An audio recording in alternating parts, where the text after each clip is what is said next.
is a lifestyle. Sports cards and we live now. Jeremy Lee in the building and every guest that you ever needed. Sports cards after hours keep the hobby heated. Updates, hobby talk like you never seen it. Sports cards live and none could ever beat it. Sports cards is a lifestyle. Sports cards and we live now. Welcome to another episode of Sports Cards Live with your host, Jeremy Lee.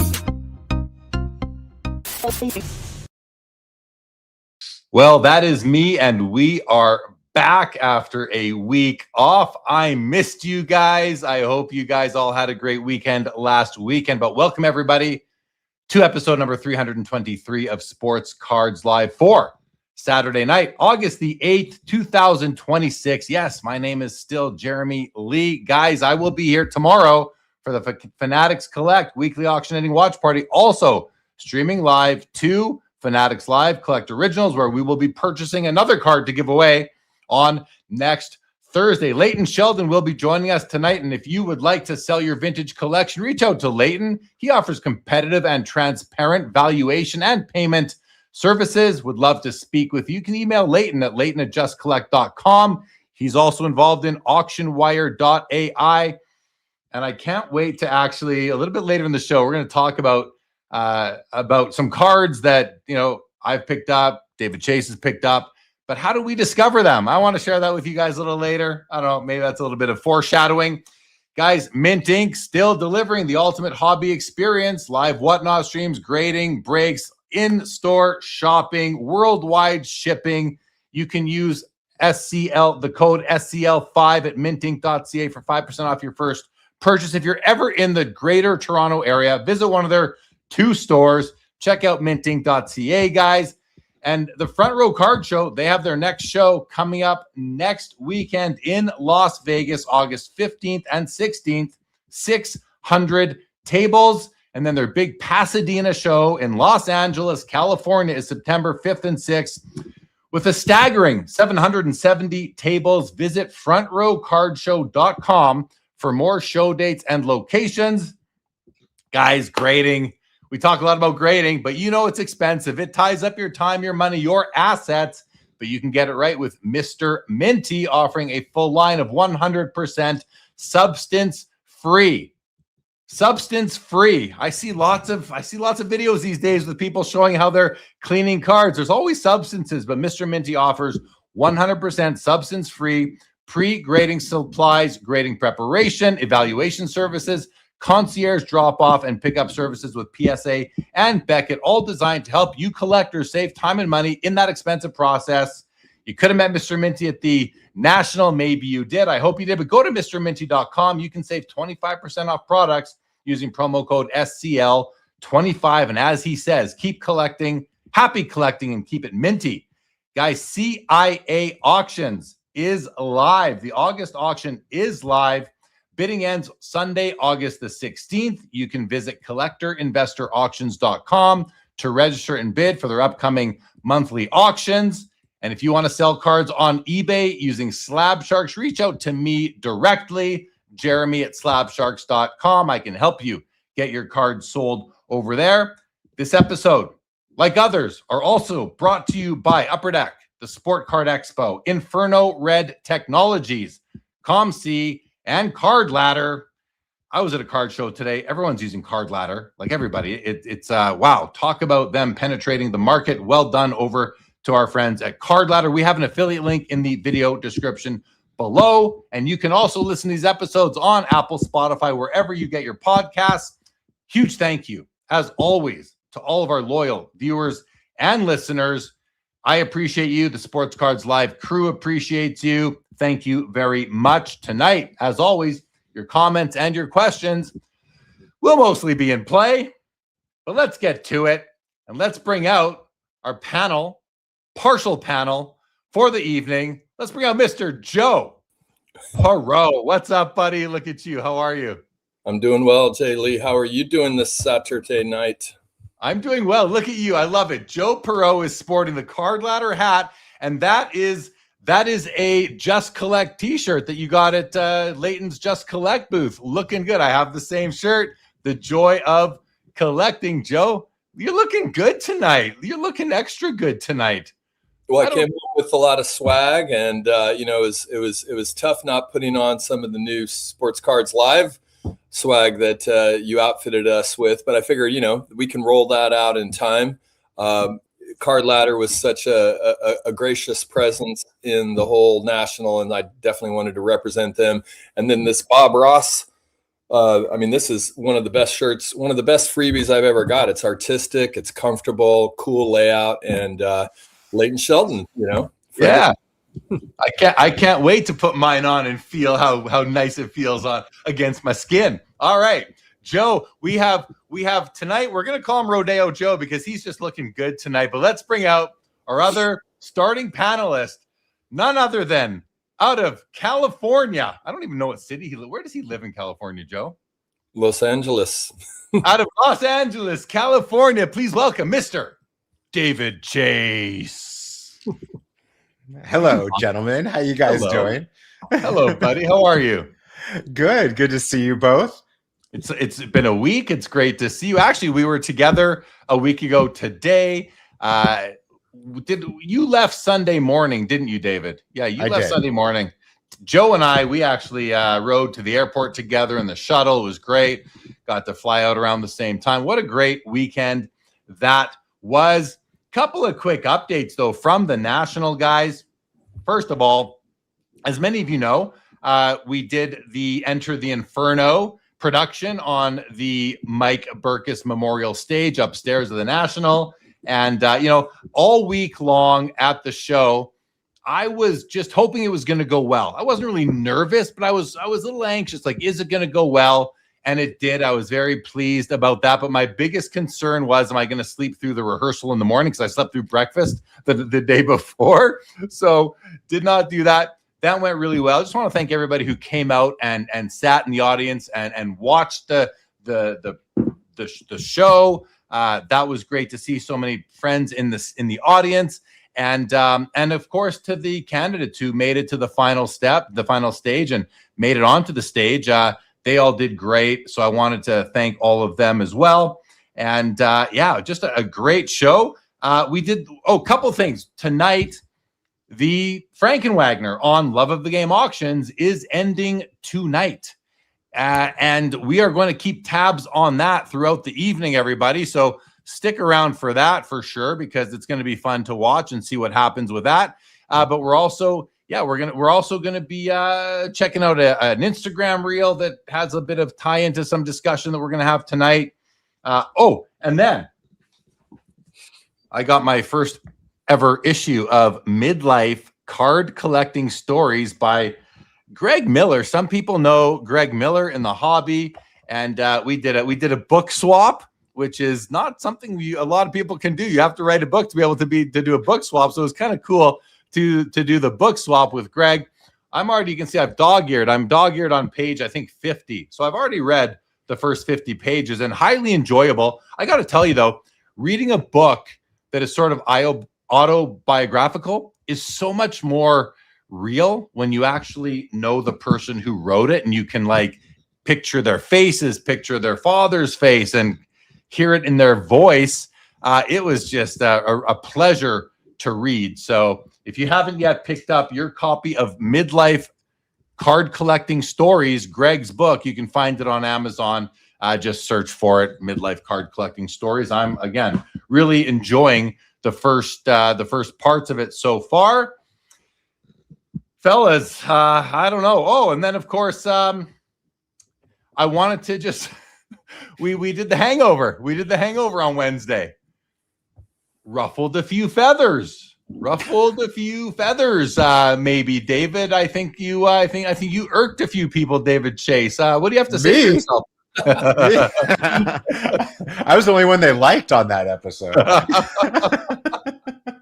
Fair to say. Well, welcome everybody to the show. I missed you guys, and it's good to be back. But we had a great week, and we were thinking hard about doing a sort of surprise Saturday night live stream from a hotel room. We couldn't. David and I were actually at the front desk of the hotel trying to get a room that we could have streamed from, but they were having none of it. So And then Saturday night, I was in no shape to do it anyway, so I think we're all better off without it. But we did discuss, David, Joe, and myself, and next year we're going to try and do it. We're going to make an extra effort to plan it. So hopefully we can do something from the National next year. Guys, before I go through and welcome the chat to this episode, any sort of opening comments from either of you? Joe, you want to kick things off and just, I don't know, address the crowd maybe? Yeah, I mean, I'm sure we'll get into it a little bit more, and I know some people have already sort of been overtaxed with national anecdotes and news, but let's just say I'm still recovering. I had to jump right back in. I got home like late Sunday night and was in an in-service for the entire week, 8:30 Monday morning. And today was a lot of laundry and a lot of catching up with myself. So anyway, it's great to be here. And I will just say, like, awesome time, super fun on a lot of different levels, but also like a real triathlon. I feel like it was kind of like a life triathlon moving through that last week. It's it's you're using triathlon. The National can be a marathon. You get there. We got there Tuesday night, or I did at least. And then, you go to the show on Wednesday and you're thinking to yourself, this is awesome. I got the rest of Wednesday, Thursday, Friday, Saturday, Sunday. You got 5 days. Next thing you know, you're waking up Sunday morning. You're exhausted. You don't even know if you want to go to the show at this point. You've really been there so much already. And it goes by so fast. But thank you, Joe. David, how about you? What do you want to let people know right now? I just want to thank, those people in the chat that are right here, so many of them came up to all of us. And I just want to thank them all for making us feel special and telling us their story and how much they like Sports Cards Live. And this chat here, I'm one of you. Okay. I was only in the chat a few months ago. And I just want to say that thank you for giving me very high self-esteem and just being super sweet to all three of us that are on here. Because I was with both of them when people would come up all the time also. So just thank you guys. Yeah, it was, I'm so glad that you both had that experience at the National, not just the National, but also, people telling you that they do enjoy seeing you on the show because, it's been 6.5 years of me. Some people are getting sick of that. It's good that we got a few other faces here coming through regularly. So I'm grateful for you guys. I'm grateful for the chat. And let's say hello on Card Sports. It is Saturday night. Beacocks, what's going on, Beacocks? We have the Professor, Brian. Had some bad Sports Cards Live withdrawals last Saturday. Foul Ball doesn't want to hear any more about the National, but I tell you, Foul Ball, you are in the right place because you're going to hear about it tonight. I promise you that. He says, I watched an old SCL that I had missed last Saturday. I'm glad to hear it, Jeremy. That's great. Brian just curled up into the fetal position and sucked his thumb. What is up, Laura? Good to see you again. Jacob, you as well. Confluence, Ken Wood, good evening. Double O's card, guys. This is Jesse. We were set up together at the card show today in Calgary. I want to thank Jesse for being so helpful, helping me mind the booth. What is up, Hads182? Good evening. Sundin E105, Terp Enforcer, the Graded Gamer. Hello, Amanda. Sammy Hill. Ken Wood. Is anyone attending the Ship Sawana Show Fest next Friday and Saturday? Oh, I'm sure you guys are answering in the chat. What's up, Brad's Vintage? Good to see you, buddy. Larry Gitlin. Hello, hello. Called Shot Outlaws, Willie T.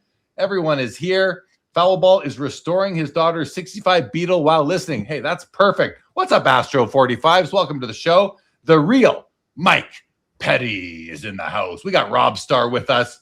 Bruce, the card collector. LFG National is awesome. It was good to meet you, Bruce. Yankees fan. What's happening?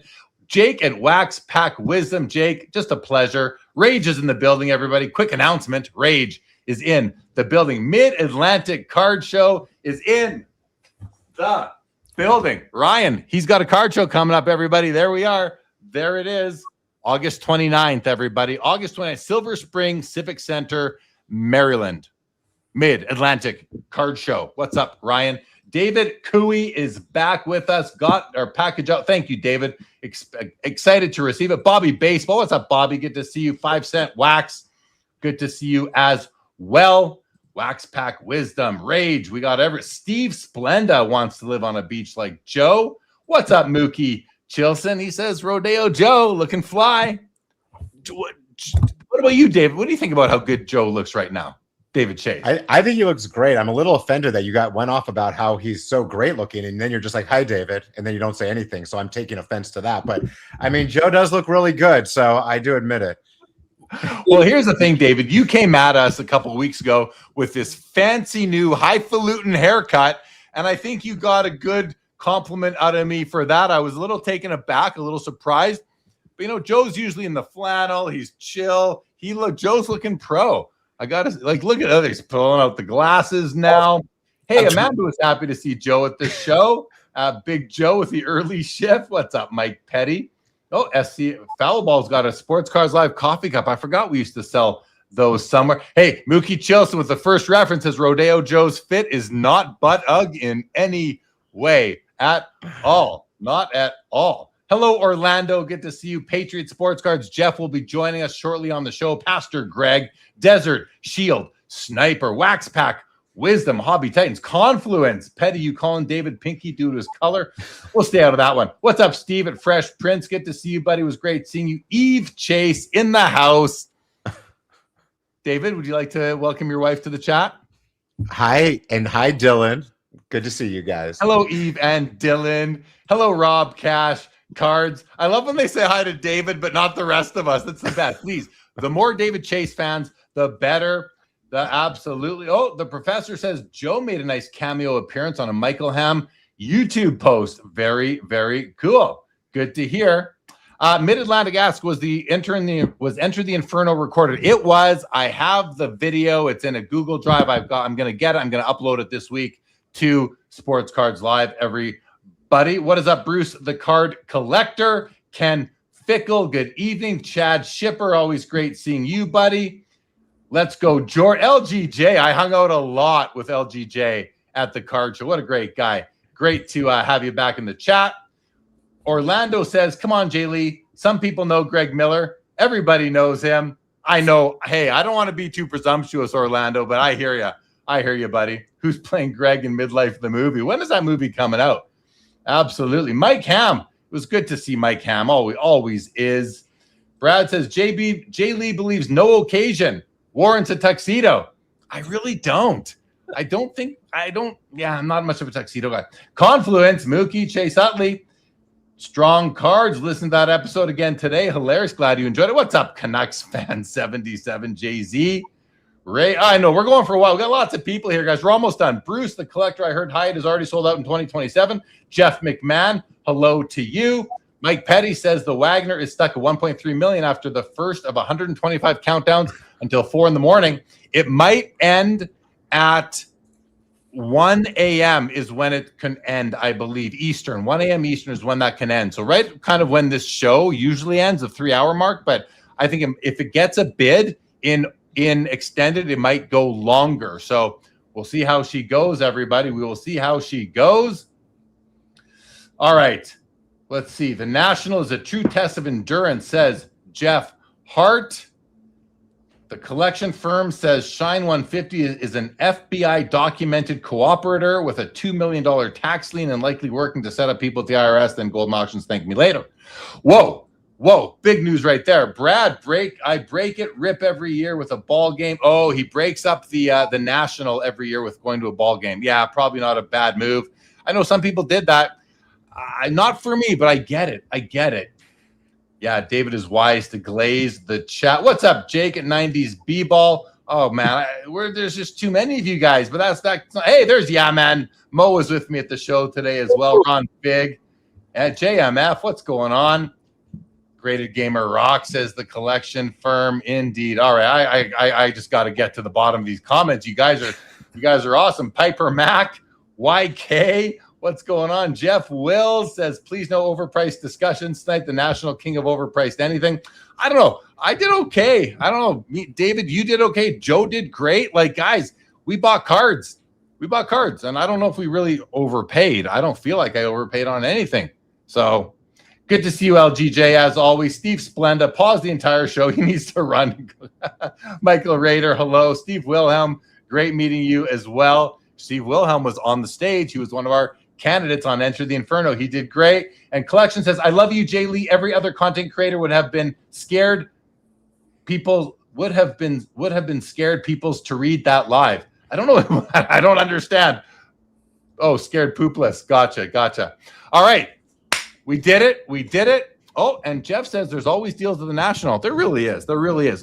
We are going to actually talk about that right now because it's the topic of du jour. And like, I've heard a lot of commentary that the prices were high, but let's go around the horn. Joe, how did you find the prices? And yeah, how did you find them in general? I mean, with the cards I was looking at, they seemed about what I expected, a tiny bit, up than, but open to be negotiated with. So to me, it didn't occur to me until I heard about it that maybe some people thought the cards were higher than usual. Yeah, I mean, sure, there were high priced cards, and we're in a market right now where people are bringing their big guns out to the shows. They're entitled. They're paying for the space. If they don't want to sell them, that's really up to them. They can still put them on display, and it might turn some people off. That's okay. Then you can walk right past and don't do business with them that show or ever again if you don't want to. Really, that's up to you. But there's also people paying crazy money for cards right now.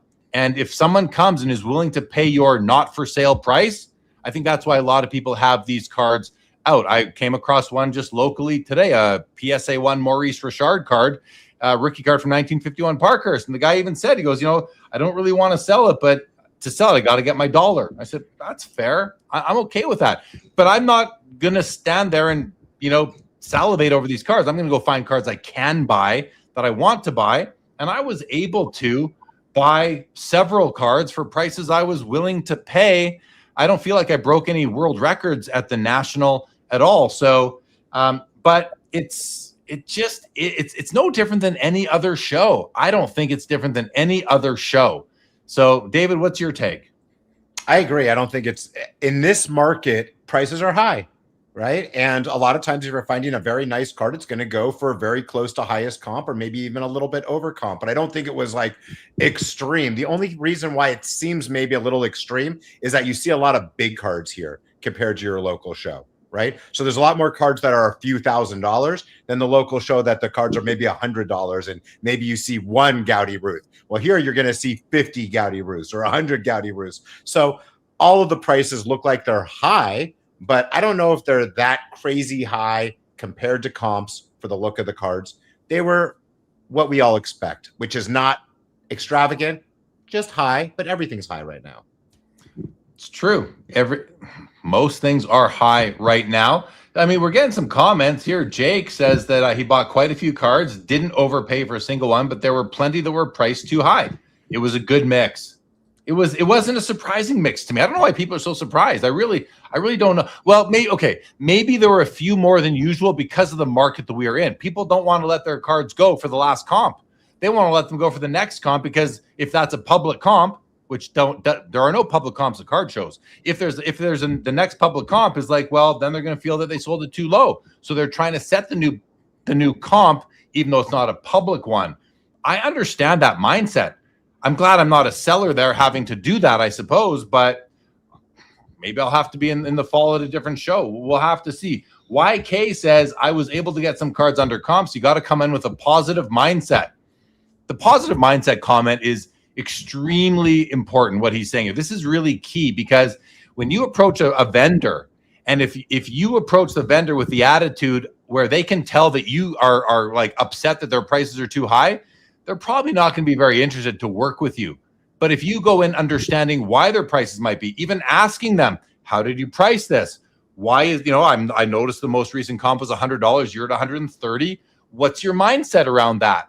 Opening up that discussion is going to open up their willingness to come down for you if they have room. And a lot of them will, because people like to do business with people that they like.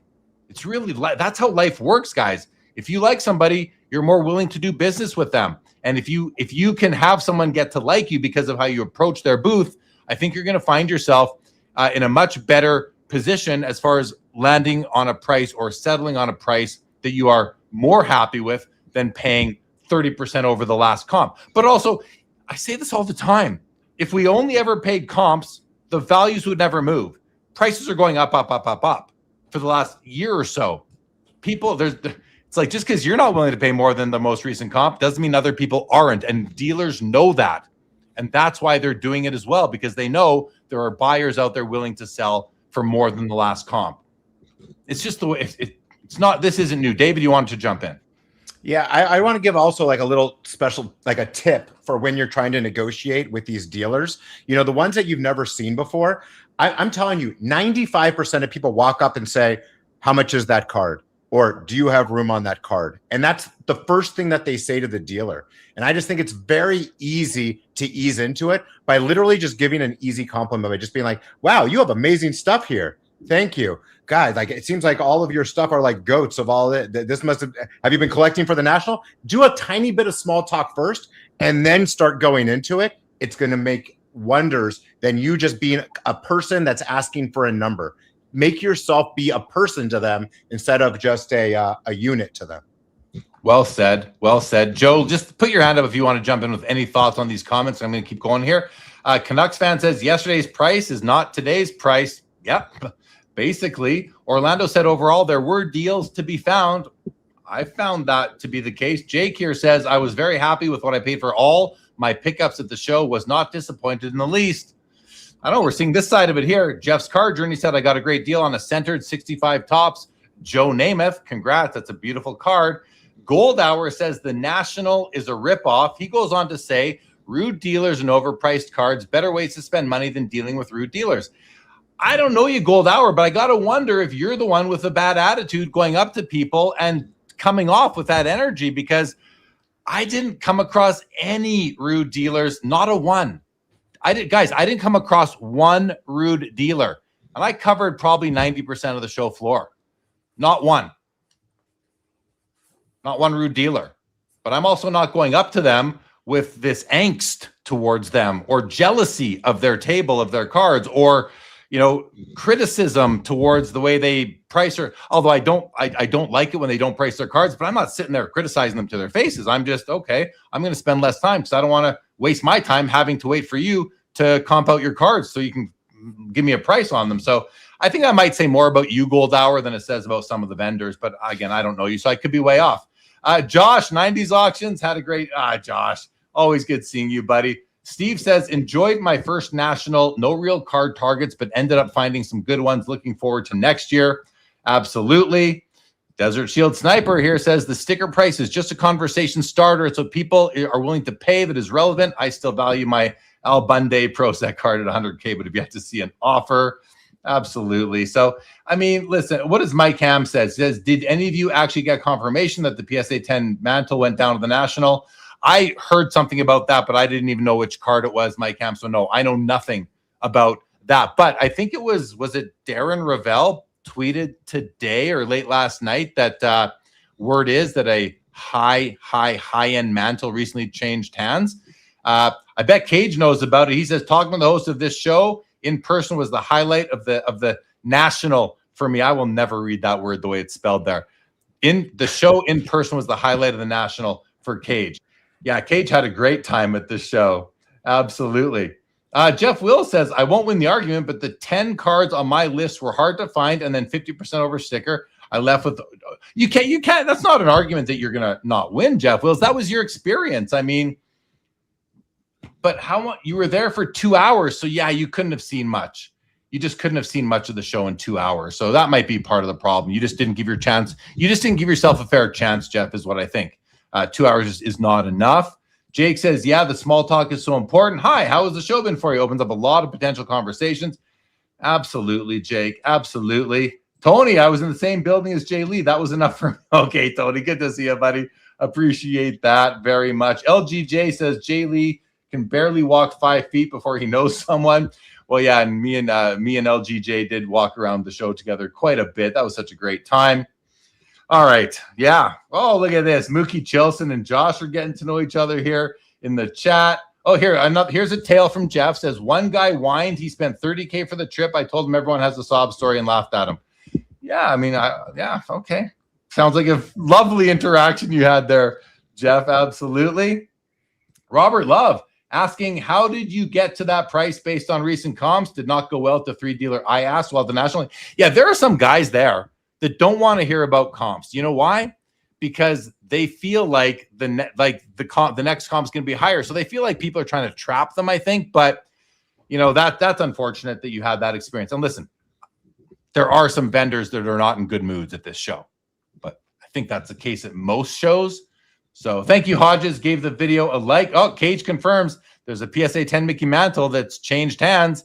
I can't wait to learn more about that because I just don't know anything about it. Rob says the art of in-person negotiation is a dying skill for many. Buyers are exposed and not able to hide behind their keyboards. Yeah, being in person is a whole different ball game than being in a chat or on Instagram or anything like in the YouTube comments.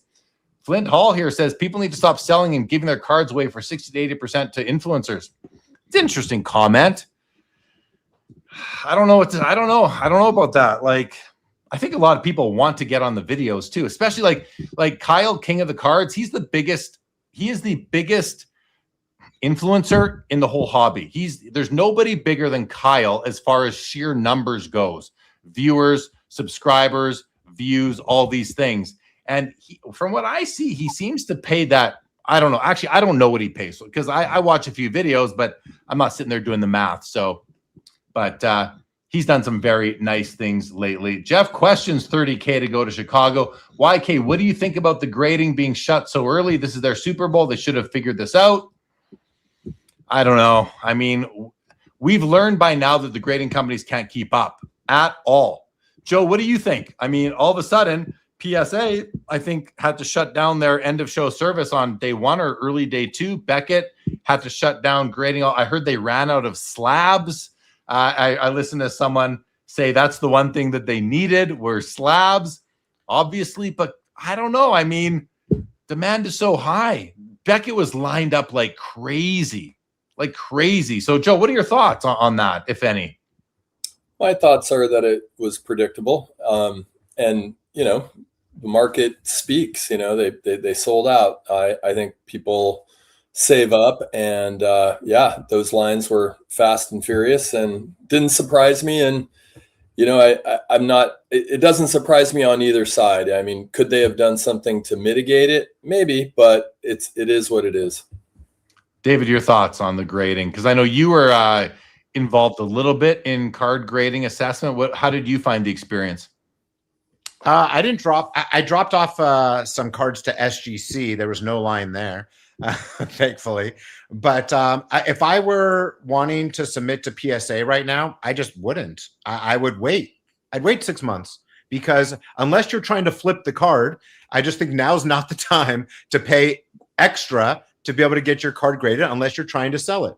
So I understand for dealers and for flippers and for people like that need to get their card, or maybe that once a year situation where you're trying to bring the card there to have it graded because it's a very expensive card. But in general, if you're trying to get a lower card graded, just wait, be patient. And if it's your card anyway, there's no difference between 6 months from now.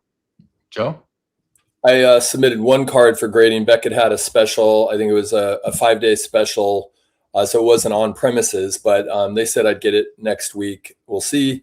But they had a express $99 special. I guess it's normally $130. So that felt pretty good for a pretty big card, that I didn't really want to send through the mail and don't mind spending a little extra to get it back quickly. Let's. So not terrible experiences, but we got a few comments in the chat about them, and we can talk about some pickups as well. Can I mention one other thing that maybe you guys talked about on the Hangover, and I've heard a lot of people. For me, one of the major themes of this national was seeing in person the fanaticism around the NBA sticker game, both in the cases, in the submission process with the Mike Baker being just proximate to the card ladder. We watched a lot of it, and then people hunting for the raw card that might earn a sticker. And I don't really have a take on it other than it was in full effect. It was, I think there was a moment where I thought, oh, that's just something David Chase does from time to time. No, this is a hobby-wide thing that has caught fire, and I am sort of curious to see what the ramifications are moving forward as more and more stickering attempts occur. I wonder if we're going to see more competition for the fourth party sticker services. Third party being the primary grading company and fourth party being the applier of the sticker. I wonder if we're going to see, we've already got Maddie C's Eye Appeal Inc. They do stickers. You can't buy them. You can only receive them. So it's a bit of a different angle. But yeah, I wonder if we're going to see more competition there. I mean, listen, I don't think we're going to see any real competition as far as grading goes. We've seen companies try. It's really almost impossible to penetrate the sports card market. It's easier to penetrate TCG, but that's not what we're here to talk about. So this is Sports Cards Live, not TCG Cards Live. But yeah, I wonder if we're going to see another sticker come along. And if there is, can anybody really compete with Mike Baker and his experience in grading, being, one of, if not the first grader at PSA back in the 90s, et cetera, et cetera. I wonder if that's ever going to happen. Orlando would like to see the David Chase sticker company, but it's not even, that's just a centering sticker, Orlando. That's David's sticker criteria, which is fair. How dare you? How dare you? It's one for David with centering, one for registration for you, Jay Lee. Exactly. I guess we need to combine our forces, huh? We could do that. All right, there it is. The Jay Lee David Chase sticker company has now been born, and we will definitely be issuing stickers to those cards that meet our criteria. Absolutely. Jeff Will says we need to license dealers. It's time we treat cards like a real asset class. I mean, who's going to license them though? Who's issuing the license? It's not going to happen. It's not. You know what? It is happening. Fanatics is licensing certain breakers to break products. Some Fanatics licenses breakers and retailers by allocation. Allocation is a license. So it's already happening. Will it ever happen for cards on the secondary market? No. But for everybody who wants licensing of dealers, Upper Deck does it with their Diamond Dealer program. Topps does it with allocation. It's already happening. Is it ever going to happen for secondary market cards? No. Your licensing is your business license. Pay your taxes. It's never going to happen. We need licensing on that. Never going to happen, Jeff. He says Congress. Oh, yeah, right. Yeah, right. I just don't see it. Oh, I clicked on this one by mistake. Ultimate Victory. I believe if you won't pay $230 for your card to be graded, then the card shouldn't be graded.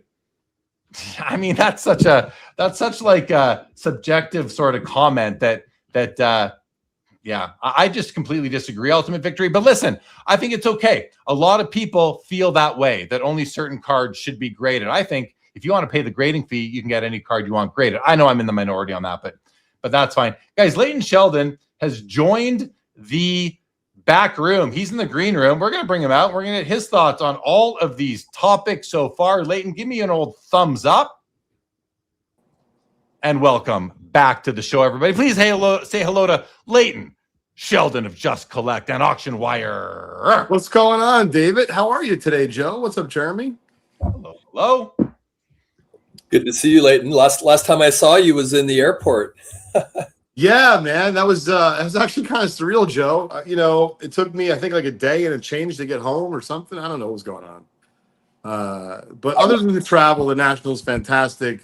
It's kind of weird that we're not going to the National tomorrow, right? We saw each other's like a week ago. It'd be kind of fun if we were reconvening tomorrow morning over breakfast at the National. Leighton, we were just talking about overpriced cards at the National. And listen, I know that some of you guys have heard this topic discussed on other channels over the last week. We haven't discussed it yet here. And I want to have a little chat and see if we can share something different, maybe provide an angle, an insight, a take that you haven't heard elsewhere. I think you might get that on Sports Cards Live. So let's hear from Leighton. People are saying a lot of cards were well overpriced. What was your approach for pricing at this show, Leighton? But guys, Leighton is also walking the show. I know because I run into him and what are you doing? He's like, I'm shopping. Leave me alone. I'm shopping. how did you find pricing in general, and what was your angle as a vendor yourself, Leighton? Sure. So a lot wrapped up in there, Jeremy. First, buying on the floor, no matter what year it is, right? Meaning if things are way up, if they're flat, if they're down. If you want to buy good stuff, stuff that like David would be okay with for his collection, you got to be a sharp, right? And what I mean is it's not just the price. You have to recognize what's a good card. And I can tell you that the little bit of time I had to shop, I was able to buy some wonderful cards and do some deals. I think people knew what they had. So if something was really good, they were strongly priced. But I think that if it was, let's just say, a random card, but it was a little bit weak for the grade, I found people open to discuss that. I thought that was refreshing. As far as pricing as a vendor, I mean, listen, man, I'm not that good at it. Don't look at me, but I will tell you, we had an unbelievable week selling. And I meant what I said in my 5 takes video. We didn't just sell expensive cards, and we did sell plenty of those. It was really cool to see. We were literally selling like $2 ungraded vintage cards. I wasn't involved in those sales, but I knew they were going on with Dan. Shout out to him from our team. He's been with us now for a few years. He handles all of that. I mean, Jeremy, there were collectors looking at our stuff for like 45 minutes, and they don't have maybe a vintage store or the ability to buy ungraded vintage other than the internet. And a lot of people don't really like doing that in the vintage world. I can appreciate that. And as far as pricing, I just think we were fair. And I'll tell you, we were not only fair from the onset, but right, if you bought a little bit more, maybe we tried to work with you. If we couldn't do that, we told you very respectfully. Some people asked for explanations. They would like to engage in debate. David, Hal Newhouser. But that's okay. David and I still got a deal done. We could probably make a whole show just on the transaction David and I did. That's how nuanced it was, but it was a lot of fun. And then, of course, Jeremy, listen, right? Like, I feel there's a lot of judgment going on, meaning like people are walking around the National. I don't think that this is good, and I think that that's really good. And I can tell you, just being straight, I didn't give a fuck. And I don't usually curse like that, meaning I didn't even realize it was coming out. I guess it's been a long day. Sorry. But here's the thing. I'm being truthful. I really just try to be present and enjoy every moment. And I know my son's in the other room, so I'm glad he didn't hear that. He goes, Daddy, I hope your podcast goes, good tonight. I'm like, yeah, maybe I spent too much time in the ocean today. I'm not sure. But anyway. Note to self to tick that box that basically says that this episode does include some explicit language.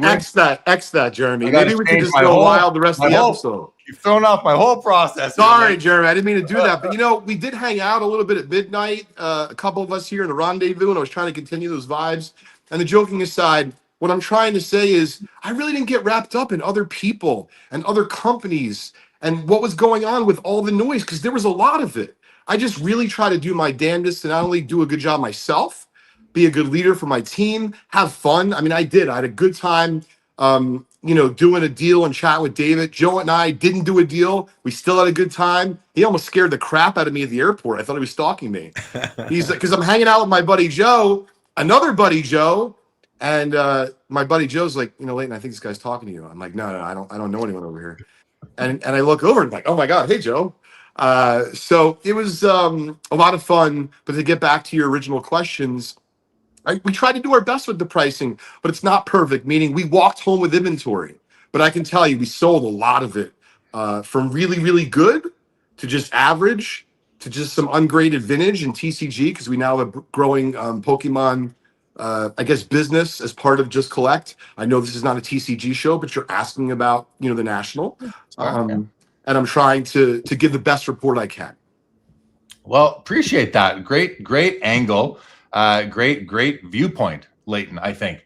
We're getting a couple comments here. Every day here said, if I need it, I need it. If I want it, I want it. Either way, I buy it. That's how some people roll. J.R. Rude is the knockoff card farmer, and that's my buddy. RGM, it was a pleasure to meet David Chase at the National. I was there when he bought his Marilyn Monroe rookie card. Very nice. Greg says, enjoyed all the National content. Did they ever find the guy that sold the $15,000 Mahomes card and handed it to his kid? I think he almost had his kid steal it. I haven't heard that they found that guy. Robert Love said there were good, flexible dealers there too. Get Off My Lawn Card says the National is the best show on earth every year. Sure, it has its issues, but it can't be beat. Completely agree with you. Get Off My Lawn Cards. Cage says Kyle, King of the Cards, is big this year. It will be someone else next year. I wonder about that, Cage. I wonder if next year there will be somebody who is bigger in the social media arena in the sports card hobby than Kyle Kravitz, King of the Cards. I would bet against that, Cage. I would bet that he will be the biggest influencer. And I don't even consider Kyle to be an influencer because all he does is buy and sell cards on camera. That's not all he does, but that's the big thing what he does. He's not talking about what cards to buy, he's just doing deals. He's an influencer, I'm sure. So, but Cage, I'll take that bet. Filippelli, what's going on, buddy? Good to see you. Steve Lane says people forget the vendors have spent $5 to $10K before the doors open on Wednesday. I bought 11 signed mantles and negotiated everyone downward. Mid-Atlantic, the soccer expo has sucked all the soccer out of the National, he says. Jeff Will says, who cares what the vendors spent? I would be embarrassed to rip people off if I was a dealer. We need regulation. Yeah, but aren't people spending what they want to spend? Can you really rip some? None of these cards they have no inherent value. Any of them. We as a community make up all these values. So are you really ripping? If somebody wants to pay the price, did they get ripped off? Could they go buy the exact same card? We're not talking about if you're selling a Mike Trout Tops update, yeah, you got to pretty much be near or close to comp because there's 50 available on any day. But for other cards, it's not quite the same thing. Mid-Atlantic says, yes, allocation equals license, 100%. Appreciate that validation. Vintage here says, I heard tons of people complaining about the new MBA bronze stickers. They look too much like gold. No one wants to pay for them. MBA won't let you say no. Jeff Will says, how many new people bought a card way over market? Let's laugh at them, Jeremy. I'm not going to laugh at them, Jeff, but you go ahead and laugh at people. That's more your way than mine. Michael Rader says, just about everything is overpriced. That's just the market we're in. But is it overpriced if people are paying it? Joe, is it overpriced if people are paying it? No, I mean, the market's frothy. And I honestly, I really didn't notice too big of a prices. And I was kind of assuming that maybe it was in the ultra modern world where I wasn't actually looking. I was more focused on vintage this show or maybe 90s inserts. So I don't the whole conversation is a little lost on me. Things seemed fair across the board with an occasional exception. So no, I think the market's sizzling and I think it's going to continue to sizzle. What about you, David Chase? Yeah, I think cards are a luxury. It's not a commodity, kind of like what you were getting at. And I think that it's supply and demand. And when there's a very low supply of a certain card or two, or a very nice version of a card that you don't see very often, you're going to pay up for it because if you don't, somebody else will. And if it's priced too high, then it won't sell. So don't buy it. So I don't really know why people get so upset over those kind of attributes of a card. It's just the nicer the card or the harder to find, you're going to be paying up for it, and you have to know that. And if it's too much, walk away. And if the dealer's crazy, then they will have that card next year at the National. Leighton, anything to add to that? I think those are all really great points, and I can really appreciate the idea that these are luxury items. I didn't think about it like that, right? Because when we were all super young, we were buying packs of cards for 50 cents. But we've come a long way since then. So it does seem to be that, I'm never trying to convince someone that the card's really nice for the grade. You can look at the card. If you think it's really nice for the grade, then it really is nice for the grade. So I think that you guys really kind of nailed it. Yeah, if they're overpriced, they're not going to sell. They'll never sell, and then the people can keep them. That's within their rights as well. It's within their right. I understand the frustration where you can't buy the cards you want at the price you want, but that's just life, It's just life. I think. I mean, Yeah, well, here, Sebastian says, just a thought. Do you like cards or the value of your cards or money? Something to think about for sure. Gold Hour said, every dealer on this panel seems to have the same solution. Prices are high because they need to be high. What a coincidence. I don't remember saying that or anyone saying that. I think you're straw manning us, Gold Hour, which is, it happens. It happens. Definitely. James Fertitta says dealers don't want to sell a card cheap, so you can sell it to the next dealer for more money.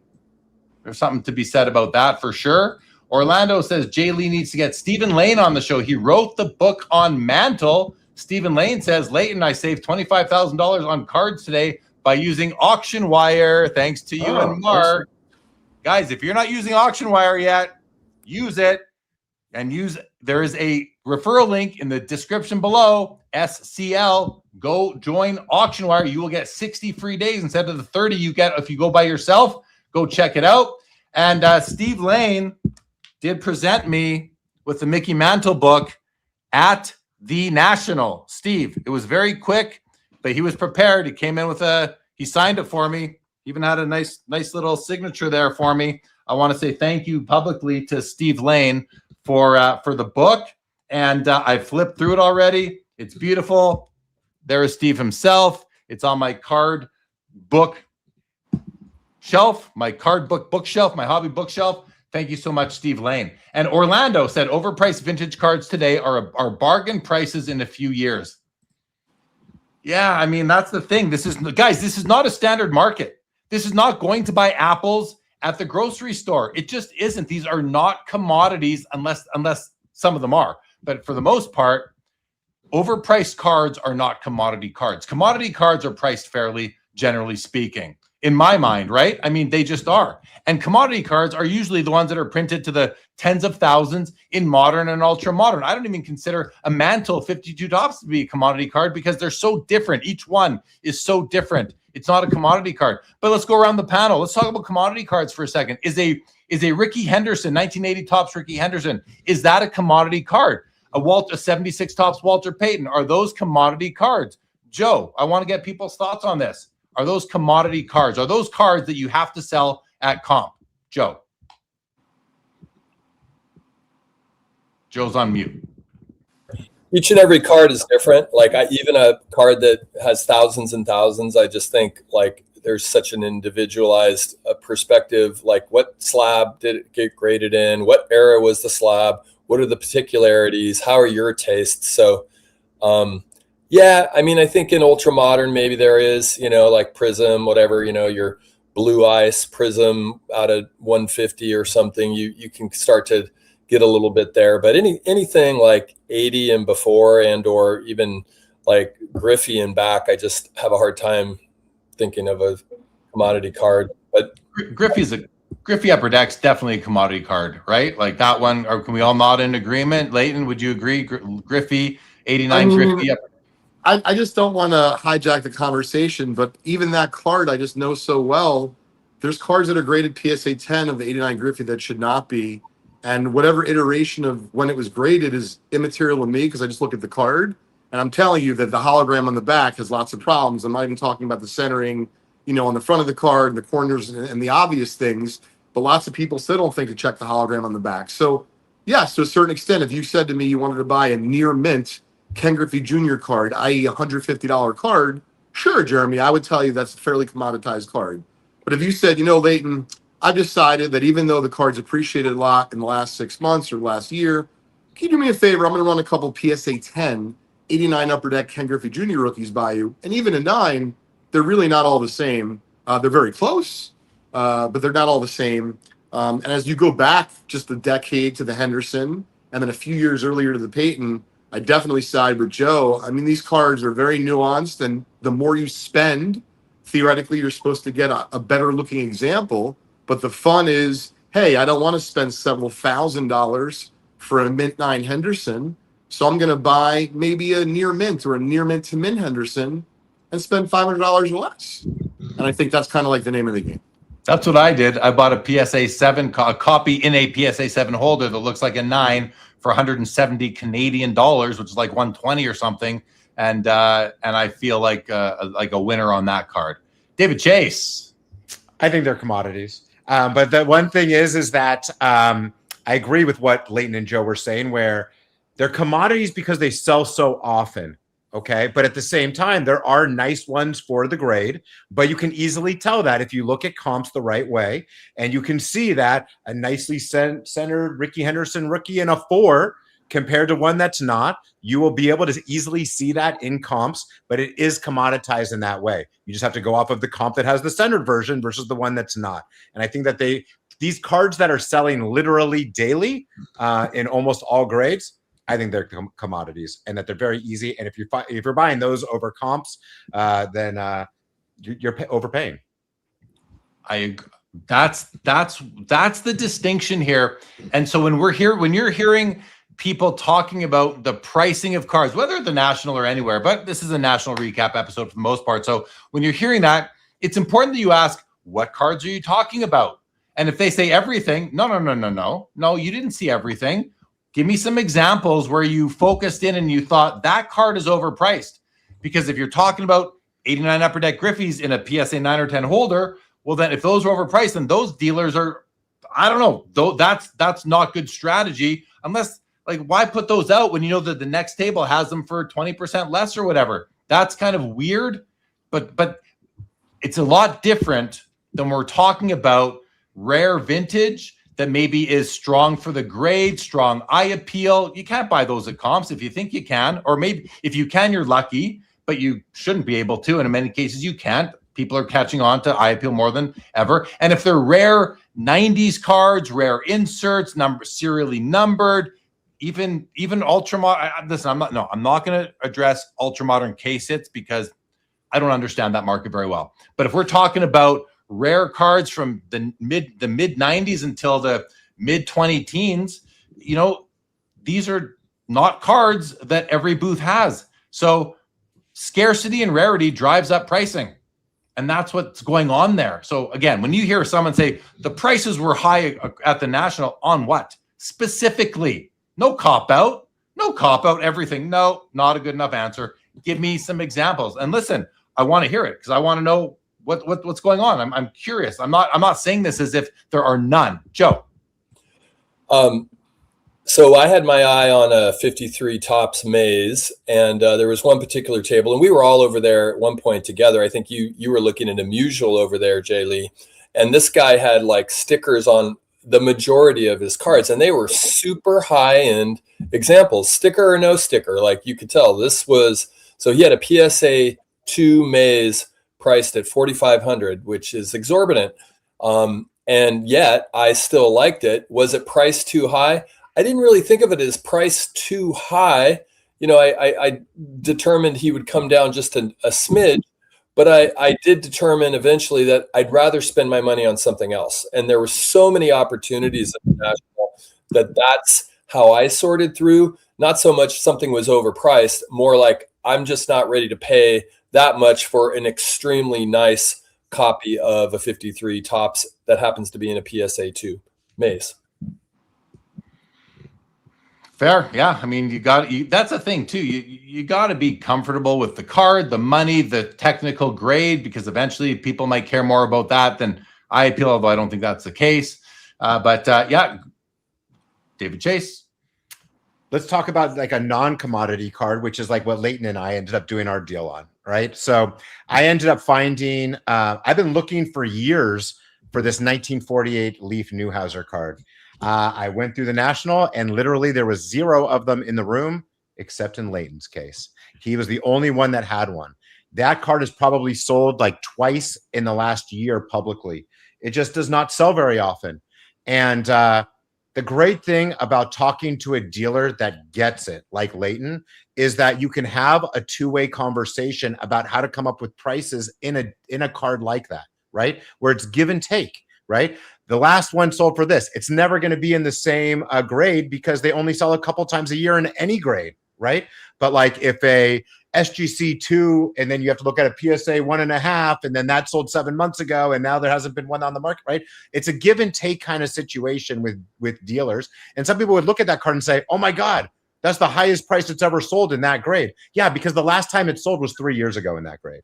So You just have to be reasonable. You have to have a dealer that's reasonable. And if it's a card that you like and the dealer is willing to talk to you and negotiate in a normal way, you can make it work. Yeah. And that's how it was with Leighton and I. Yeah, you can make it work. Start a conversation, create a relationship, a working relationship, build rapport. Rapport is very undervalued, underappreciated, and underutilized. Apparently by some people in this hobby. This is a community of people, of human beings, and create rapport. I think it's overlooked. Absolutely, Leighton. Here's a question, Leighton. You're set up at your booth as a vendor. You've got people coming up, many who you know, many who bought from you before. But can you recall any specific attendees who approached your booth and treated you in a way that they were looking to build rapport, create a relationship? Did you make any what might become a long-standing client relationship because the person approached you with that openness and that willingness to talk and to be inquisitive and not just judge you right out of the gate for your prices, if that was even a possibility? Sure. Well, 3 come to mind. One's on the show. David definitely worked me over. But, the joking aside, I want to give a special shout out to Maddie, who's a shop owner in Greenville, South Carolina. We reached a deal on the E90-1 Shoeless Joe Jackson. And I'll tell you, that would have made like great theater for people to watch because, he was trying to like chisel me. And I mean that respectfully. He was trying to show me comps, and I respectfully, just like with David, it was just a more expensive card. I already had my research done, so we engaged in conversation. He was with his daughter. They kind of like, negotiated and stepped away. And what I didn't realize until afterwards is that he was doing that because he really wanted the card, and he kind of knew he wasn't leaving without it. And he knew that the points I were making were valid, which was frustrating for him. So my point is that I think that in both cases of Maddie and Hank, and then with David as well, I mean, listen, the reality of it is I might have been able to not do any of those 3 deals I just mentioned, theoretically sell them for more money. But if I sold them for just a little more money, other than the little bit more money I got for the company, what else would we get with that? And what I mean is, you asked a question very poignantly about relationships. And so if any of those 3 people are watching, and I know David's watching because he's on the show, Jeremy, that's very important to me. And I'm very proud to say that even after 20 years of being in business, certainly we don't do everything perfect, but we try real hard. We know that the people who are collecting this stuff, they have feelings, they have emotion. We don't always think rationally. Sometimes we curse on air when we're not supposed to, and things like that. The point is that I really did have a blast at the show. And although I really do feel I may have left a few shekels on the table, I really think it's going to come back to me. And honestly, I think that's like what collectors know about each other. In other words, if David's got another buddy who's on the floor, I mean, that's what you do for a collecting buddy. You look out and you're like, hey, man, I was thinking about buying this, but I heard you want one. I think I remembered you want one for your PC. I felt like there was a lot of that going around the show, and that's what I was trying to allude to in my few hot takes video. Was I really did see like an incredible amount of smiles. I tried to bend if I could. There were certainly instances where we did not reach a deal, but we sold a lot of cards. And we sold a lot of different types of cards at different prices. We did cash trade galore deals, with David. Joe and I couldn't reach a deal. And then, Joe, I go upstairs and I see my buddy Garrett. And I'm like, Garrett, did you pick up any of X, Y, and Z? And one of them was Jackie Robinson 49 Bowman. And I go, oh, I know that card, Joe. So congrats to reaching a deal. Garrett and his dad are great. And I just think that there was an incredible amount of like camaraderie amongst not just like it's usually like the dealers are with the dealers and the collectors are with the collectors. I don't know. I felt like I was around the booth a lot. I was doing videos and pictures and By the way, that card, David, we didn't come to the National with the Newhouse. So I did a video with probably a 14-year-old boy named Henry with his mom and dad's permission because they were with him. That boy, Henry, kept his grandfather from throwing some 1948/49 Leaf baseball in the trash. And he said, quote, "Grandpa, I know who Bob Feller is. You gotta understand, this kid's 13, 14 years old." I mean, it was an amazing story. And so that was just like a whole experience in and of itself. And you and I didn't even have a chance to talk about how that card landed with me or us at Just Collect.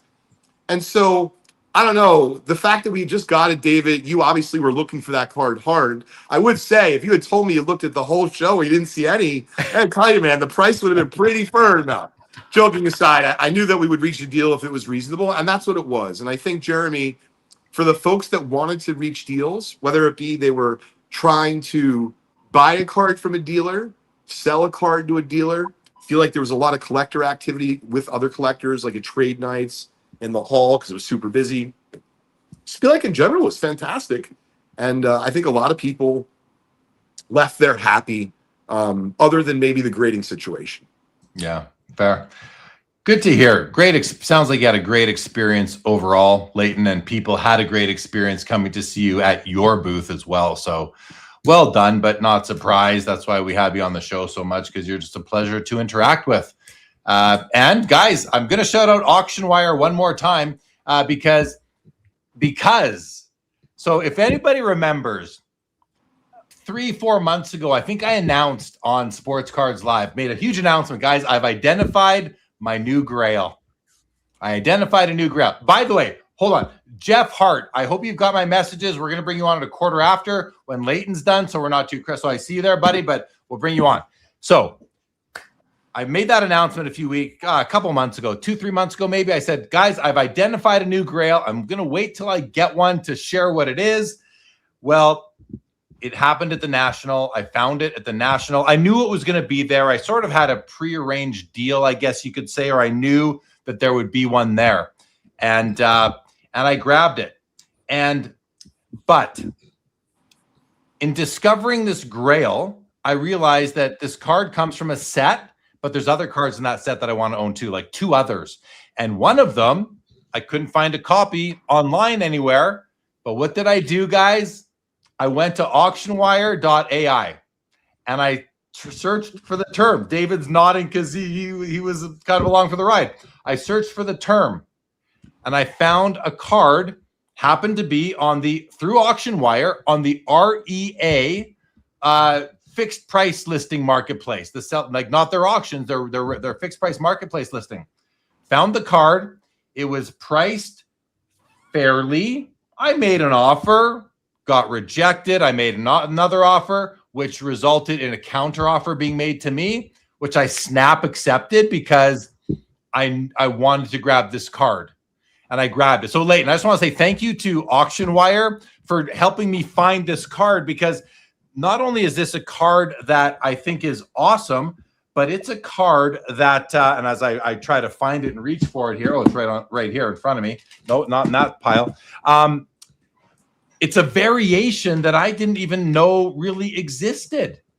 And the variation being the O-Pee-Chee variation. This is a card made basically by Gaudi, or Gum Inc., as it was known in its time. Oh, man, I think I might know what this is. And the card, this is not the Grail. I'll show you that in a moment. I'm going to show you guys this card that I talked about 3 months ago, and I found my copy. This is card number 21 from the 1935 O-Pee-Chee Mickey Mouse set. Right there, guys. Walt Disney drawing Mickey Mouse. Card number 21 from the 35 Walt Mickey Mouse set. But this is not the Grail. I acquired the Grail at the National. This is one I got because of AuctionWire. This O-Pee-Chee card is a global pop of 19 or 15, I forget which one, under 20 ever slabbed, ever. And I got this. Leighton, seriously, no AuctionWire. Jay Lee doesn't find this card, and I consider this to be a super card. Thank you. That's Thank super you. tough. And that's really, I don't want to cut you off, but that's the power of auction wire. And I was saying, when we left the National, I could tell you, I felt the hangover. And really what I've been doing this week is utilizing auction wire for stuff for my PC, because I really didn't get around the National that much. And in some cases, I bought a couple things. In other cases, I kind of had to start a search and try to figure out where I'm going to end up. But congrats. I know that card, but I got to be honest, I didn't know the O-Pee-Chee issue. I did not guess that on my paper here, and that's very impressive and very cool. It's incredible. So I got this, but the Grail was the number 1 card in the set. And this was the Grail that I was searching for. It led me to discover. I was researching the checklist, and this is the number 1 card in the 1935. It's really the first appearance of like a Mickey Mouse set in all color, and this is the number 1 card. It's also an O-Pee-Chee. It's also got a global pop of under 20 in O-Pee-Chee, and so I bought this upstairs from Alex Timchuk, the same person that I bought my Superman number 1 from last year in this beautiful SGC holder. This is the one. This is the card. I bought this from him last year and this from him this year. And to me, it's like Grail upon Grail. So, and then I picked up a 3rd Mickey Mouse card from the set as well. Another one that I really like and feel to be, to me, an important card is this one there, where he's actually hammering his name onto the fence and it says Mickey across. And I believe this was the card that was used in some of the sales materials in that. So anyway, before you headed off, Leighton, I just wanted to say, I don't land this card. And since I picked up my cards, David, you've picked up a couple of your own now at the National as well. And then the craziest thing happened. The craziest thing happened after that. And I have this teed up because, listen, it's weird how some cards can all of a sudden become very, very popular from out of nowhere. And I've had some good intuition over the past 30 years identifying these things ahead, and other people have too. I'm nothing special in that manner, but I've had some success at that. I discovered this set, and then this video came out. I don't know if I can see the date on it, but David, July 31st. This video came out. It was either the same day or the day after we both picked up our card. So I'm going to share this quick little reel with you guys, okay? Now, a lot of you guys are going to, this is going to spark some interesting conversation, I'm sure, but good timing for me to get mine, David to get his cards. Good timing to get them, because then this happened. I'm going to share the screen here, guys, and I've got the sound ready to go. So here we go. It's not long. Give this a little bit of a listen. Here we go. Literally talking to those people right now. I bought 7-8 years ago 50 Jackie Robinson 48 leaf. 50 of them. In what grade? From 1 to 8. So, wow, okay. Okay? We obviously now know what has happened. You can go to a card ladder right now and see. You've done very well. I've done well. I assure you. The only thing I see right now that can do that is vintage fictional. 1940 Superman, 35 Mickey Mouse. 35 Mickey Mouse, he says right there. That blew my mind when I saw Gary V. I know he's been buying fictional characters for years. I've seen him at Mark Sonnegaard's booth at the Uncommon Curator. I've seen him at that booth at the National in past years buying fictional characters. But to hear him specifically shout out the 2 cards that I just showed, 1940 Superman and 1935 Mickey Mouse, it's kind of mind-blowing that he is aware of that set and believes in it, just like independently I did, David does. I know Joe's interested in them. I mean, that was kind of a strange sort of coincidence, if you will, that there he is on someone else's video shouting that out kind of randomly. David, what were your thoughts going through your mind at that point? I felt lucky to have the cards. And I mean, just to say that it was shown, it wasn't just shown, it was like a viral video that went around. And instantly those cards were hot commodities literally the next day. As crazy as that sounds, every one of those cards were swooped up at the National. The ones that were on eBay were all purchased. It was like wildfire that ended up happening from that video.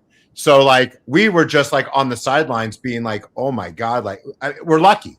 You know, we knew that it was a card that we felt like could be coveted, but we were lucky in our timing because we could have waited till later on in the National, but we knew we wanted to pick it up very quickly just because we believed in these cards so much.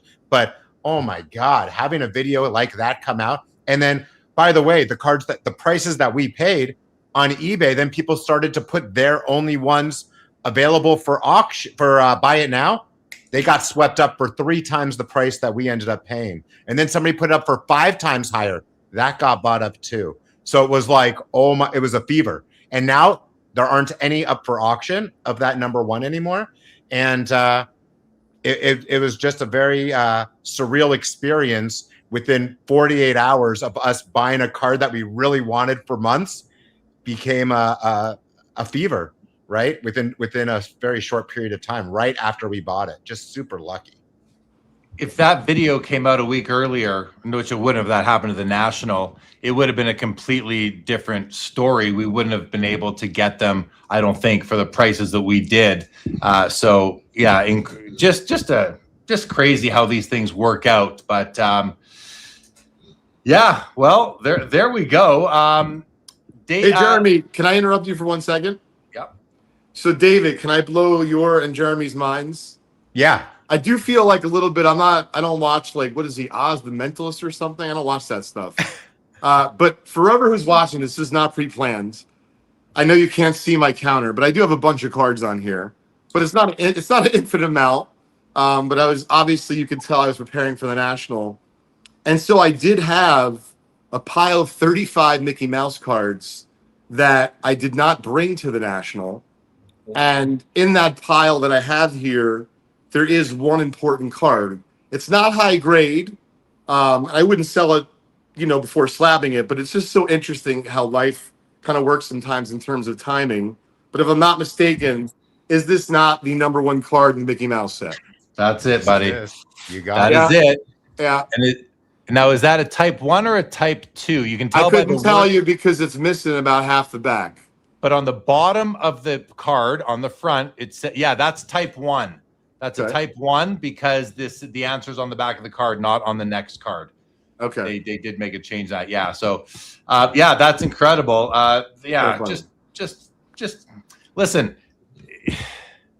It's just the way things go. I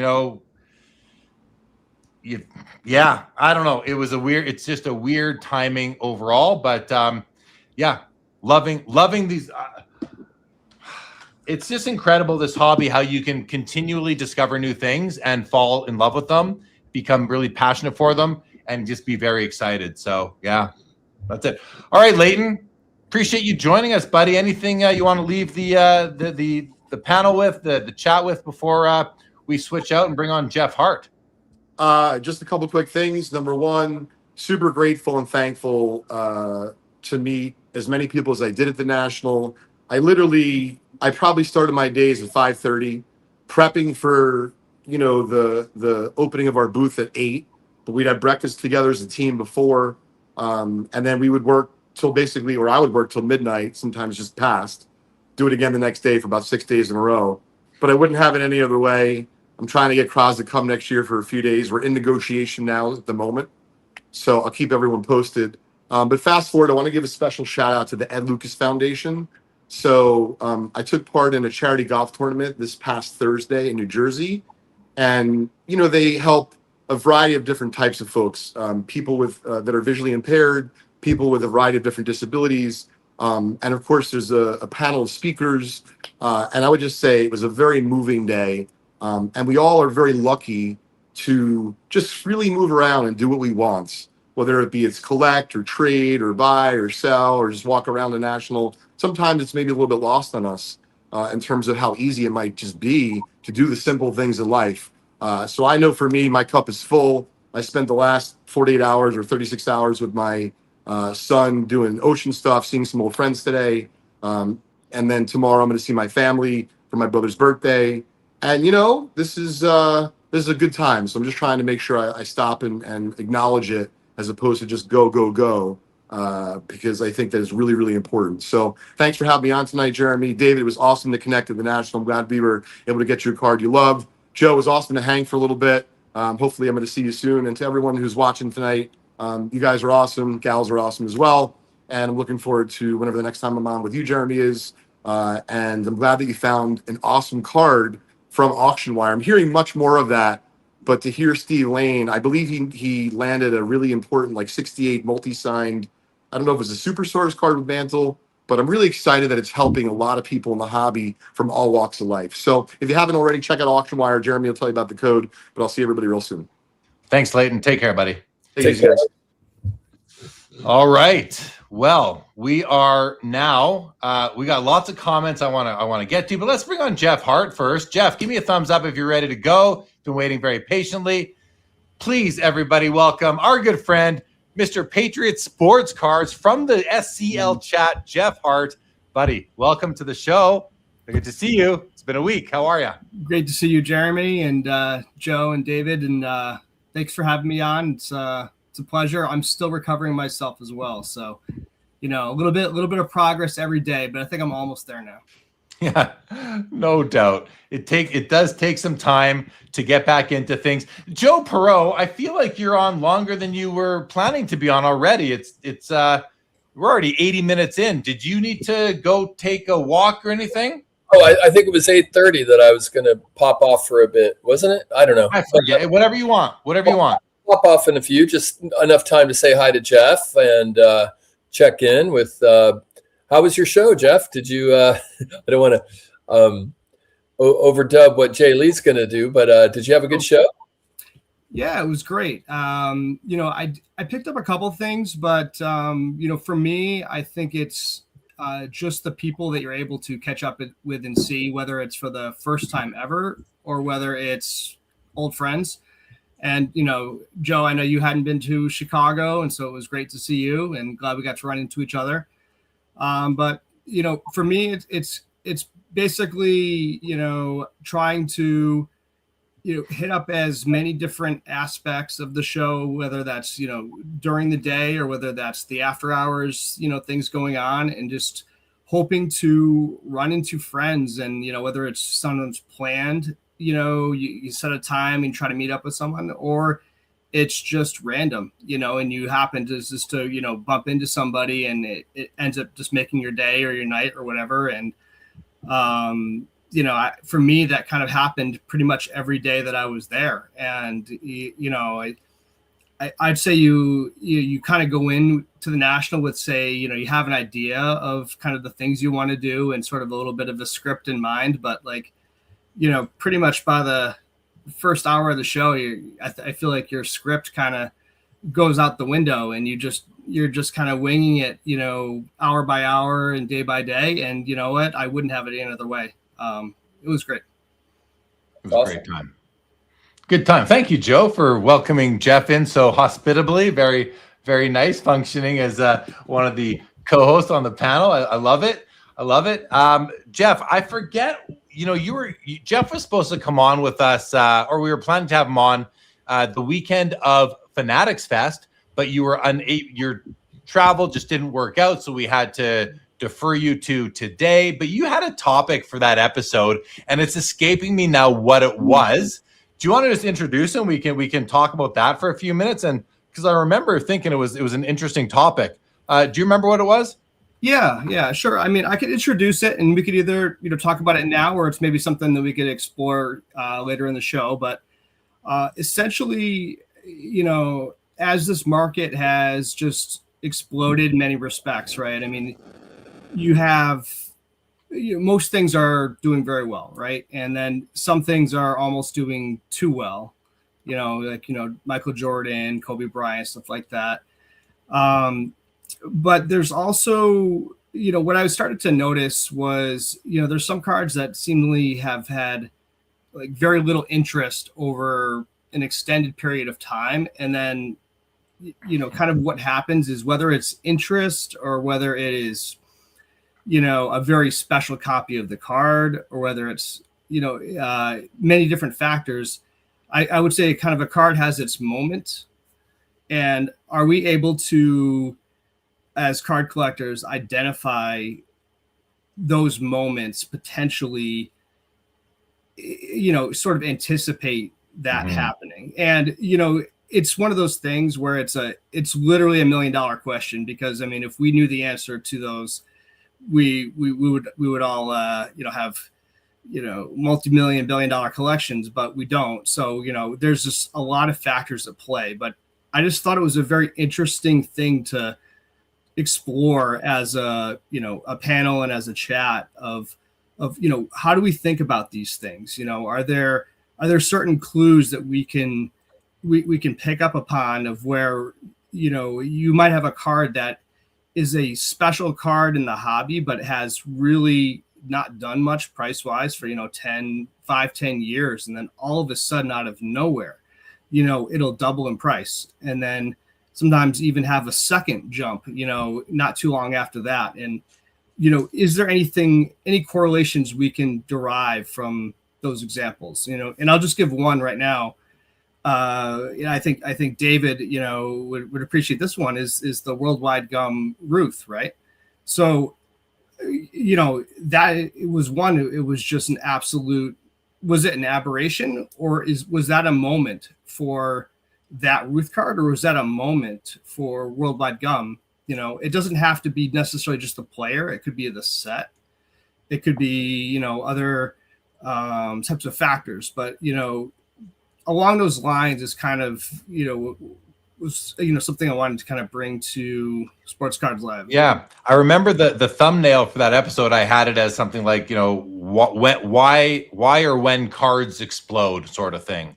What causes that to happen? And I think we were just talking about it earlier. You take somebody with the reach and influence of a Gary V, and he talks about 1940 Superman, 1935 Mickey Mouse. That might be all it takes. The Rock Bumblebee card a few years ago came out of nowhere and just blew right up. So what causes it, and can we identify them ahead of time? I mean, sometimes you can. Sometimes you get lucky, and you can. It can take some intuition. It can take some just even experience and decades in the hobby of seeing how things naturally materialize. But in today's world of social media, internet, and everyone having a megaphone nowadays, it just might be the proper person to tell it to the proper people, and all of a sudden you can have interest. Even right here, right now, us talking about the Mickey Mouse cards, right? That could send people off to looking at what's out there, what's available, what's going on. And then you layer on, again, a Gary V saying what he said. I mean, that's almost inevitable. That's almost unstoppable at that point. But, the other thing is that sometimes you can get two people who just, for whatever reason, everything aligns, right? It all aligns, and two people decide they want to go after a card, and they both throw out mega bids. And all of a sudden, that card that last time sold for $100 now sells for $300. What happens? The market notices. And so it could be for no good reason too, Jeff. It could be for no good reason, except maybe two inexperienced collectors decide, and wealthy ones decide they're going to go just put in some crazy bids. It can just happen for no good reason. So, right. Yeah. And I do think that that's obviously a possibility. But I think in that example, the next sale might come back down, like when we have those, those hockey sticks or the middle finger graph, whatever you want to call it. So like in that example, if it was just those two bidders, and then the next time around that one bidder's out and you don't see that jump, you'll see the price come down. Yeah. I think just in general, it's those examples where kind of like a card has that elevation from wherever it was into this next stratosphere, and it doesn't look back after that.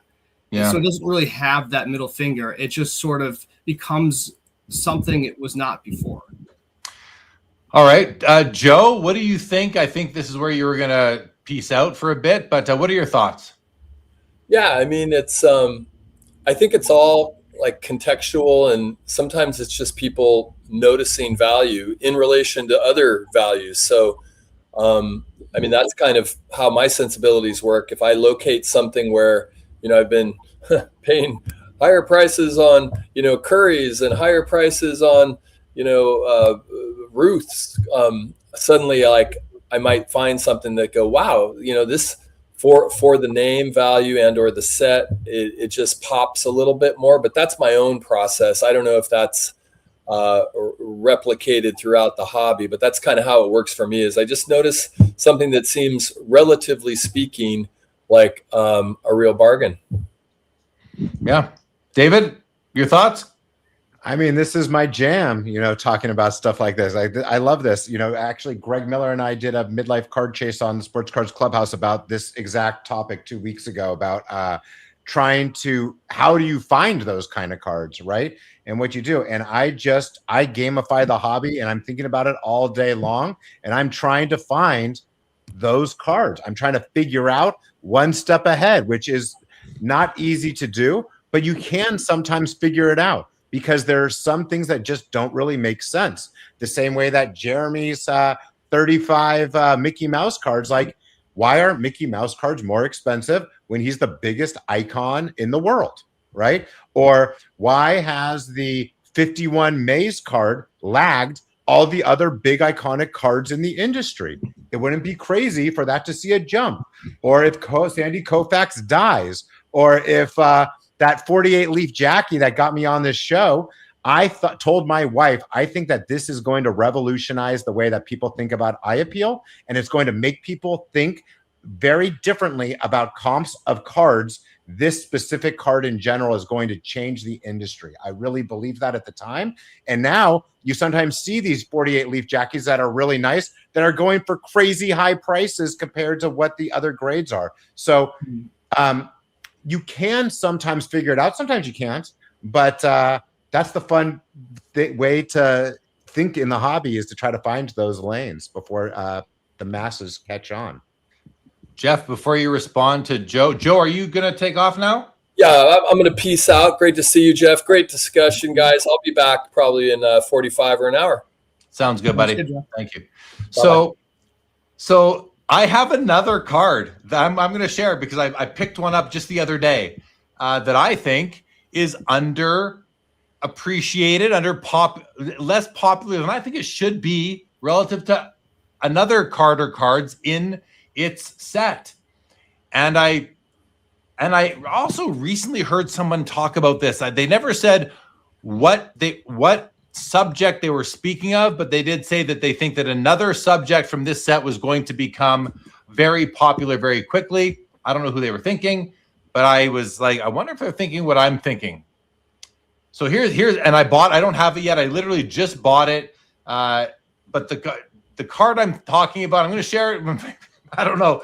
And I bought a cheap one. I paid $150 for the card that I got. Anyway, I'll just tell you what it is. Here's a card and this is exclusive to the Sports Cards Live chat right now. So if anyone cares, I hope you don't, because I don't want anyone to think that I'm saying this because I want people to run up the value of my card. Guys, I paid $150, so that's it. But a card I think that has a shot at becoming very popular very quickly, very soon, is card number 5 from the 1977 Star Wars set, the Princess Leia. Everybody wants the Luke Skywalker. Everybody wants good old Luke Skywalker, right? That card is a beast of a card. I'm thinking to myself, wait a second, who are the most iconic characters from Star Wars? I don't think Luke Skywalker is the most iconic character from Star Wars. I think Darth Vader might be the most iconic from Star Wars. That's a whole other discussion. But there's some other great characters, whether it's Han Solo or R2-D2 or Chewbacca, Darth Vader, that I remember as a kid going to see these movies. So I thought, you know what? Princess Leia makes a ton of sense to me. Female, extremely important to the whole franchise of Star Wars, just like Luke, just like Obi-Wan, Yoda, they're all iconic. But I thought to myself, I'm kind of priced out of Luke right now. I'm going to go what I think is the next best thing, if not the best thing. And I went and I grabbed myself what was the only centered PSA 7 only centered copy in a PSA 7 that I could find and I used auction wire again, thankfully, and I found one. And my goodness, am I excited to add that to my collection. So, I mean, Jeff, to your topic and your question, I don't know that, like, listen, I'm a small fish to blow up a card, which is why I'm okay to talk about it, because I don't have the reach of a Gary V or the 350,000 subscribers like King of Cards does. So, but what would it take? Maybe here's what it took for me. It took me getting priced out of another card to look for the next best thing to focus on it and say, I think this is even better than the one everyone's going crazy over. So is that one of the kind of answers to your a potential, not an answer, but a potential theory to the topic you brought to the table tonight? Yeah, definitely. I mean, I think you could look at it as like a parallel or a tangent of something that has already seen the growth. So exactly your point, you know, another player or subject or character in a set that has gained the eyeballs, right? You know, more recent than not. And it seems like the hobby can't handle too many things at once. So it's almost like you're not going to have every single card or thing, you know, see that growth all at once. So, you know, if Luke Skywalker has had that, you know, that jump, you know, it's inevitable that there's other things that are probably going to follow. Yeah, and I think, like the way I looked at it. Yeah. Yeah. And I think that it could go for, you could have tangents in multiple different ways. So like, for example, you know, 90s inserts in basketball, right, have been pretty hot, you know, for the most part, you know, even aside from Michael Jordan and Kobe Bryant, you know, a lot of players like the Duncan Gonut set, or, you know, the titanium fusion, you know, just a multiple different kinds of sets. You take different players in that just have not had that, you know, that jump yet, you know, or, you know, but or actually take that and move it to a different sport. So for instance, you've seen all of a sudden basketball has exploded, but how about they made those same exact types of inserts in other sports, you know, football or baseball? Are those also experiencing a similar trajectory, or have those sort of not done much, and then maybe there's something there? You know, I think that you could look at it in multiple different avenues. Yeah. You know, yeah, David, we're going to get your thoughts in just one more comment, because, you know, I bought some other cards at the National that I thought I didn't have the words for it until I consulted with a well-known podcaster in the space who I considered an expert in them. And he used the term sleeping giant. I thought to myself, yeah. And that's like, I was asking, I phoned a friend. I used a lifeline. I phoned a friend because I was very seriously considering buying these cards. And I phoned my friend. It was, I consulted with Brett McGrath from Stacking Slabs, because this was a Peyton Manning card from 09 Exquisite Football. And he validated what I thought. He agreed. And I'm like, you know what? I got to go get these cards before somebody else does. I want these cards. They're beautiful. And it's kind of a lane I'm in. And I went and grabbed them. And you know, there are, and the reason I'm saying this is because Exquisite Basketball is crazy. Exquisite Basketball, it's bonkers what these cards sell for. Why not football? Why not the goats of football? Why are they so cheap? I picked up a Barry Sanders and a Peyton Manning, both on-card autos, both game-used memorabilia cards. No, one was out of 18, one was out of 20. Wow. Paid less than $3,000 for the pair. You can't buy a John Stockton auto patch from Exquisite for that price. And I got Barry Sanders and Peyton Manning. So, I mean, why are some cards just slept on? I mean, they just are until they are no longer. And what does it take? Maybe it just takes some sort of critical mass, and it could be a small mass of the right people to get into it, tell their friends, and then things can take off. And when I say tell your friends, it's like, have you thought about this? David and I do it all the time because we talk a lot. And it's like, what about this? What about that? Like, are we thinking about this? Are we thinking about that? And then we go down the rabbit hole. Next thing you know, our 15-minute phone calls turn into 3 hours, and we're both using Card Ladder and Auction Wire, both happen to be, wonderful sponsors of this show. That's the coincidence more than anything. That's why they're sponsors, because they're both great services. But there we are doing that and going on these rabbit holes and learning and discovering and educating ourselves. David, your thoughts on the topic? It's been too long since we've heard from you. Yeah, so I'll give kind of, because I can go into this on vintage non-sports, but this is Sports Cards Live, so I want to bring this back to sports, even though I want to go on tangents. But a couple of different ways that I've thought about this.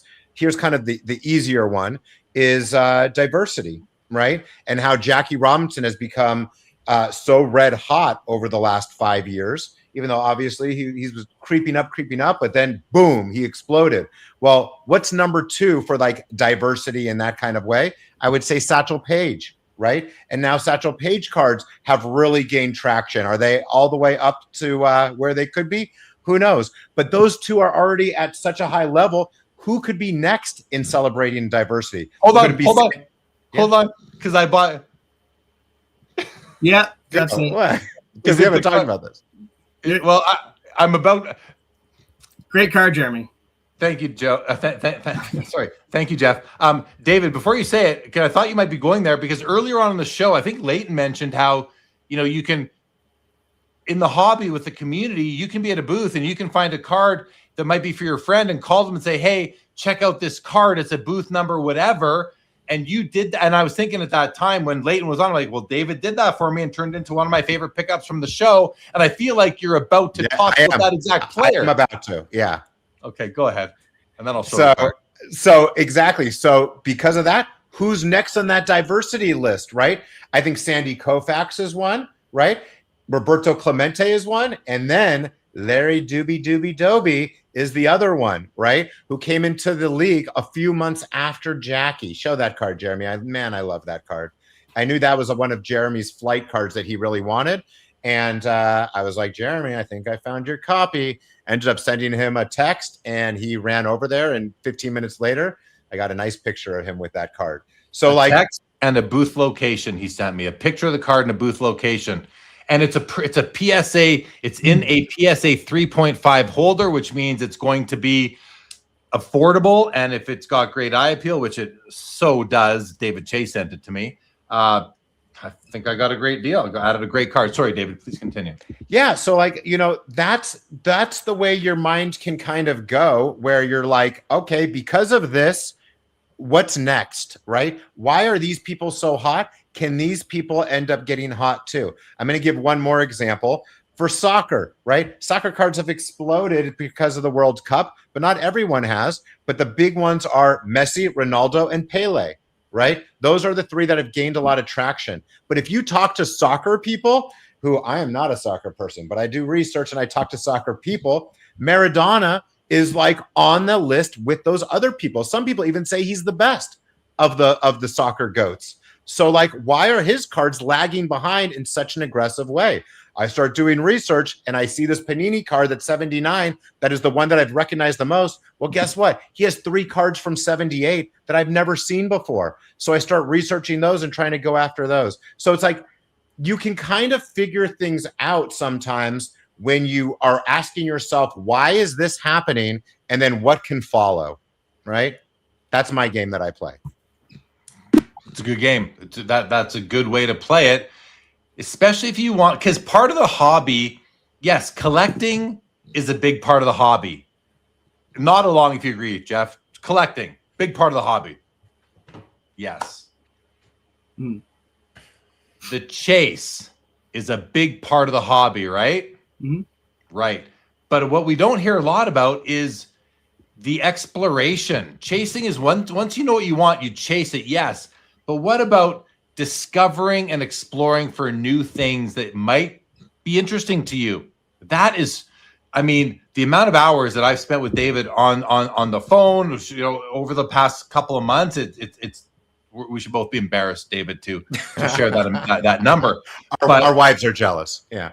But that's what we're doing. We're literally discovering and searching for things that we think are going to be exciting, that we want to, that document history. Like, yeah, I'm a sports card guy, but I like some fictional character cards too, some non-sport a lot. Like I did when I acquired this card last year, Superman #1, I put out like a 7-page carousel on Instagram talking about why I think it's important, why I like it, and why I fell in love with it. And that's like so much fun to do, to tell the story. You know, you want to listen to Chris Hoge on the Hogecast for a great storyteller. Listen to Tony on Southern Collector for a great story. You want great stories? Purchase Midlife Card Collecting Stories by our friend Greg Miller for some storytelling, collecting, the chase, the discovery and exploration, the storytelling. These are all parts of the hobby that most people stop after collecting and the chase, but there can be so much more, and that is so much fun.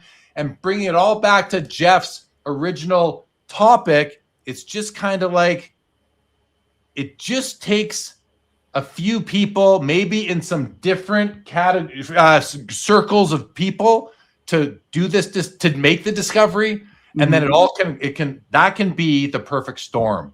One of the theories, Jeff. There's other ways too, of course. Yep. Yeah. Okay.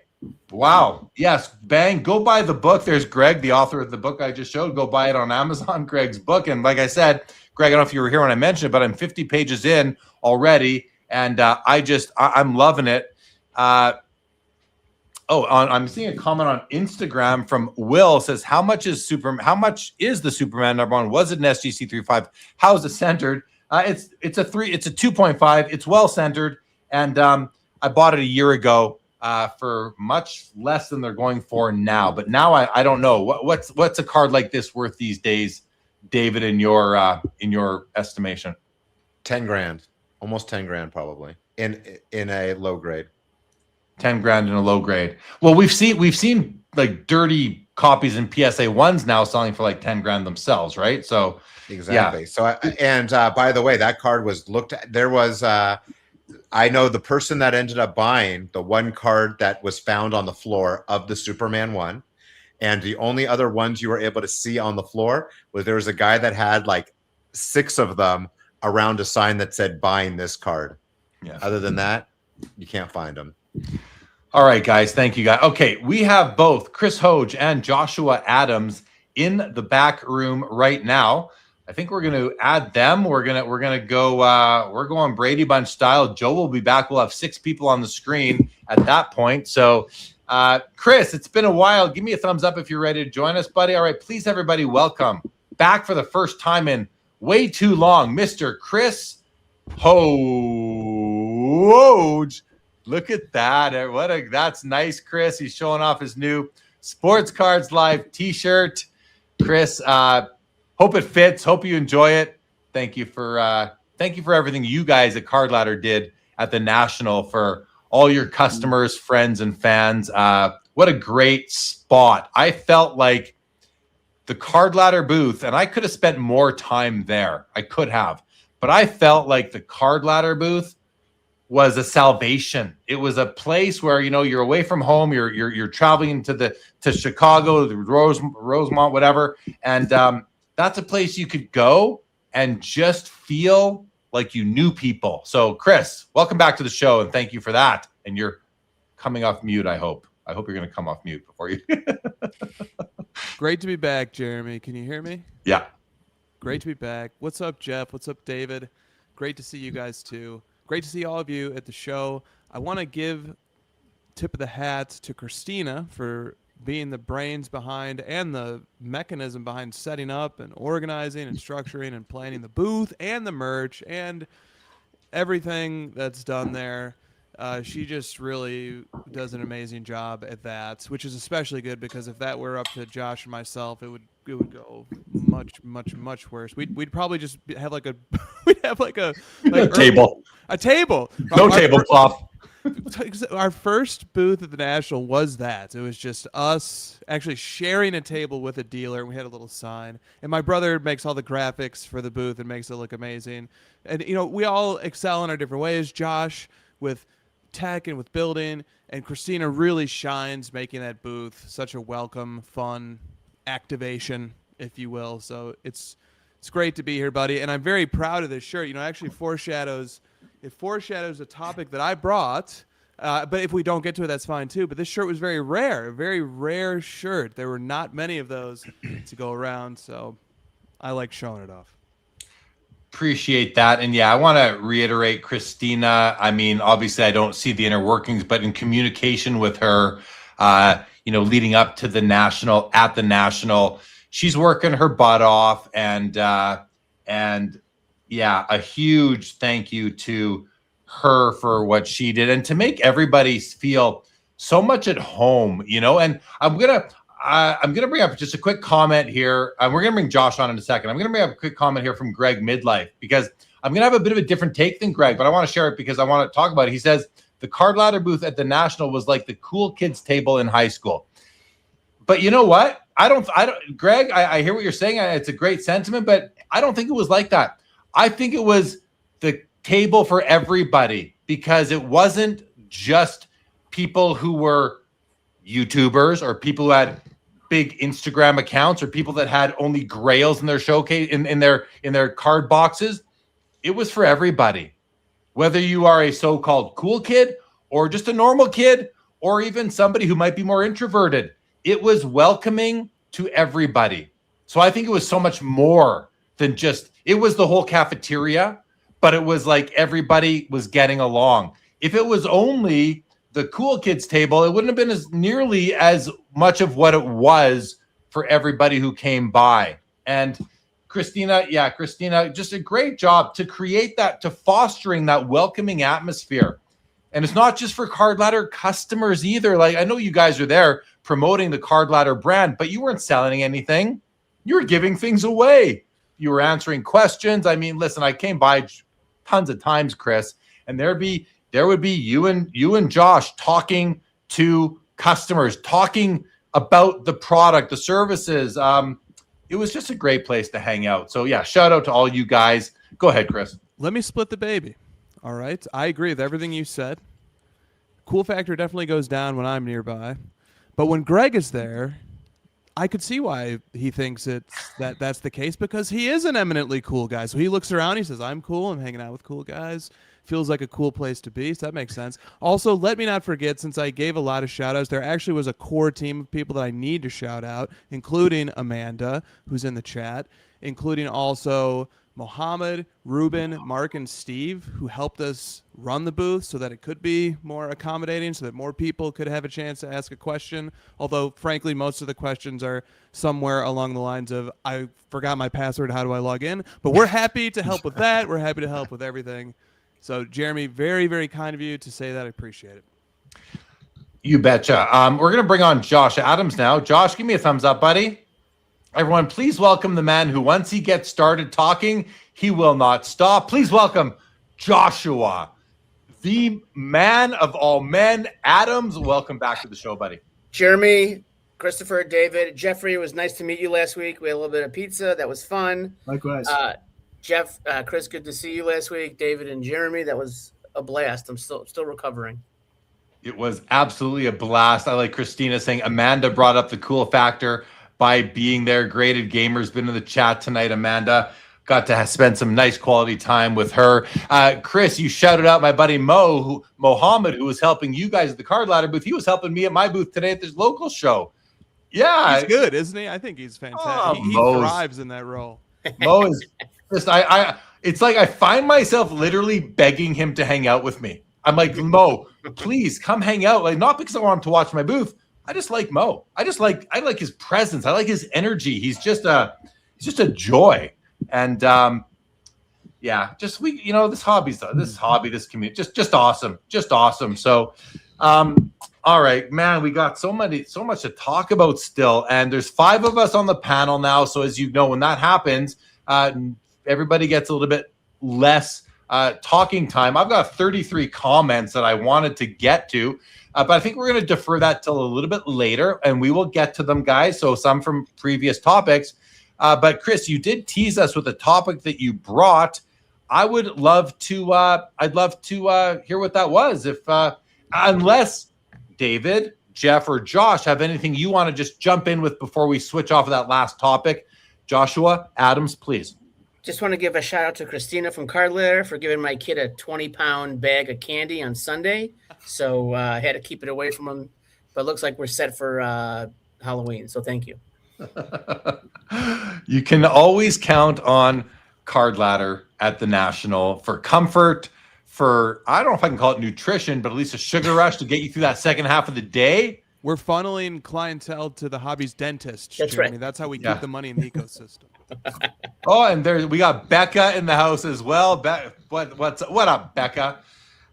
Yeah, just we got it. Just a wonderful community. And speaking of the women of the hobby, even on Enter the Inferno, we had a female contestant. Morgan from Capture did a great job. She's starting a business on a hobbypreneurship in the industry. Like, we got such a great community, and it is becoming more and more diverse in all directions. Just gotta love it. All right, Chris, what kind of topic was on your mind? Well, I had a pre-topic and then a main topic. I'll do the pre-topic really quickly. It was this. You guys were talking about cards being priced too high. That's a major criticism of the National. I saw that to be a substantive observation when I walked around the floor as well, but I also saw the opposite too. I saw a lot of reasonably priced things too. But I think, here's my zag on that, I think we should be glad to hear the complaint that prices are too high. That's music to my ears, because you know what that means? True buyers want to pay less. They don't want to pay more. Nobody should be happy to see that it costs more to get cards into their collection. They should want it to cost less to get cards in their collection, no matter what the baseline is, whether the market's hot, whether it's cold, whether it's going up, whether it's going down. I take solace in people wanting lower prices. That's a very healthy sign. That's people who want to own the card. Jeremy, also probably people who want to arbitrage too, but I wanted to give that take. No, that Chris, that's a take we hadn't considered yet. And so, okay, I just want to, I think there's two branches you can go down there on that one. And one, you touch on them both, but one is, yes, people just want to own the card up to a point, because there is the not for sale price. And when someone meets that not for sale price, that person may no longer own that card. The other one are the true people who just want to own it. They're just kind of maybe showing it off there. So is it really they want to own the card, or are they holding out for more money down the road? Because it's holding out for more money, or there is, that, which is similar but a little bit different than the not for sale price. Or are they just wanting to keep the card? Like, so can you just sort of consider that and just expand your thought a bit more, and then we'll go around the horn. Yeah, I mean, I think it's a great point. And when markets are rising, we tend to cling on to our cards tighter and think that there's more upside. And when markets are going down, we tend to want to sell them more quickly. Cage had a great observation on his podcast from today or yesterday, where he was noticing that we had that great peak of about 5 years ago, and then there was this great valley, and people were like, oh man, I should have sold earlier, and I regret it big time. But he said for those people who held through the valley, now they're right back to where it was then, or even better. And he said if you sort of take the zoom out approach, I know that's a bit of a cliche from the last cycle, but if you zoom out, you look at the last 5 or 6 years, that if you held through the valley. So I think it's something about psychology, Jeremy. I think it's that when prices are strong and things feel bullish, we want to hold on even tighter. Our walkaway price gets higher and higher and higher. And the opposite, actually, when things come back to earth, and they do come back to earth. They do come back to earth. That is something we've seen. David Chase, your thoughts on this line of discussion, please. Yeah, I just think that I agree that owning the card, and we are paying high prices, but there are ways to own the cards at lower prices if you just can allow yourself to not possibly buy the nicest copies of the card or the lower grades of the card, right? There are ways to make this hobby more affordable for you. You don't have to go for the GOAT. You don't have to go for the most iconic cards of those players. Instead of you getting an early mantle, you can get a later mantle, right? You can get one in a PSA 1 instead of a PSA 7. So there are ways to make it more affordable. And there are ways for you to be able to pay under comps and be picky. The ones that are going to be going over comps, it is actually a very specific amount of cards that are like that, in my opinion. It's you know, there's a million cards out there, right? There might be 1,000 that are these iconic ones that are at these really, really high prices. So if you can just dig deeper and not go for the 33 Gaudy Ruth, right? Instead, try to find maybe another one, then maybe it's not going to be an all-time high price. Jeff Hart, your thoughts? A little bit of a different take is, you know, on some cards, you're actually excited to see a huge price tag on it because you're actually excited to see that the card is actually available and present. And what I mean by that is there's a lot of cards that don't see the light of day. Our grails are just amazing cards. And you actually saw a lot of those around the National. And you didn't, and honestly, I don't think I've saw a lot of those, you know, really special cards even, you know, available or with any price tag on it. So the fact that they're actually like, you know, peeking their head out in showcases, or whether it's like at the Acquire booth, you know, and someone's just kind of showcasing it and it has a big number on it, but to actually see that someone is actually willing to entertain to let it exchange hands, I think that's a great thing, you know, for the hobby. Yeah, that's great points from both of you guys so far. Really quick, to the people watching on Instagram, if you want to get involved in the chat, come on over to YouTube. We have over 220 people live over there. So that's where the comments are, and we haven't been able to address them in a while now, but that's where you can come and become a part of the discussion over there. To the Instagram people watching right now, because I see some comments coming in there and they're like, why aren't you answering me? Well, because there's 3 people over there and 220 between YouTube and X right now. So anyway, Josh, can we please have your chiming in on the topic? Let's see if we get something here. I mean, I agree with Jeff that, you know, it's nice to see a card available, and then, you know, if things are too high, don't buy. I didn't really buy anything because prices are too high. So I'm just kind of sitting back till things come back down to earth, because they will. Joshua Adams. That walked up to the booth. That wasn't in a showcase. That walked up to the booth and I bought it, and it was great. No questions asked.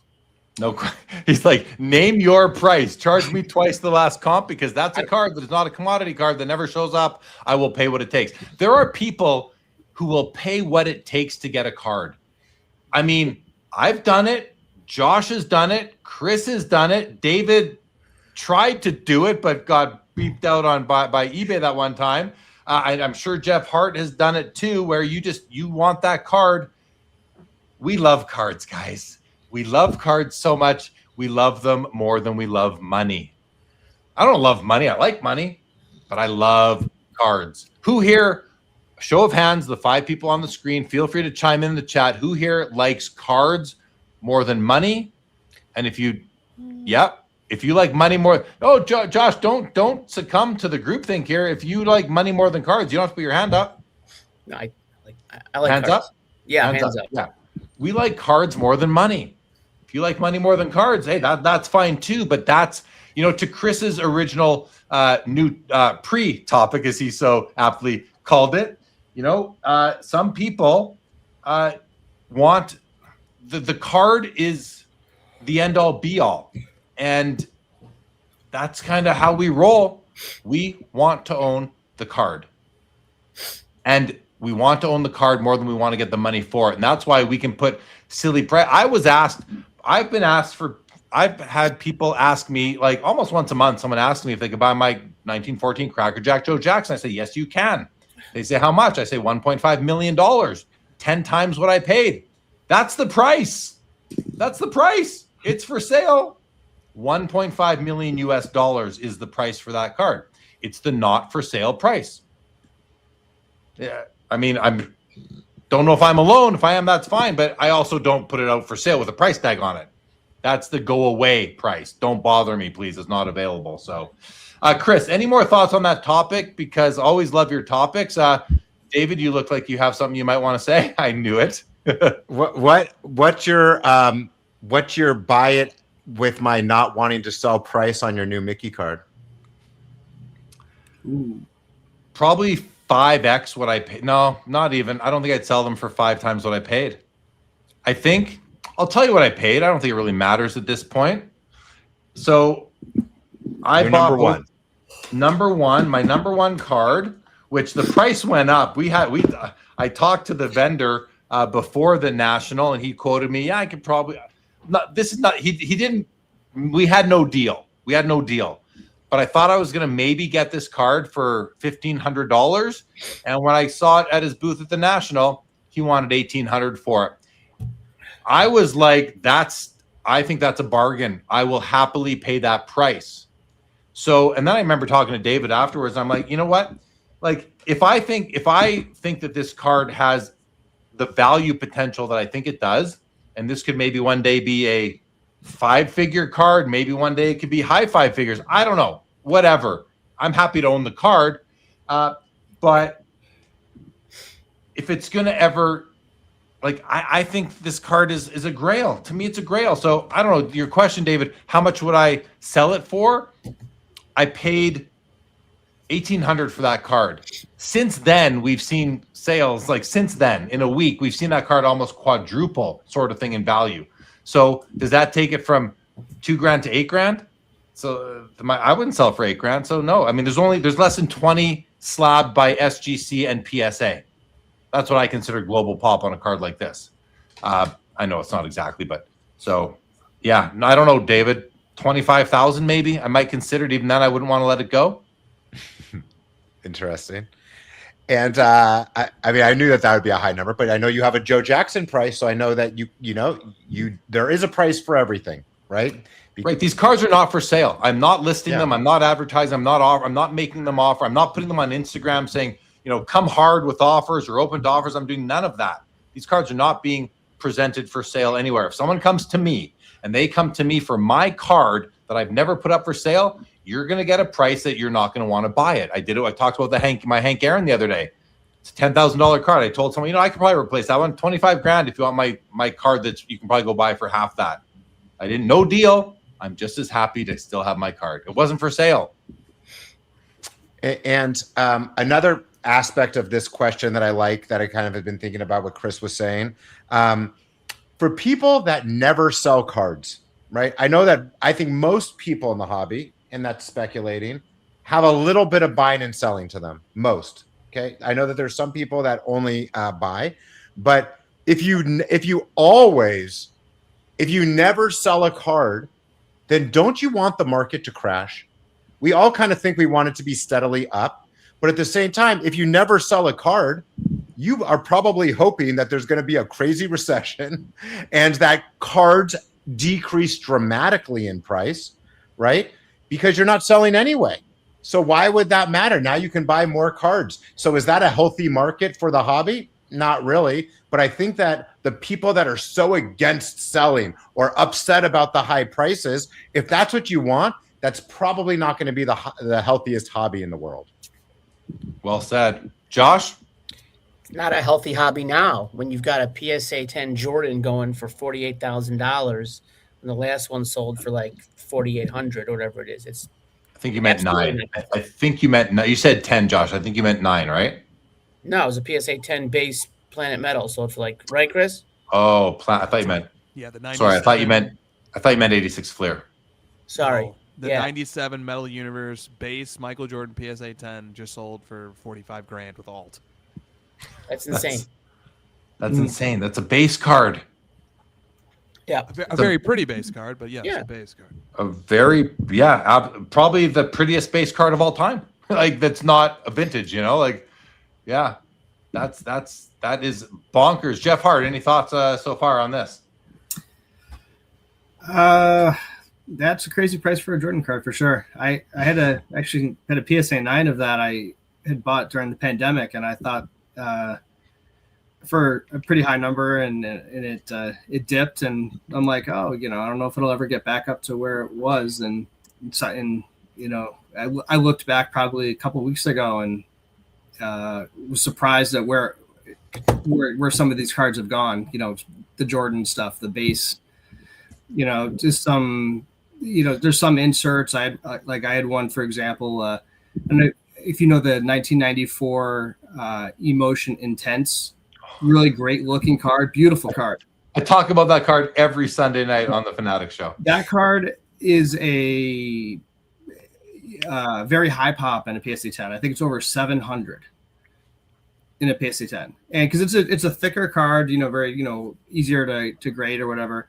And that card was probably like $500 for a long time. Last time I checked, I looked literally yesterday. It's at $5,000 now. Yeah, crazy. Absolutely. Chris Hoge, what's your second topic? What's your actual, not your non-pre topic? The main topic. The main topic is this. It was, I'll introduce it by way of a brief introduction or prologue, because it was inspired by something that I saw when I was looking around Instagram the last few days. So not today, but I think yesterday, maybe a little later in the day, Acquire announced the sale and published the price of a Michael Jordan card that is from the 1998-99 season, or associated with that season, that has 40 copies, 40, and the card sold, according to them, for just under $1 million. And I think it caught a lot of people's attention, partially because it's a major outlier price relative to what the card had sold for previously, and partly just because, I think people love that card and they're fascinated by that card. The card, by the way, is called the Molten Metal Fusion Titanium out of 40. But the conversation became interesting, not because they posted the price, but because of how people reacted to it.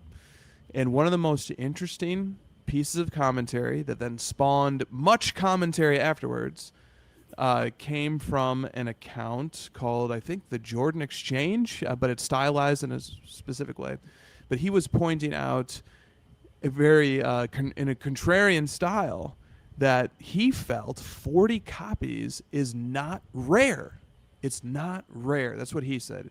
Now, he's coming from the vantage point of ultra-modern collecting. He, notwithstanding his username, he made a pivot from Michael Jordan collecting to LeBron collecting. And when he pivoted to LeBron collecting, he initially says he started collecting cards that had 50 copies or 100 copies, but in the ultra-modern product landscape, that just simply isn't rare by anyone's standard. And so he said he really focuses on 10 copies or less. That's his focal point as an ultra-modern collector, that he felt like 40 is just way too high. Doesn't make sense to call that rare. Rare from where he sits is 10 copies or less. And so that was sort of the ultra-modern point of view on that card. But lots of other point of views chipped in too. So there was sort of this 90s collector point of view. The 90s guys stood up and said, well, actually 40 is rare if you contextualize it. The 90s was a time when for the first half of that decade, you didn't even have serial numbered cards. And for the last half of that decade, you had a few. And among those, being numbered to 40 was among the rarest in terms of how rare serial numbered cards were then. So in the context of the 90s is rare. And then they added another point too. They added a wrinkle to it. They said, and even if you feel like 40 is a lot, 40 aren't available. That these cards are tightly held, and that 40 feels rare because it doesn't come up for sale very often. And like the empirical fact of that matter is that this card shows up for sale once or twice a year, roughly. So you can decide if you think that a card that appears that often feels rare or not. And then finally, there was another point of view, more of a vintage point of view, which I thought was excellent as well. And it's straight away, it starts off sort of with the take that this is manufactured scarcity. So let's just start there. Let's acknowledge that this card having 40 copies was an artifact of its specific intentional design and not of collecting tradition evolving over many years and cards, not being cherished by children and being discarded and stuff, and then the actual population that survived creating a more organic rarity. But instead they start off by noting that this is manufactured rarity, and then they go on to make a really subtle point that I think is an excellent point. And that point is, when you look at like a Michael Jordan card from the 1998-99 season that has 40 copies, sure, there's 40 copies of that card, but there's 250 more copies of that card in a different color, in a different parallel. It does have an undercard. It does have a more common version of itself with 250, but why stop there?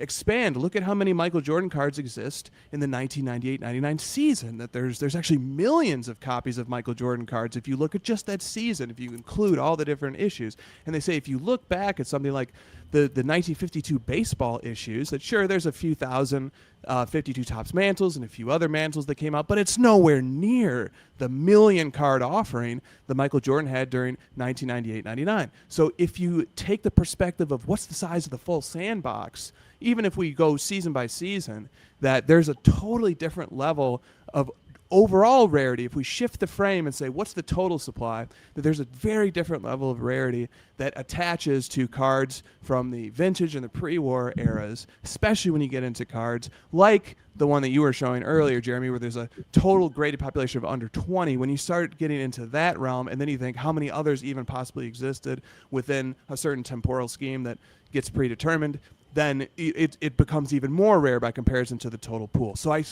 gathered these three different points of view. I thought they were fantastic, and I wanted to kick it to the panel and get everybody's take. This isn't a debate. There are different perspectives. I hope I made that point, that there are lots of different ways to look at this, and different era collectors look at it differently.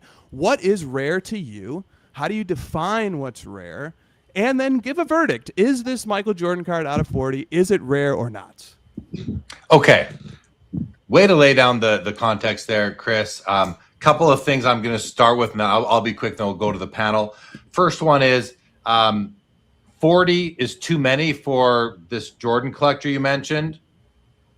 10 is too many for that Jordan collector down over there opposite me, Chris Hoge. He likes cards that are numbered out of 1. So rarity is subjective in terms, not subjective, but people can have their different tolerance for what level of rarity is appropriate for their collection. For the Molten Metal Fusion Titanium, which is serial numbered to 40, the real question is how many are actually in circulation? How many survived? Is 40 is likely not the real number, similar to StarQuest Gold, maybe the most famous of a print run of 100, where there may only be 20 known surviving copies. So there is nuance there that I think comes into play in a deeper sort of analysis. But then GC asks, where is Stiff? I can tell you guys with certainty that Stiff is so rare that he basically doesn't exist anymore. If anyone knows what I'm talking about, Stiff is actually Hoge's brother. And I saw Stiff at the National there, Chris, last weekend. I know, and I thought I was looking at someone I'd never seen before. I'll just tell you that. The man is half the man he used to be, and that's in a good way. But Stiff, the old Stiff is so rare. The old Stiff has gone extinct. There's a new Stiff in town. Having a little bit of fun on the rarity discussion, timing it with the comment that came in from GC here. But Chris, yeah, it's a great topic, and let's go around the horn. Would any of you, David, Jeff, or Josh, like to go first before I go in clockwise order and call on you for your thoughts on? And let's start with you, David. You know why? Because you are vintage only, and Chris is, for the most part, modernish only. So you heard what Chris's observations were, David. You heard the takes he heard, the nuances of the discussions. If you can, and David, like, I kind of want to hear you. You can address the 90s, because you don't follow it so closely. But how do you apply that to what you're into, being vintage exclusively?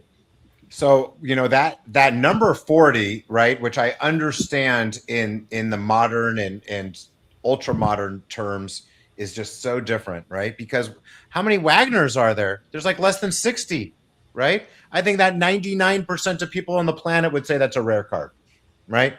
And part of rarity, I think, has to do with how many people want that card and how many are available.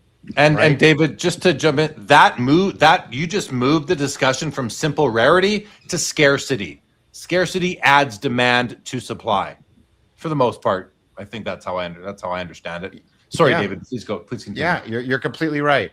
And so does it always need to be in high demand for it to be rare? No, because there's these, I always joke around these cereal, these fruity pebble cards of Alkaline that has like 22 of them on the planet, and they probably never come up. And the reason why they don't come up is because they're probably not worth very much money. So somebody that's trying to collect that set, those are extremely rare, right? Even though there might be 100 of them on the planet, but you don't see them for once every 5 years, right? So I think that sometimes the higher the cost of the card, you see it come up more often because it could be life-changing money for a collector when it is a rare card, right? But to me, and I understand that one of ones and out of tens and stuff are more rare, but I'm guessing that this set doesn't have the parallel, right? It's not like there's another card that's similar to that. This is on its own as its own card. Is that right, Chris? There's one undercard, which is numbered to 250, and then there's the out of 40, and it's just it. There's just those 290 total. There's not a rarer version of it. The 40 is the rarest issue. Got it. And I think that's a big problem of the ultra modern is that there's so many different versions of the parallels, unlike this one. So to me, I would consider that a rare card because I'm guessing that there's a lot of people on the planet that want one of those 40 cards. Jeremy, you're muted, buddy. It's really, thank you. It's really interesting. I got like hail going on here, so that's why I muted myself. But you're coming at it, David, from a vintage angle, where rarity is driven by survivorship. It's by these cards lasting and going through all these owners and not being thrown out by mothers, all these different things. And it's so, the story is so neat. The journey these cards have taken is unlike anything that any modern card could ever dream of going through. And nowadays, it comes back to that whole thing. Back then, we weren't savoring our cards and keeping them. Well, I did, but most people didn't keep them in great condition, right? They didn't like cherish these things the way we do now. They cherish them, but not condition-wise. They just cherished owning them because they had their favorite players on them. But nowadays, these cards right out of the packs are straight into sleeves and top loaders and one touches and slabs, and so they're all kept. And also in the world of breaking and televised breaking and all these things. I think about the super factor 101s and the gold refractors out of 50 and the kabooms out of 10 and the prism golds out of 10 and all these different things. It's like within a few months, the hobby basically knows where they all are of the product coming out, or maybe within a year or two, you basically can maybe find all the copies, or at least a way higher ratio than you could in the older cards. So rarity, I think, and scarcity, well, rarity actually is different when it comes to vintage and when it comes to modern. And when you're comparing, 60 Wagners to 10 Prism Golds, you think, well, the Wagner's not rare. There's 6 times as many Prism Golds as there are. It's just, it's not the same thing. But in the absolute sense, it certainly is. It really is. There's only 60 Wagners, but there's only 10 of this. So then it comes to substitutes. It comes to what options do you have outside of those specific cards, right? Do you need every single Prism Gold? Do you need that? Do you need that 2017 Prism Gold LeBron? Or are you okay with the 2018 or maybe a 2019? Like, do you need that one? So now you can look at, you can kind of find other ways to grow that definite absolute number of 10 to now it's not just 10, it's not absolute anymore. And now you get to numbers that are maybe bigger than the Wagner, even the Molten Metal Fusion Titanium out of 40, where the Molten Metal Fusion is at a 250, I think Chris said, if I remember correctly. That is a substitute. It's clearly a substitute. A lot of people say, just like for me, Princess Leia was a substitute for Luke Skywalker. I might be the only person who looks at it that way, but I look at it that way. I'm okay. And this is me as well. This is similar to my non-rookie card thing, where it's like, I don't need a Johnny Unitas rookie. I can get a second-year card. I don't need the Luke Skywalker because it's number one. I'm happy with the Princess Leia. We can all find substitutes to these things such that rarity doesn't have to cause us to spend way more than we want to on a card. So, man, yeah, lots there. Lots there I think I just dumped, and I saw Chris taking a few notes, so I'm sure you'll come back with it. But we had David speak. Maybe before we go, we'll go to Jeff next, but before we do, Chris, why don't you respond to that? because I think there's a lot. I think there's some good stuff there, if I might say so. It was me that said it. I know that sounds a little heady, but there's some. I think I made some. I like the points I made. You're exactly right, Jeremy. It comes to substitutes, and that is sort of the thrust of the vintage point of view. Is that, if you want to have Mickey Mantle's card from 1952, sure, maybe there's a few thousand of a handful of options. If you want a Michael Jordan card from 1998-99, there's plenty of more options. There's 65 different one-of-ones of his from that season. I know that number by heart. There are 65 different one-of-ones alone. And then you scale up from there. You've got parallels to insert sets that are out of 25 from Upper Deck. And then you have the Molten Metal Fusion Titanium out of 40. Then you have the PMG out of 50 in that year. And then you have just the Slam Bams out of 100, and then you have Bams out of 250, and then you have dozens more inserts that are unnumbered, rare, but relatively, but we don't, maybe a few hundred, maybe a few thousand circulation, just from that season. So when you said substitutes, that nails it. There are plenty of alternatives. There are plenty of different ways to approach it. It actually ties into Jeff Hart's earlier topic, which is where that topic evolved to, which is sort of finding opportunity in a strong market. Ties into the comment that Ruben made in the chat where he said he's finding cards at comps at shows. So maybe there's too many people. He said maybe there's too many people trying to swim in the same pool. So the alternatives or the substitutes, that's definitely a through line of this whole show. It's a great point. Ruben's comment, maybe there's too many people trying to swim in the same end of the pool, or however, whatever that language was, is so interesting, because I get really excited by finding things that other people either haven't found yet or don't care about. Like, that's exciting to me, to collect a little bit differently. And a lot of people are, not doing that yet. Some are. I mean, we all like what we like. I think everybody does collect differently. But a lot of us kind of aggregate towards the same cards over and over again. And there are other cards out there. So, but it really depends what you're trying to do, because then you can just look at what's iconic. We have iconic vintage, we have iconic 90s, we have iconic modern. And people want to gravitate towards what other people like because they think it's safe as an investment when you're, spending that significant money and investing. That's fair. I think it's a fair way to approach the hobby. So, okay, let's go to Jeff Hart now for his comments. And I'm glad, Chris, that you tied that back to Jeff's original topic as well. But Jeff, your thoughts? Yeah, so I mean, just taking the 90s, Jeremy, I think you made a really good point about survivors. Now, the question, is the serial number doesn't necessarily, like you said, tell the story of how many are actually in PSA holders, BGS, graded, whatever it might be. And it's almost, to me, it's almost a head scratcher of why that is. It's like, did they not survive, or have they not been discovered? Or have they not even been opened out of their original, form in the pack? Like, I don't know how much of that stuff is still not opened, but so you have to wonder, will things just keep popping up and maybe they won't become as rare? But as far as I'm concerned, I think the 90s stuff has proven to be difficult to find, for whatever reason, the really, really tough serial numbers. And then from a vintage, perspective, yes, of course, survival is definitely probably the most common, reason for the rarity. But I think, you take that to another level is condition, obviously, right? So, high-end vintage is obviously can be extremely rare, but it also can be extremely expensive and not affordable, for the average collector. So like, we have to look at those other options.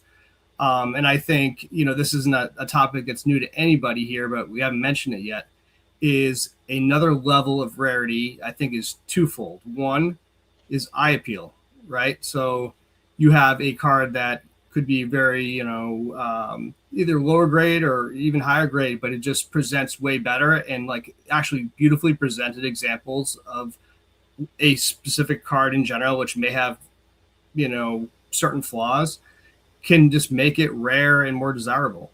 And I think also, for some people, adding an autograph, to specific cards, especially if that player is no longer, with us, I think is another level of rarity as well. Oh, Well, yeah, thank you. Well said, Jeff. And you talked about 90s there, and you talked about the rarity of 90s different than vintage. And then I think about the card that Josh got that I just showed I flashed on the screen there, which is numbered to 63, I believe. Josh, you're after 63 Fleer baseball. Yep. He picked up that Frank Thomas. He said they never come up. Like, Josh is a Frank Thomas guy in Chicago, needed that card for a long time. I think you mentioned to me you were looking at that card for 10 years and you finally found it. Yeah, at the National. So print run doesn't always equate to rarity, certainly doesn't equate to scarcity, almost has nothing to do with it. Well, less than it does rarity, but rarity is very, very case dependent, I think. And then while we're talking about Josh and Frank Thomas, Chris has a question here for Josh. He says, I just brought a few Frank Thomas cards that are nice inserts for cheap. Bonds and Griffey Jr. have skyrocketed. Frank Thomas seems undervalued, or am I mistaken? Jesse did respond, though, and say Thomas is rising, but not as much as Griffey and Bonds. What is your take on that, Josh? I hope Thomas stays undervalued and cheaper, because then I can buy more of them. So keep the price down is fine with me. Keep the price down. We got Jay from Mojo in the chat. Jay, what is up? Thank you for dropping in, as you regularly do, Jay. It was good to see you at the National as well. And as always, Upstate says, guys, like and subscribe to help the channel. Thank you, our friend at Upstate Sports Cards. Welcome Joe back to the stage, everybody, please. And Joe, you didn't say hi to Josh and Chris earlier. Hey guys, good to see you. Great conversation. I feel like I'm coming in. It's like when you jump into a 6 to 8 foot swell and like things are happening, you just got to get your bearings. So keep on cooking. Have you been listening, Joe, to the last bit while you were away? Yep. Anything, comments you want to make on this rarity scarcity topic that we're having? I mean, a lot of levers that you guys are bringing up that aren't immediately in my mind. So I'm deferential to that. I tend to think, like you said, Jay Lee, kind of like the float or what's actually available so often. I mean, Chris knows this with like the Upper Deck Reflections Jordan, it might be numbered to, what is that card number to? 100 or something. And it's actually like, I think there's, maybe 18 or 22 in the pop, at least in the PSA. So it's like, a lot of times you just don't know what happened to the cards. That said, I've been trending a little bit more towards just the straight up one of one. And once you get that framework, it's hard to come back to 40 or 50 or even 30. So I don't know, not that I'm exclusive, but my Curry gold vinyl has shifted my perspective in terms of rarity. Rodeo Joe, everybody. Rodeo Joe. It's funny how you can. This is like George Jefferson down here. Is like straight up to the penthouse here from Beater Joe to Rodeo Joe. I love it. I love it. Here's actually Mojo J put a question in the chat. We'll go around the horn quickly because we were talking about something similar earlier. He asks, what's each of your, no matter what, you won't sell the card. It is PC for life. And we'll start with, we'll go around. We'll start with Dave. We'll go clockwise. We'll start with you, David. What is your, no matter what, you won't sell the card. It is PC for life. This is going to make me look like such a jerk, but I don't think I have one. I think that there could be a scenario where I could find that same version in a better way, either lower grade that looks nicer, and I can give up my specific copy. I will not give up my copy until I found another one, but like probably my favorite card is my 52 Topps Jackie. That's a PSA 2.5. That is spectacular. If I found one that even looked better than that, I could give up that specific card. You know what, David? I don't know. I'll speak a little bit for Mojo because to me that's not an answer because you still want a copy of the card. So I think right, like you might. Just what card do I need to keep no matter what? I think that's a fair way. I think that's kind of what Jay means. Is not like yeah. I have a lot. Then I have a lot of them. 48 Leaf Jackie, 52 Tops Jackie, Bill Russell rookie. Those are like 3 at the top of my list that I love my cards and I love my copies that I want to keep forever. You always want to own a copy. How about you, Jeff Hart? I would probably say my Bill Russell rookie card, but with an autograph from his playing career, early days, which he didn't sign very many at all, probably maybe even in the single digits.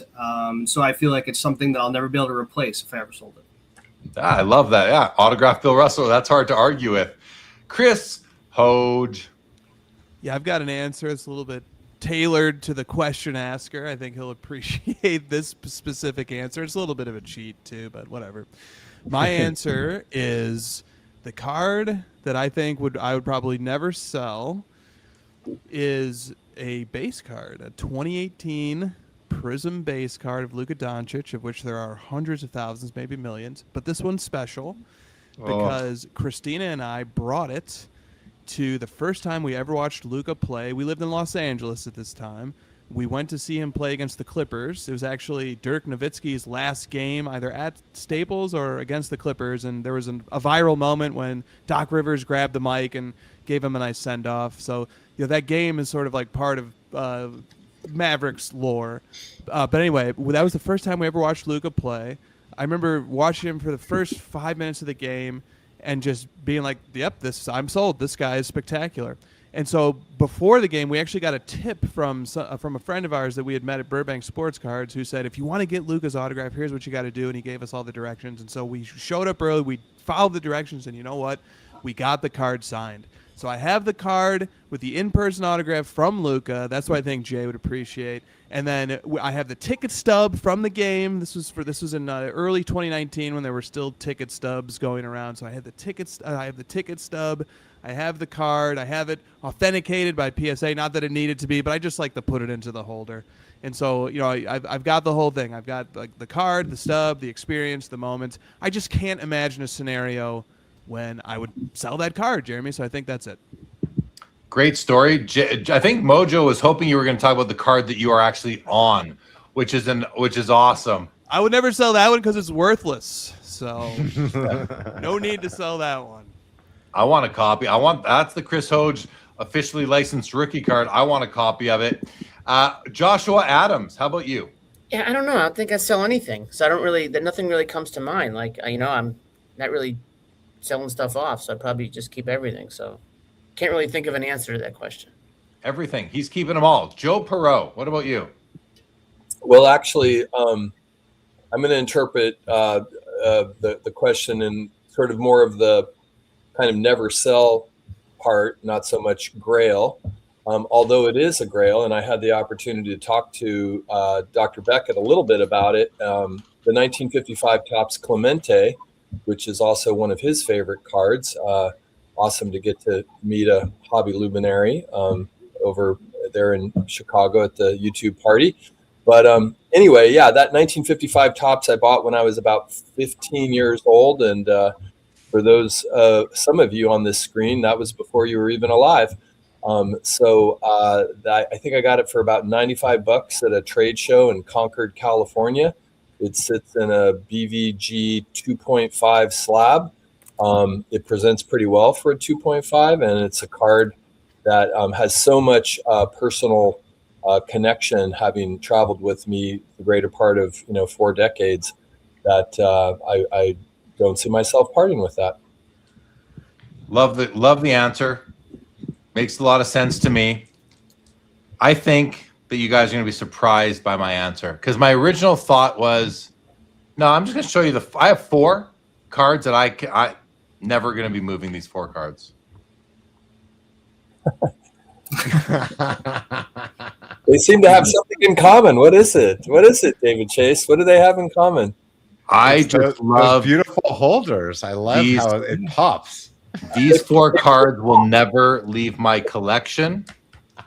We've got the Superman #1. We've got the Pierre Picard, Pirates of the Spanish Main, right here. Beautiful gift that I got from my good buddy Greg Miller, Midlife Cards. We've got my Babe Ruth number 53, and Joe DiMaggio, 41 play ball. 4 of my favorite cards. I don't see myself ever selling any of them. And if I did, I would have to replace them. Like I will never not own these 4 cards. Pretty much. Like, and if someone pays my not for sale price, I will take those proceeds and just go buy another one. Like that's what a not for sale price is. It allows you to replace the card and get several more cards. So these 4 cards, I love them all so very much. I love them. Like I love you guys. You're kissing the holders. I'm surprised that you would kiss those holders, Jeremy. That's what they're in. What can I do? That's what they are. I love them. Would you ever cross them over? Would that Ruth ever find its way into a different slab? We've talked about this. You know, I'm not crossing them over. I mean, who knows? Maybe one. I can't never say never. Never say never. So because you won't do that, and I know you don't want to pay money to have those graded with the companies to make them more uniform to your collection, which you made clear on The Hangover. If you ended up finding like a nice 41 play ball DiMaggio that was as appealing as that card, would you be more willing to buy that card and then sell your version because it's in the right slab? Yeah, yes, I would. To get uniformity, I would. Sure. Of course I would. Yeah. If I like I have to like the card at least as much as I like this copy. And then, you know, I'd hopefully be putting money in my pocket too, so I can go buy more cards, right? Like that's hopefully what. And I was just recently, actually, Leighton messaged me the other day. He's like, did you ever find a 41 play ball DiMaggio? I'm like, yes, I did. But show me what you got, you know? And he sent me a copy of a card, and it was nice. But I'm like, I don't like it as much as I like mine, so I'm not willing to that move. So are those 4 cards, when you're like shopping at the National and looking at all of the cases, are they more on your radar because they're in SGC slabs when you're looking at each copy? Not really. No, okay. They're not. I'm not looking to change anything about these 4 cards that are in my collection. I love them. I love these cards, and yeah, I just do. I love them.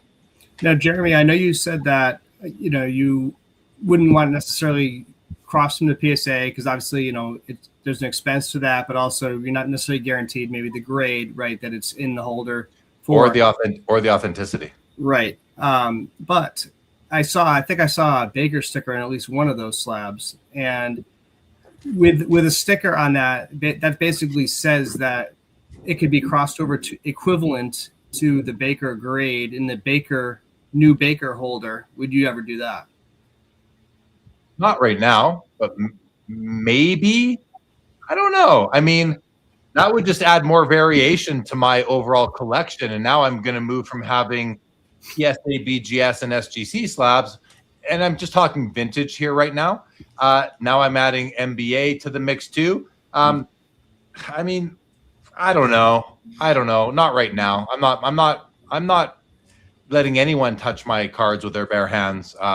You know, take them out of my holders at this point. So no, right now, nope. I can't believe we haven't talked about the whole SGC thing. And by the way, I'm just trying to drive down the prices of SGC cards. Like someone said, like Jim said, I'm a closet SGC super collector. I'm just trying to buy more. I'm the anti-hyper. That's all I'm doing. I'm anti-hyping. Yeah. All right. Well, that was a fun topic from Mojo, from Jay. All right. Man, I feel like there's so much more. I got a lot of comments that I want to go to, but does anyone on the panel have anything they want to talk about? Anything we've talked about so far? Or if not, I will run through some comments, and some of them will spark some discussion amongst us. Is that okay with you guys, or does anyone want to mention anything else right now? I'm seeing no hands go up, so I'm gonna run through a few comments. First of all, and I mean they're already all, but like I want to say hi to Jay Coscaluela, who runs the West Coast Card Show, jumping in the chat. What is up, Jay? Always good to see you, Jay. Michael Ham posed this question a while ago. He said, what is your guys' outlook on the evaluation of the hobby in the next 6 months? Are we due for a pullback, or will it be when baseball has their strike? So Michael Ham is basically, you know, opining or supposing that it will be, if not sooner, when baseball strikes, that there will be a pullback in the hobby. What do we think about that? I mean, this has been talked about before, but not with this mix of people. We'll start with you this time, Jeff, if that's okay. And I'll just we'll go around the horn that way, starting with you. Thoughts on the 6 month evaluation where the hobby's at? Yeah, I mean, I think I don't foresee any necessarily widespread just big dip in the market, but I do think things that have really been hot, I think can probably see it cooling off. But when you made a good point about baseball, it will be interesting to see if there is a strike and baseball cools down. We know what happened the last time that happened 30 plus years ago. So could that have some sort of similar drag down in the market? I think it's definitely possible, So I think it can happen, but I don't see anything. I think things are just have too much headwinds and momentum in the hobby's favor to see anything drastic. Thanks for your comments. Chris Hoge. I think it's all about the capital ecosystem right now. I look around the hobby, I see to the extent that I can who are the buyers who are claiming the big purchases. In particular, I have an eye more towards the high end. And I'm not seeing a lot of new buyers necessarily. I'm seeing the same buyers buying stronger, paying more. But all budgets run out eventually. Nobody has the money tree in the backyard. Even if the budget is tens and tens of millions of dollars, eventually they run out. And when money runs out, then we shift from being in a position where new money is constantly making the capital ecosystem larger, presupposing that the seller keeps the money in the ecosystem and doesn't just take it right out. Then we shift from being a growing pool of money to a pool of money that is static and then rotating. And then once people have as much money as they're able to put in or willing to put in, then it becomes a question of, do they just stick with what they have, or do they say, you know what, I think some of the stuff I have is mature, I'm going to sell that, I'm going to rotate into these other things.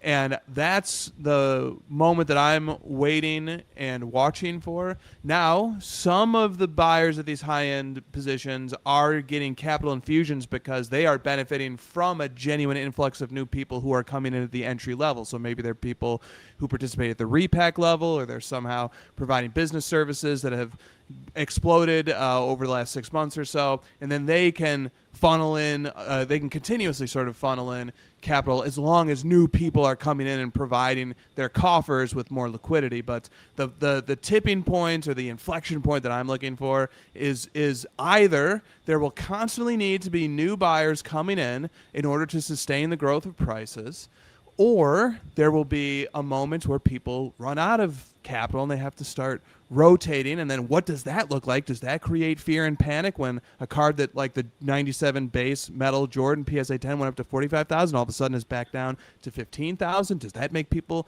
start panicking and get fearful and start shuffling towards the exit? So this is some of the stuff that I'm looking for. Is always the most important question. Who are the buyers, and what is the limit of their budget? And when that limit gets hit, what then? And I think especially the faster prices go up, the quicker the budget gets hit, because the money doesn't go as far. And I think we're probably in for that moment sooner than later, but it could be offset. It could always be offset by continuously more people pouring in, which Fanatics is doing a pretty nice job of. You're on mute. It's this storm I got going on, guys. I apologize. Joshua Adams, please. As Yogi Berra said, it's tough to make predictions, especially about the future. So I have no idea what's going to happen. If I could predict the future, I'd have a better card collection. I don't know. Hopefully prices come down to earth. That'd be great because I want to buy more stuff. But I think the baseball strike is going to have a pretty wide-ranging effect on collecting. Hopefully. We'll see. Joe Perot.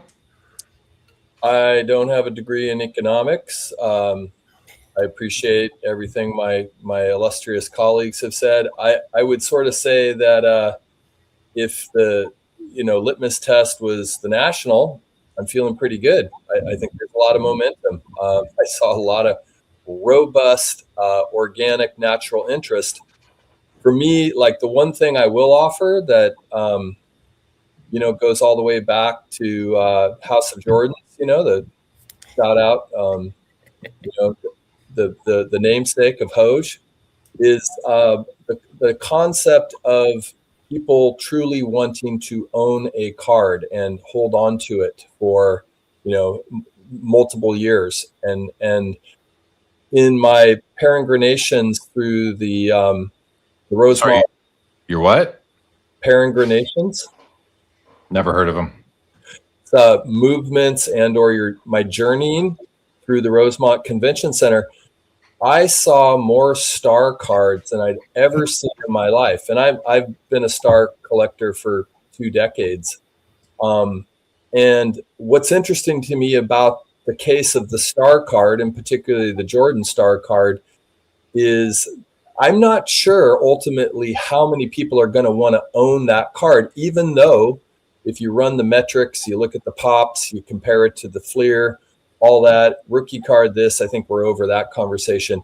But it, to me, is illustrative of the notion of, are people enchanted with the star card because of the value that they see that they might achieve from it, or do they really want to own the card?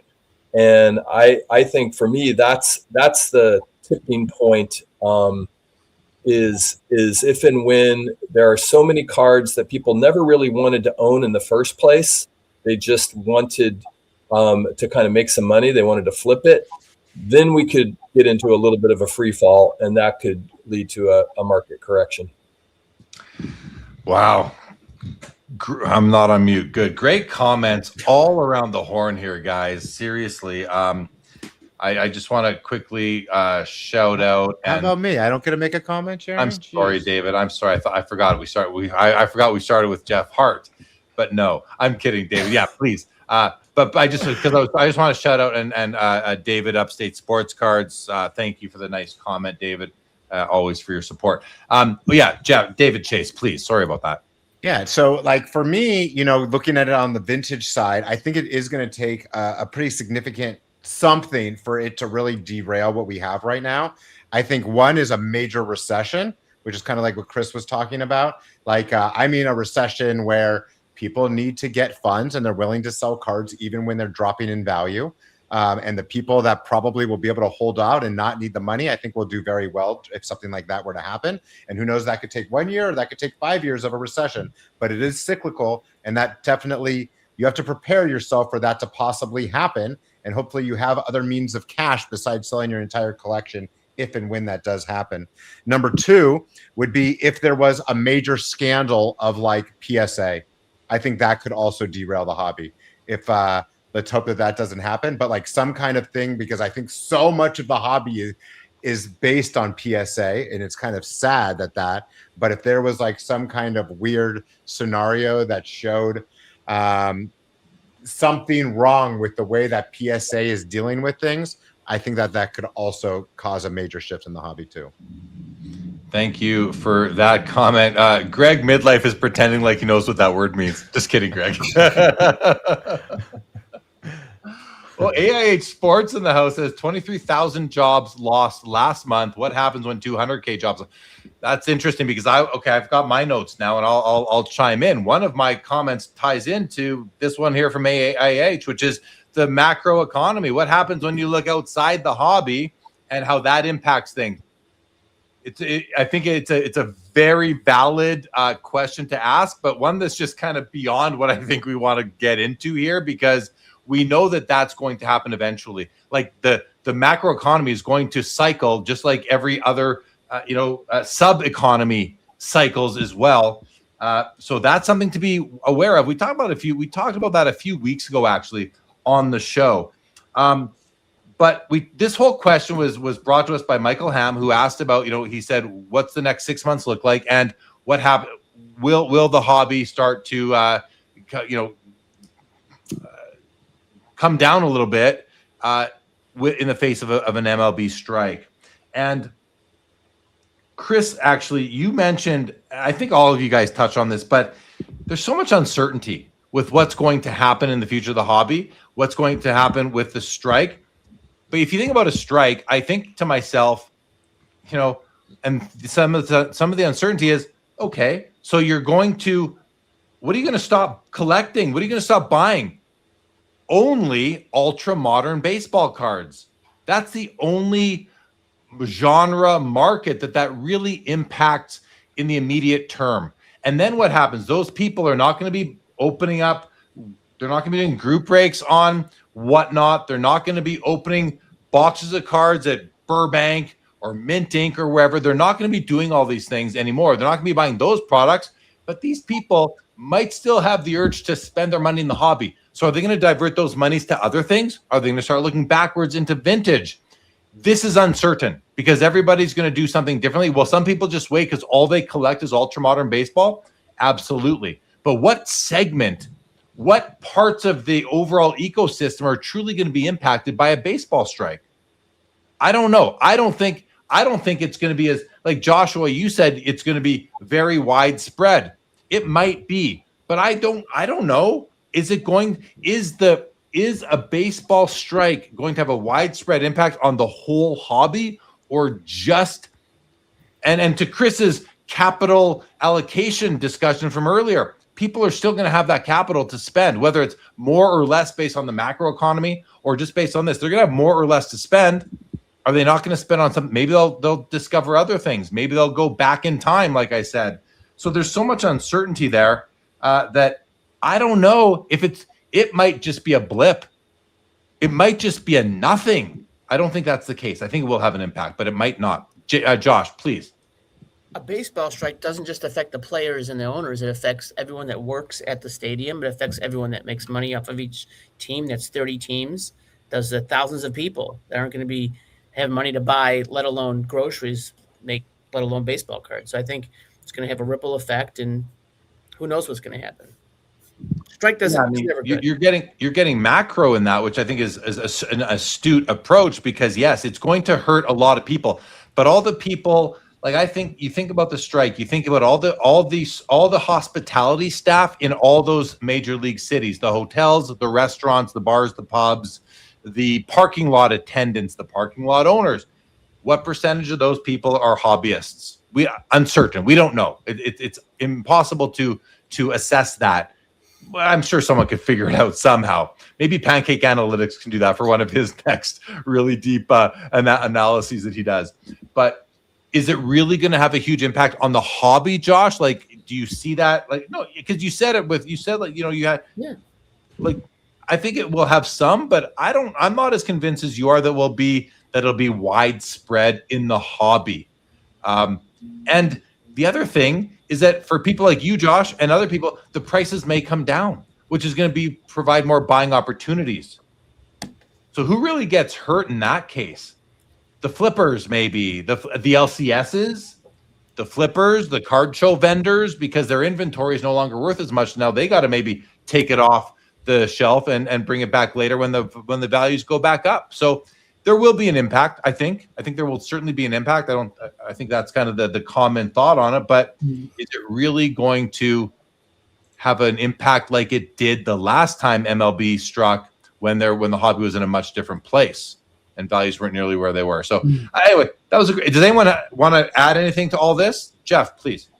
I was just going to throw in, I think, on the topic we really hadn't talked about much. When Chris said, keeping things in the ecosystem, that immediately made me think about Fanatics in their approach to like the no fees and keeping things, in the ecosystem with like the fan cash.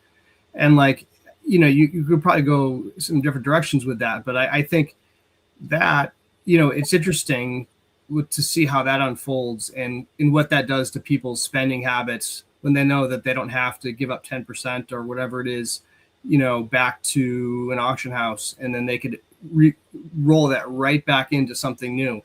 And how will that affect prices overall just because of that ecosystem change?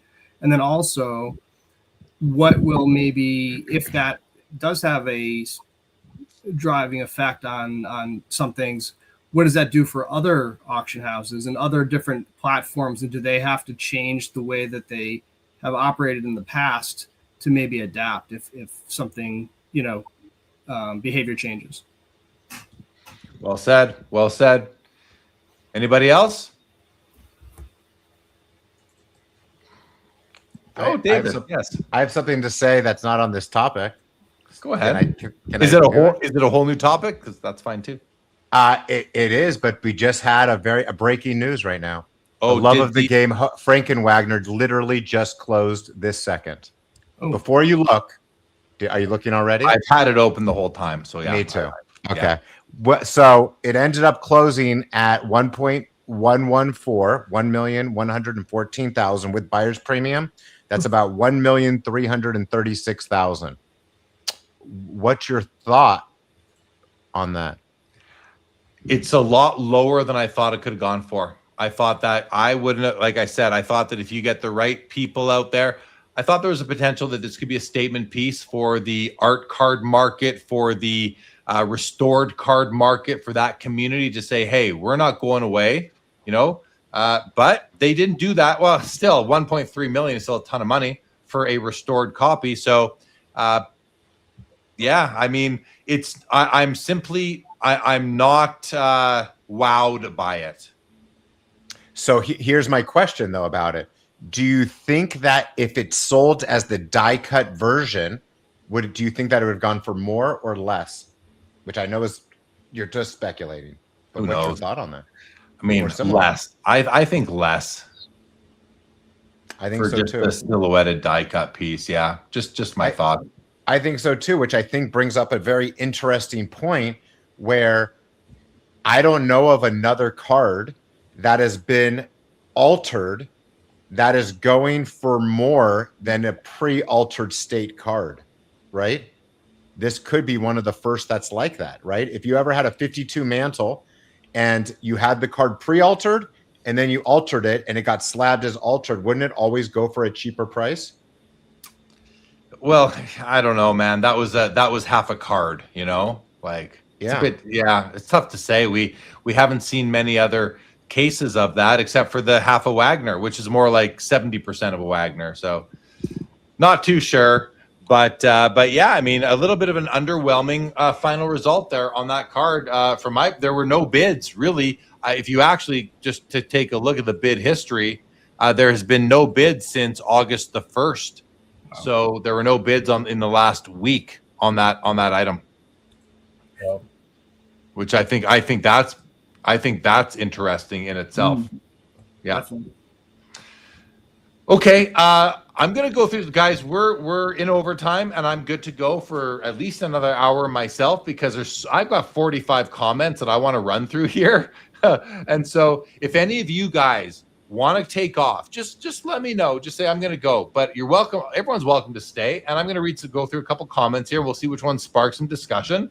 And some of them go back in time in this episode. So that's okay. We're going to backtrack a little bit. David G said, this is silly. If you have issues with the pricing that a dealer has on their cards, just keep walking to the next table. The National has thousands of tables. Hard to disagree with that comment. Brad's Vintage said, for every Griffey PSA 10 that should be lower, there are 109s that should be 10s. Which on a card, Jeff, you found that. Jeff, you're laughing. What's your? Please. It's true. There's based on how PSA is grading right now, I think that's that probably couldn't be more true. I think what I think that I look at a comment like this and I agree with it, but I don't fault PSA for this. I think this is a game of edge cases. Literally, the difference between a 9 and a 10 is very, very narrow. And you're on the edge. Is it a 10 or should it be a 9? Is it a 9 or should it be a 10? And I think it's a game of these edge cases where they have to just make a decision. Maybe sometimes make it a 10. Sometimes, nope, that's a 9. Maybe it's like, is it really a 10? Yeah, let's let it stay at 10, even though this might be a 9 in some cases.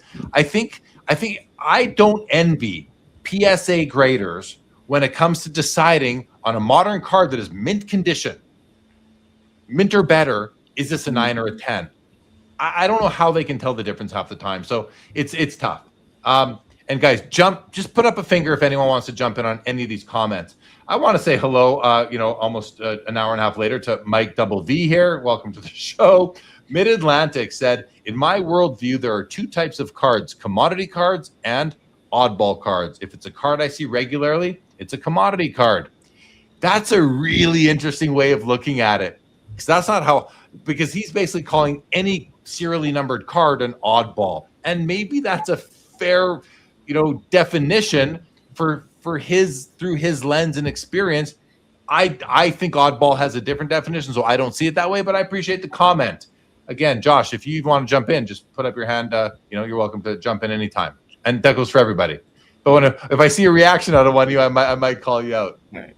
Please, Josh. All right. Oddball refers to regional or unique sets that were not made in national produced products. So oddball's got a specific definition in the hobby. So like a serial number card wouldn't be an oddball card. Same page. Vintage Card Collector said, we need the Jay Lee assessment of the Griffey Upper Deck hologram, like the Gretzky oil drop. It's funny because I appreciate that sign of support there and encouragement, Vintage Card Collector, who got to see again at the National.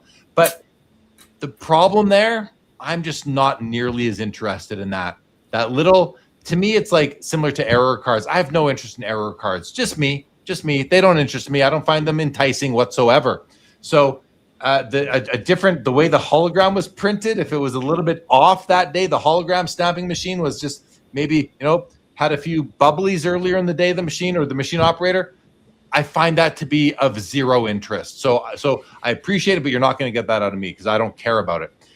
The Hobby with Cage says, did you guys hear that Mike Baker refuses to give any hockey cards a sticker because hockey has no eye appeal and actually no appeal at all? That's Cage's shtick. Cage told me, this is my shtick. It's my shtick.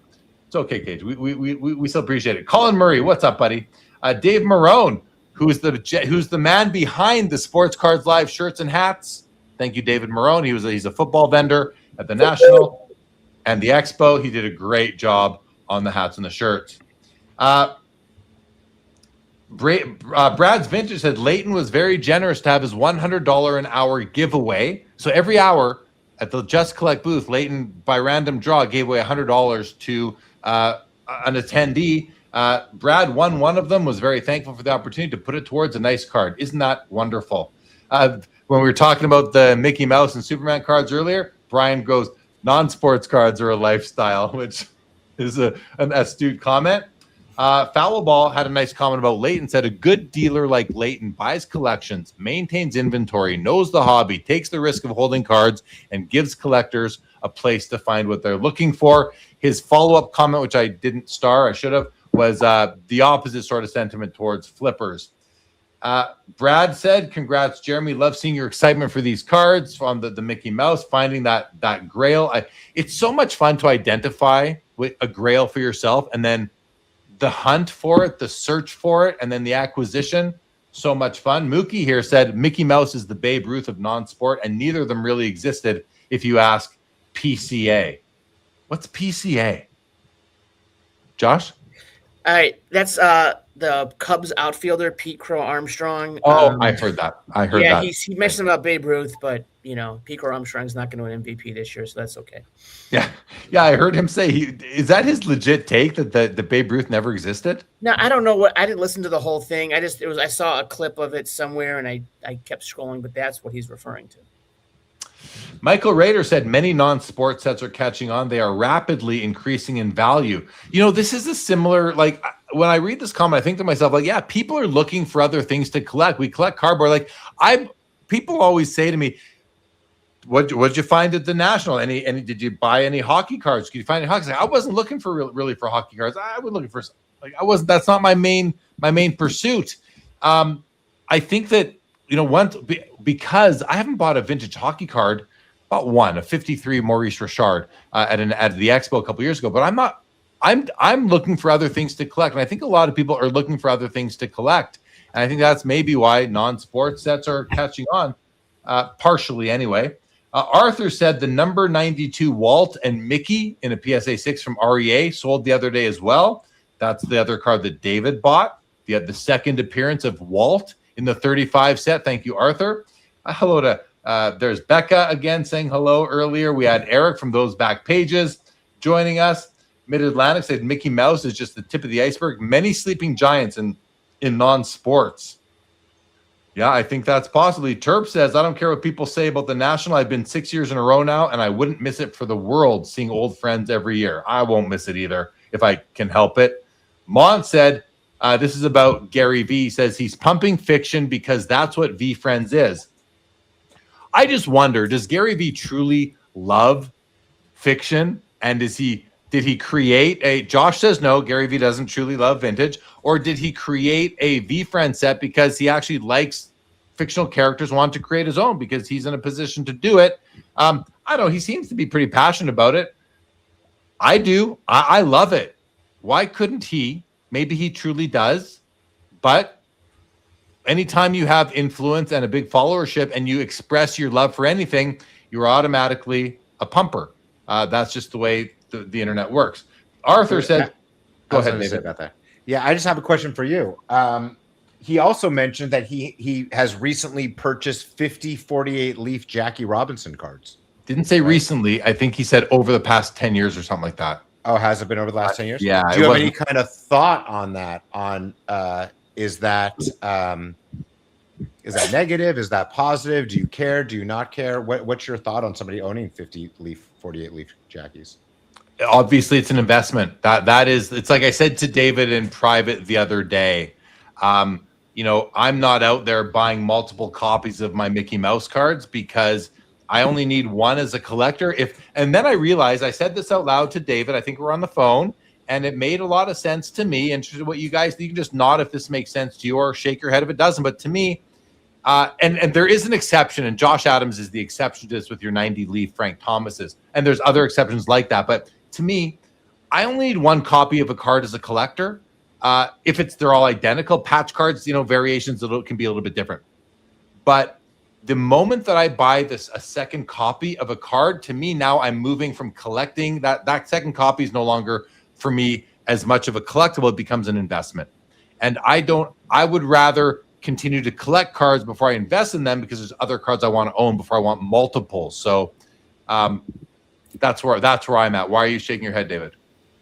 I agree that's right for you, but I actually don't do that. Right? I was just shaking my head because there are certain cards, and I know that there's at least one other person on the panel that for me, I believe in Jackie Robinson cards so much that if I can find a perfectly centered low grade 53 tops Jackie, I can't do this with Leaf cards, but I'll buy a second copy, right? Because I just feel like I'm tucking it away and I am keeping it as an investment. I know that kind of makes me the devil with a lot of people, but I do invest in very specific kind of cards.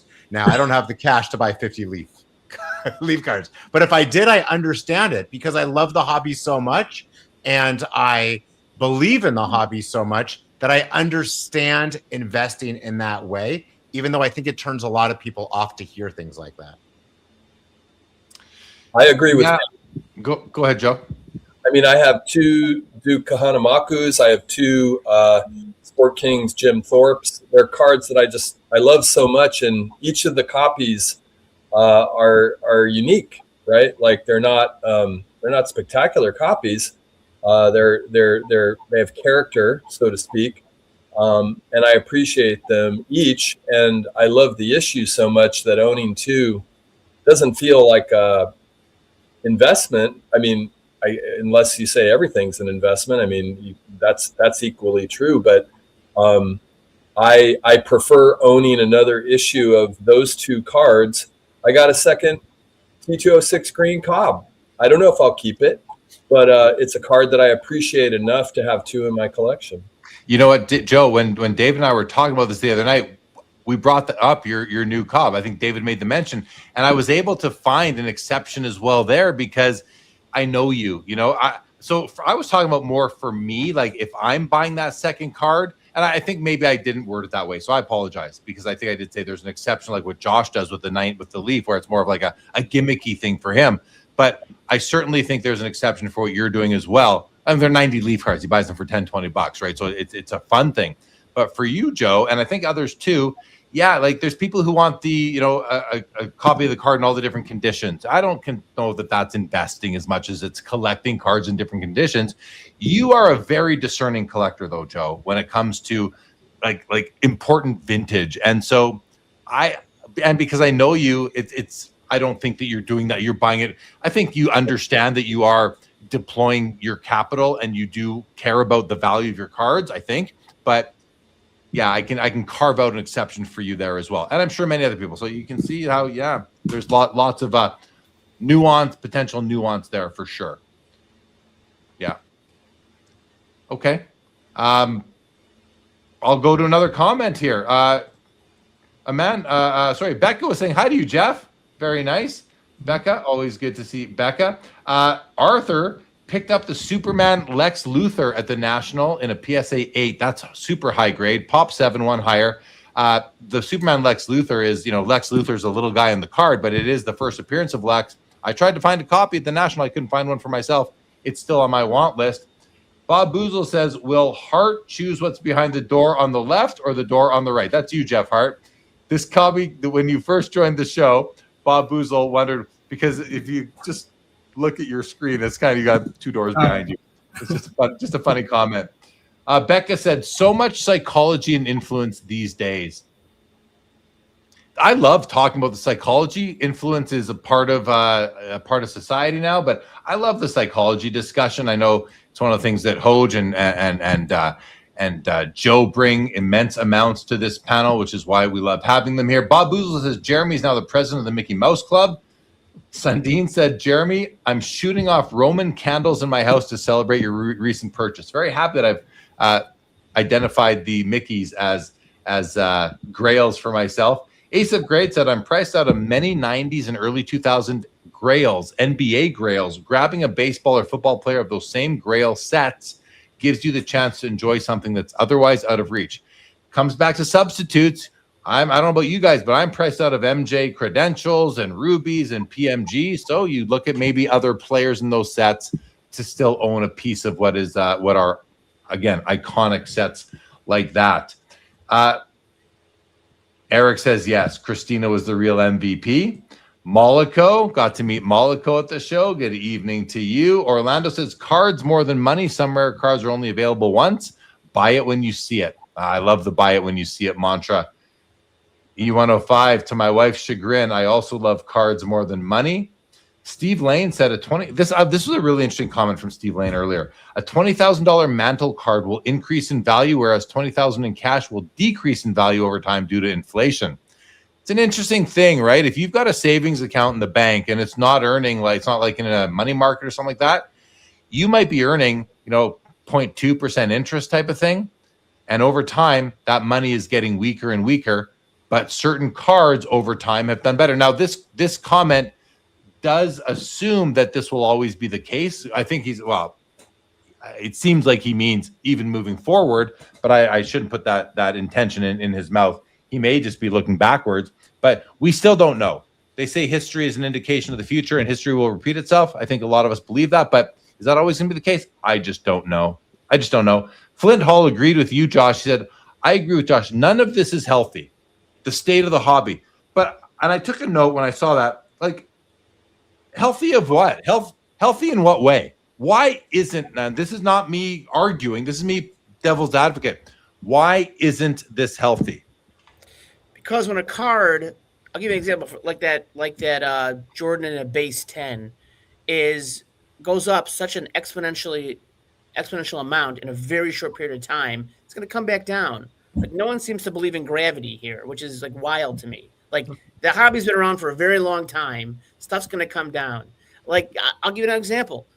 Your Mickey Mouse card is 100 years old. It's been around for 100 years. All of a sudden it's shooting up. The only reason it's shooting up is because Gary Vee talked about it, right? Gary Vee doesn't mention a thing. You can find more of them. It's not healthy. That's pumping. But why isn't it healthy? Because it's not a natural progression. It's someone else making an influence and putting their finger on the scale. It's going to come back down.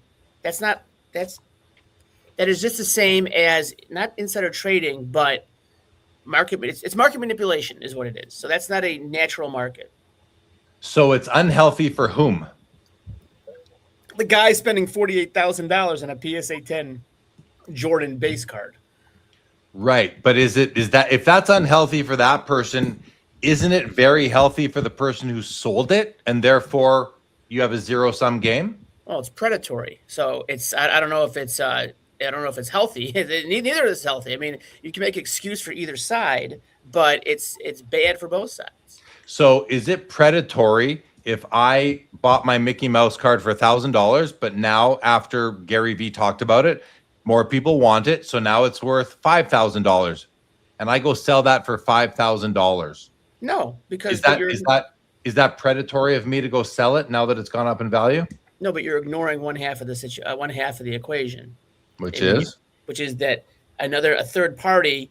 It's only up 5,000 because a third party who has been known, right, in the past to pump cards up that he has significant positions in, to mention, oh, there's a great buy. So everyone goes running to it. He did this before in 2021, 2022.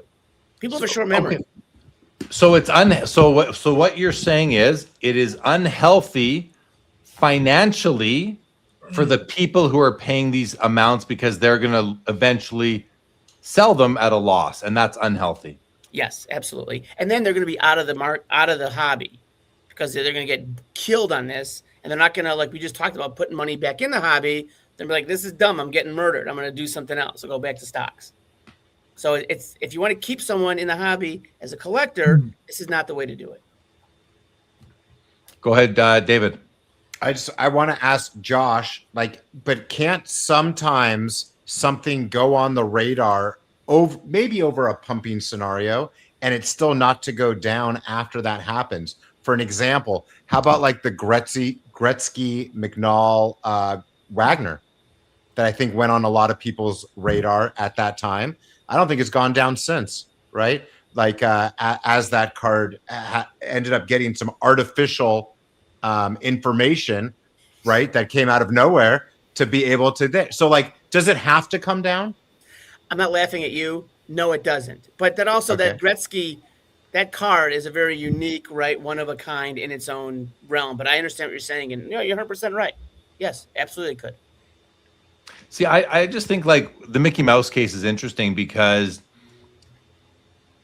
I can't believe that they were as cheap as they've been for so long.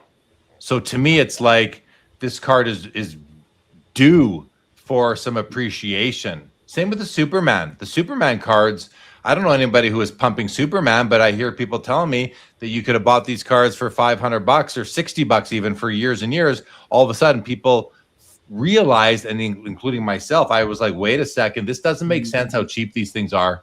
This card is way its potential has not yet been realized, was my thought. And I felt the same way about Mickey Mouse 3 months before I ever heard Gary Vee say anything about it even one time. I clued into it before Gary clued into it. Or no. I clued into it before I knew Barry. I clued into it before I knew Gary even knew about it. So, I think that, yes, it's been around for 100 years, but the hobby's growing. I'm done collecting vintage hockey. I want to find something new. I found that. Like, I only discovered the existence of that card, Josh, this year. And I've been in the hobby 46 years, and I only discovered it now. So it could have been around for 500 years, and I wouldn't have known about it. Jeff, what do you want to jump in with?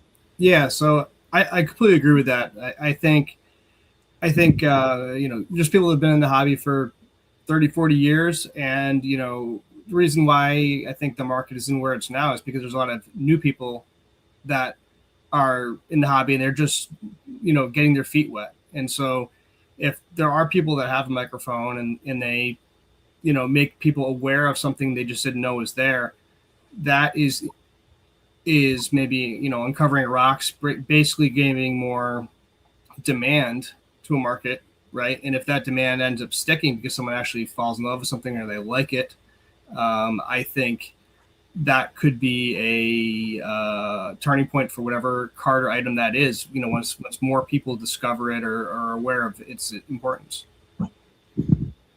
Thank you, Jeff. Joe?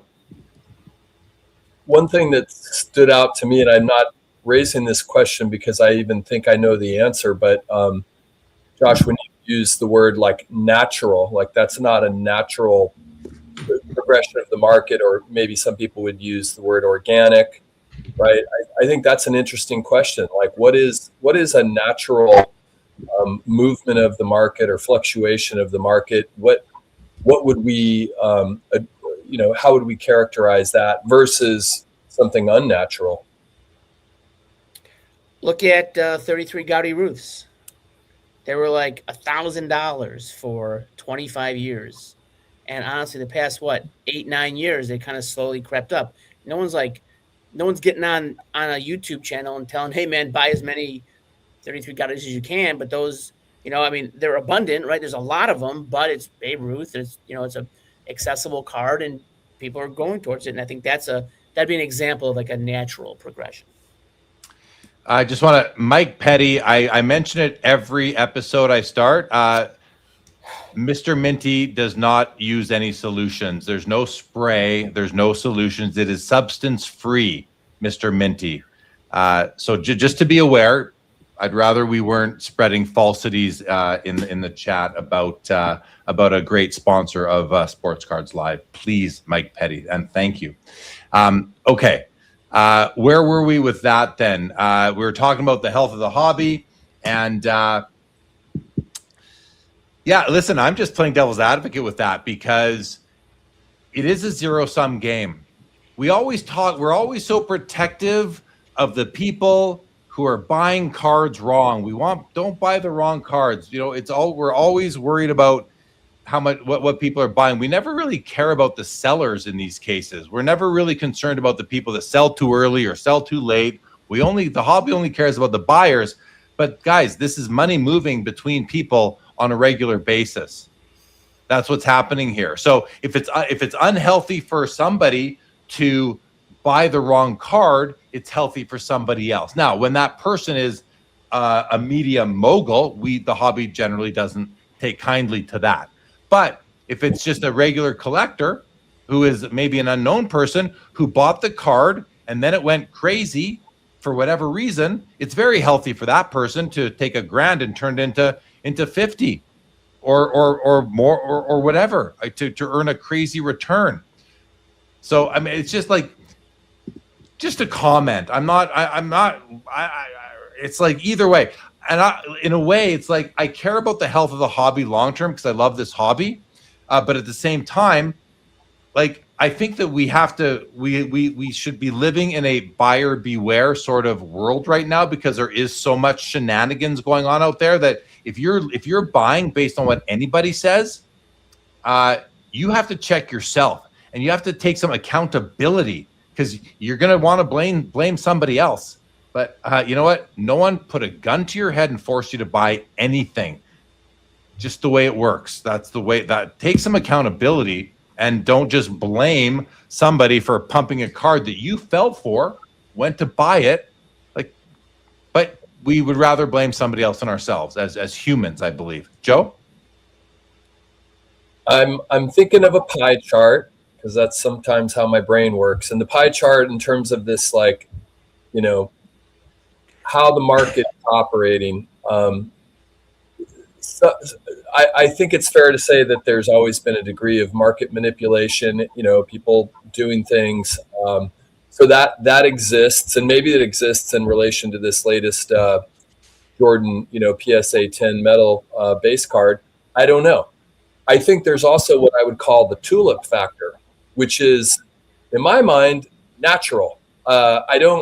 It's natural because human beings sometimes get very passionate and impulsive and irrational, and they do irrational things. And sometimes bidding a card can be irrational. Now, if they're basing that off of, comps that have gone up inorganically because they've been shilled, then that's problematic.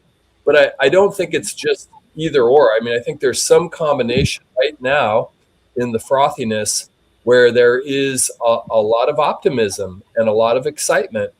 And I do not doubt, even though I'm pretty naive and I tend to sort of sweep this under the rug, even in my own, evaluation of what's out there, I'm sure there is some market manipulation happening, but I don't know what that pie chart is of true passion, impulsivity. Yes, maybe a sophomoric understanding of the hobby versus like truly manipulative actions by nefarious people. Good stuff. Josh, do you have anything else on the topic? Chris Hoge, any comments on this topic? No, you're good. Working away over there. Okay. He just gave us a Josh Adams. I'm good. All right. Jim Define here said the total population versus the available population are two distinctly different perspectives. He took what we said earlier, gave it to us in another, interesting way of wording it, and I completely agree with Jim's comment here. I refer to it even in Pops and Comps as the float. There might be 100 copies of a card out there, and then there's going to be the pie. To use Joe's wavelength, the pie chart. There are some 100 that were printed that don't exist anymore, literally thrown in the garbage and burned in the landfill. And then you got the ones that are locked away till the collector dies, that are locked away in permanent collections. And then you've got the ones that are actually in circulation. And that's what I refer to as the float. They're the ones that can be acquired. Josh. If we're talking about Wagner, also the plank, this is kind of a side note. There are less planks than Wagners out there. And and if you really want a rare T206 card, that plank is available for like $100,000. And it's a tougher card because the printing plate broke. So. Oh, interesting. Even rarer. Yep. But the lore and the story behind the Wagner. Yeah. Sure. Yeah. Much more attractive. Yep. Michael Rader said, manufactured rarity is a real thing. Ultra modern cards are notorious for having so many sets that have the exact same design of a cards with different colors. Is it really rare? 1990s is different. I agree. 1990s is different than the ultra modern, where it's the same. It's the parallel structure that is taken over the modern hobby. Whereas in the 90s, we only had so many of those insert sets once. And if you had it twice, like what's that one? It's a Jordan. It's got the green kind of gobbledygook, and then it's got the one with the basketball in the middle. They're two. Golden Touch. Like those cards came out like twice ever, I think, and they're completely different. They have no relation to each other design-wise. To me, those are two completely different cards. But I agree with Michael Rader. 1990s is different. And yeah, manufactured rarity is a real thing, but manufactured rarity is still rarity. It is just like only 250 of the whatever Ferrari coming out every year. It's true rarity still. Josh? Card companies have been manufacturing rarity since card companies have been around, right? Like that's not new. Like Gowdy didn't make the Lajoie on purpose, so kids had to buy more packs. The Leaf cards, half the cards were short printed. 35 Chickle, the Nagurski is a short printed card. So is the rest. 25 to 36 are all short printed cards. So it's not new. High numbers in the 60s and late 50s, early 60s were all short printed in baseball. So, it's not right.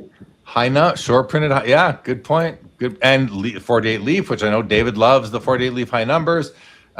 Yeah, absolutely. Great comment there from Joshua Adams. And guys, again, just put up your hand if you ever want to jump in, and I will try. If I don't see you, just put it up again, please. David Upstate said, rarity for the era matters. Rare in 98 and 97 is significant. Today, everything is basically numbered. That is true as well.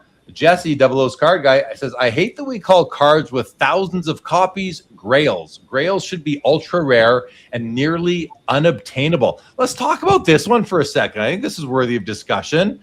Who agrees with Jesse's comment that grails with thousands of cards should not be called grails?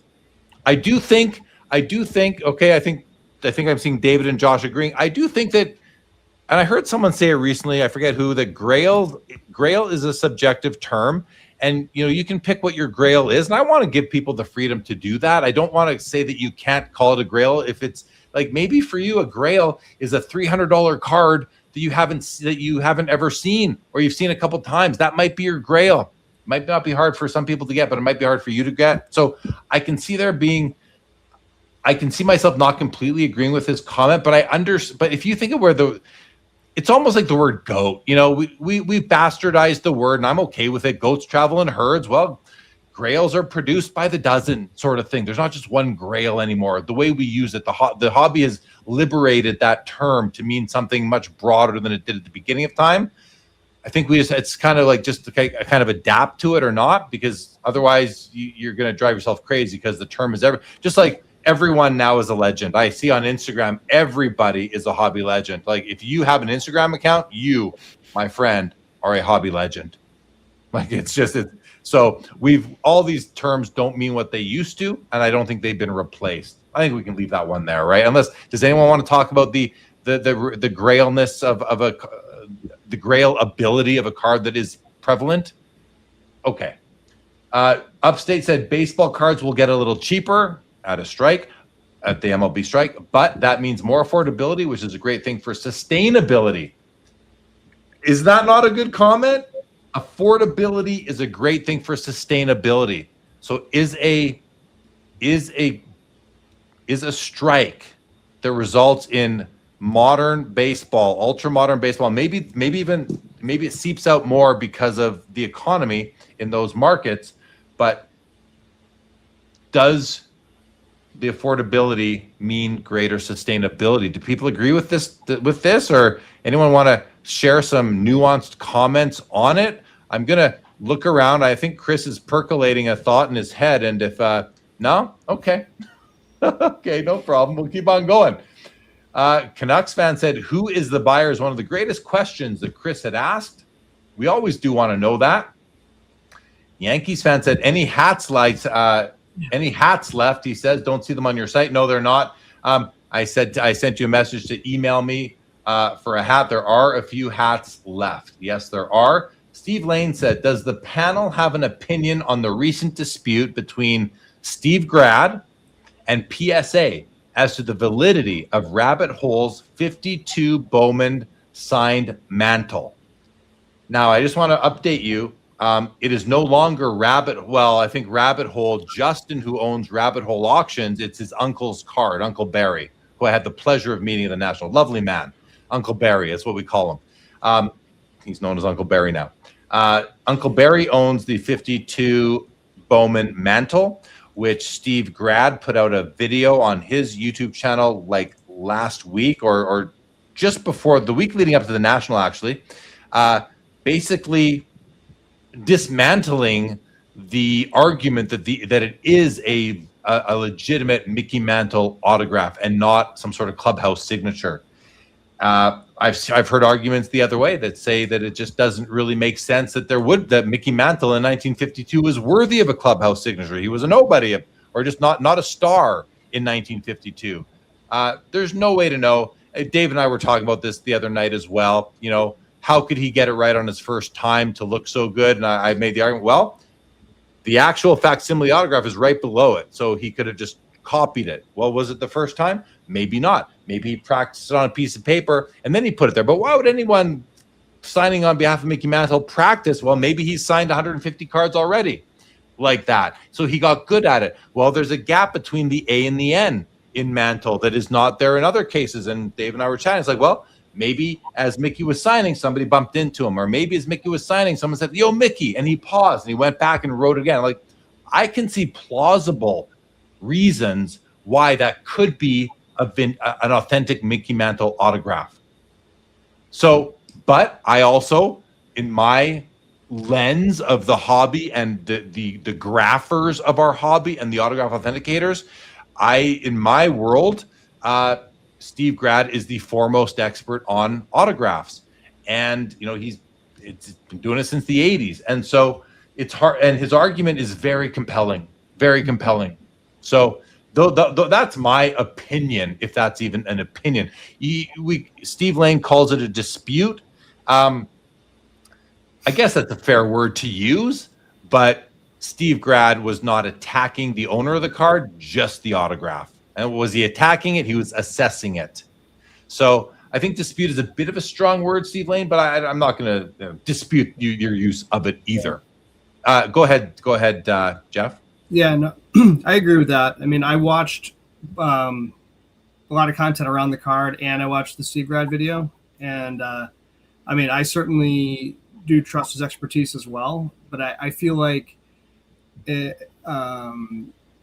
basically he was not, going after the card at all. It was just something that he thought it was too important not to say his thoughts and back it up by, in my opinion, very extensive examples and everything. And he said it many times in his video. He was like, listen, he's like, I'm not going to tell you if it's real or not real. I want you to make your own decision at the end of this and tell me what you think in the comments, but I'm going to lay out what I know over 50 years of looking at autographs.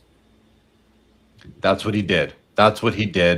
And I think Steve, I think he did it in a very professional way. I think he did it in a fair way. I don't think that he was attacking the owner of the card. Uncle Barry, who's owned this card for 70 years, sent away for it. I mean, his whole life, he has believed that this card contains an authentic mantle. It's going to be hard to get him off of that after 70 years, regardless of what Steve Grad or anybody's going to say. And then you have PSA authenticating the card and standing by it upon challenge by Steve Grad, their former lead autograph authenticator. And I think it was, I think, and correct me if maybe Jeff, you remember, or any of you guys, wasn't it Nat Turner who actually responded publicly saying we stand by this, or was it like a PSA account on Twitter? It was Nat, right? Like, this is important stuff, and it's hard to fault Nat for standing by his staff, his team, who they did reassess. Like, they obviously reconsidered it and stand by their opinion. But guys, I'll a bit of a spoiler here. Autograph authentication is an opinion, and it's different to me it's different than card grading. I think card grading is more objective than autograph authentication. I might be way off on this. So jump in if I'm not going down the right path here. Any of you smart people, please. But it's when a card is produced that it's going to be standard two. You know what the measurements are supposed to be. You know that they want it to be focused. You know that they probably wanted it to be centered, right? These things that these non-post birth defects that occur. Whereas an autograph, I mean, guys, I've signed my name 100,000 times, literally, and it's changed from day to day, from hour to hour. I used to have to sign 28,000 tax returns every season for a job I had, and I can tell you, it's a wreck. I can't. It sucks. So I'm just saying. I just think that autograph authentication is an opinion. I don't think anyone argues with that, right? Anyone have anything to say about this? Anyone else want to jump in on this topic whatsoever? No, I mean, just real quick. I think it's difficult. It's definitely an opinion. It's definitely less. It's not as objective. And I think in this instance, it just shows that, whether it's, real or not real, you can make mistakes as well. And, I think this is not necessarily an obvious, error or omission. It's definitely, there's a gray area. But, if there was instances where, something is clearly not right, you'd hope that, if the original company made an error authenticating something, that they would, make it right. But in this case, it's not necessarily the case. There's definitely a gray, It's interesting. Yeah, it's interesting because you would think so. And PSA has reversed decisions before. It's not like they're immune to reversing their own decision on something. So they must really feel that the autograph is good. They must.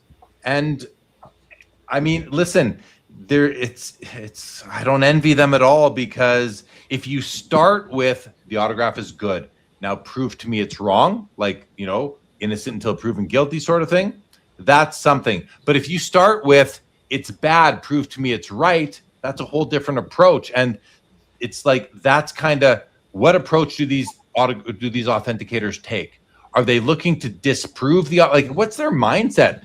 Let's disprove it. Let's see if it can be disproven, or let's prove it and see if it can be proven. I think those two different approaches could result in different results at different times, just based on mindset.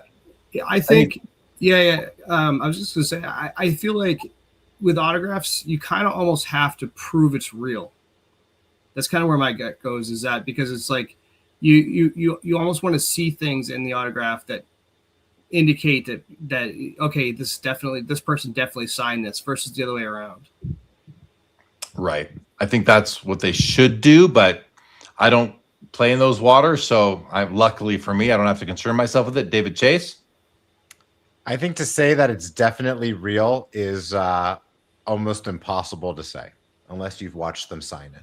And I think that as criminals get better and better at forging, I think that that's a part of it. I think that the high-priced autograph card game is a little bit of a scary slope to go into in the future, and I'm sorry to say that because I know that I have friends that don't believe that, and I understand. And this is not me going against them. This is just my opinion for myself. I am scared of the autograph game for high dollar cards, and this is like proves the point of one of them. And by the way, JSA said we'll take a look at this autograph, and they obviously declined having JSA look at it because it's about to go to auction. And if it is proven to be not real, that owner is going to lose a lot of money. And I understand being at this point of the game and not having JSA look at it, but that's also kind of a scary thought. That why wouldn't we make sure that it is legit from another company? But again, it's just an opinion. And I think what probably needs to happen sometime in the future, I was telling Jeremy about this, and we were like, this is the $1 million idea, is like, I think that like a computer AI needs to like review every single autograph that's out there. And somehow, instead of it giving like, is it authentic or not, maybe say like by a percentage of how authentic that it could be, right? Confidence. Like this is 95%. What's that? A confidence ranking sort of thing. Confidence ranking, exactly, right? Where like this is a 80% confidence, because I don't think anything's 100% confidence, right? So it's like, how confident is it? And maybe under a certain percentage, it's a scarier card to purchase. I just think that is a way that makes more sense than to just say, yeah, it's good or not, when I think that there's a lot of them out there that really aren't, that are in slabs right now. And I think there could be more in the future. And by the way, we even have no idea, because probably the best forgers, which we've already found that are in tons of slabs that they've caught in these rings for autograph rings, we already know that there's slabs of them, tons of them, right? So like, we really don't know which ones are real and which ones aren't in many factors. And that's what scares me. Yeah, I really enjoyed that conversation we had. David had the great idea of like, put these autos through AI, put all the exemplars that JSA has, the Steve Grad has, the PSA has, feed them all to feed them all to AI, then show AI the autograph in question, and let AI pump out a non-subjective, if AI is non-subjective, opinion, and an opinion based on how confident it is that the card is real. You could have an 87% confidence card or autograph, and then an 81%. The 87 should sell for more than the 81. But where's the level where people are like, I don't want it at all? But to switch the topic briefly, there are guaranteed autographs that are authentic, and both Basketball Card Guy and Mid-Atlantic share that in the comments. John, Basketball Card Guy, says, and hello, John, says, witnessed are the autographs I go after, as opposed to the opinion certificates, because all the autograph authenticators offer witness services where they will send a representative to your signing and they will witness the signing. To me, 100%, unless you have like fake certs, fake witness hologram stickers and all that, there still can be shenanigans. But if you have an autograph that was witnessed, that's good. That's a good one. But there can be fake witness stickers as well. Who knows? I'm not exactly sure. And then Mid-Atlantic said that, Jay Lee, I share your skepticism of autograph authentication, but at the same time, I like post-production on card autos. For this reason, I've been drawn to Beckett's signed in the presence of slabs, which is the same as the witness services that PSA offers, JSA offers. Steve Grad probably is offering, will, if he is not yet. So there are those as well. But I love this confidence idea, taking the subjectivity out of it.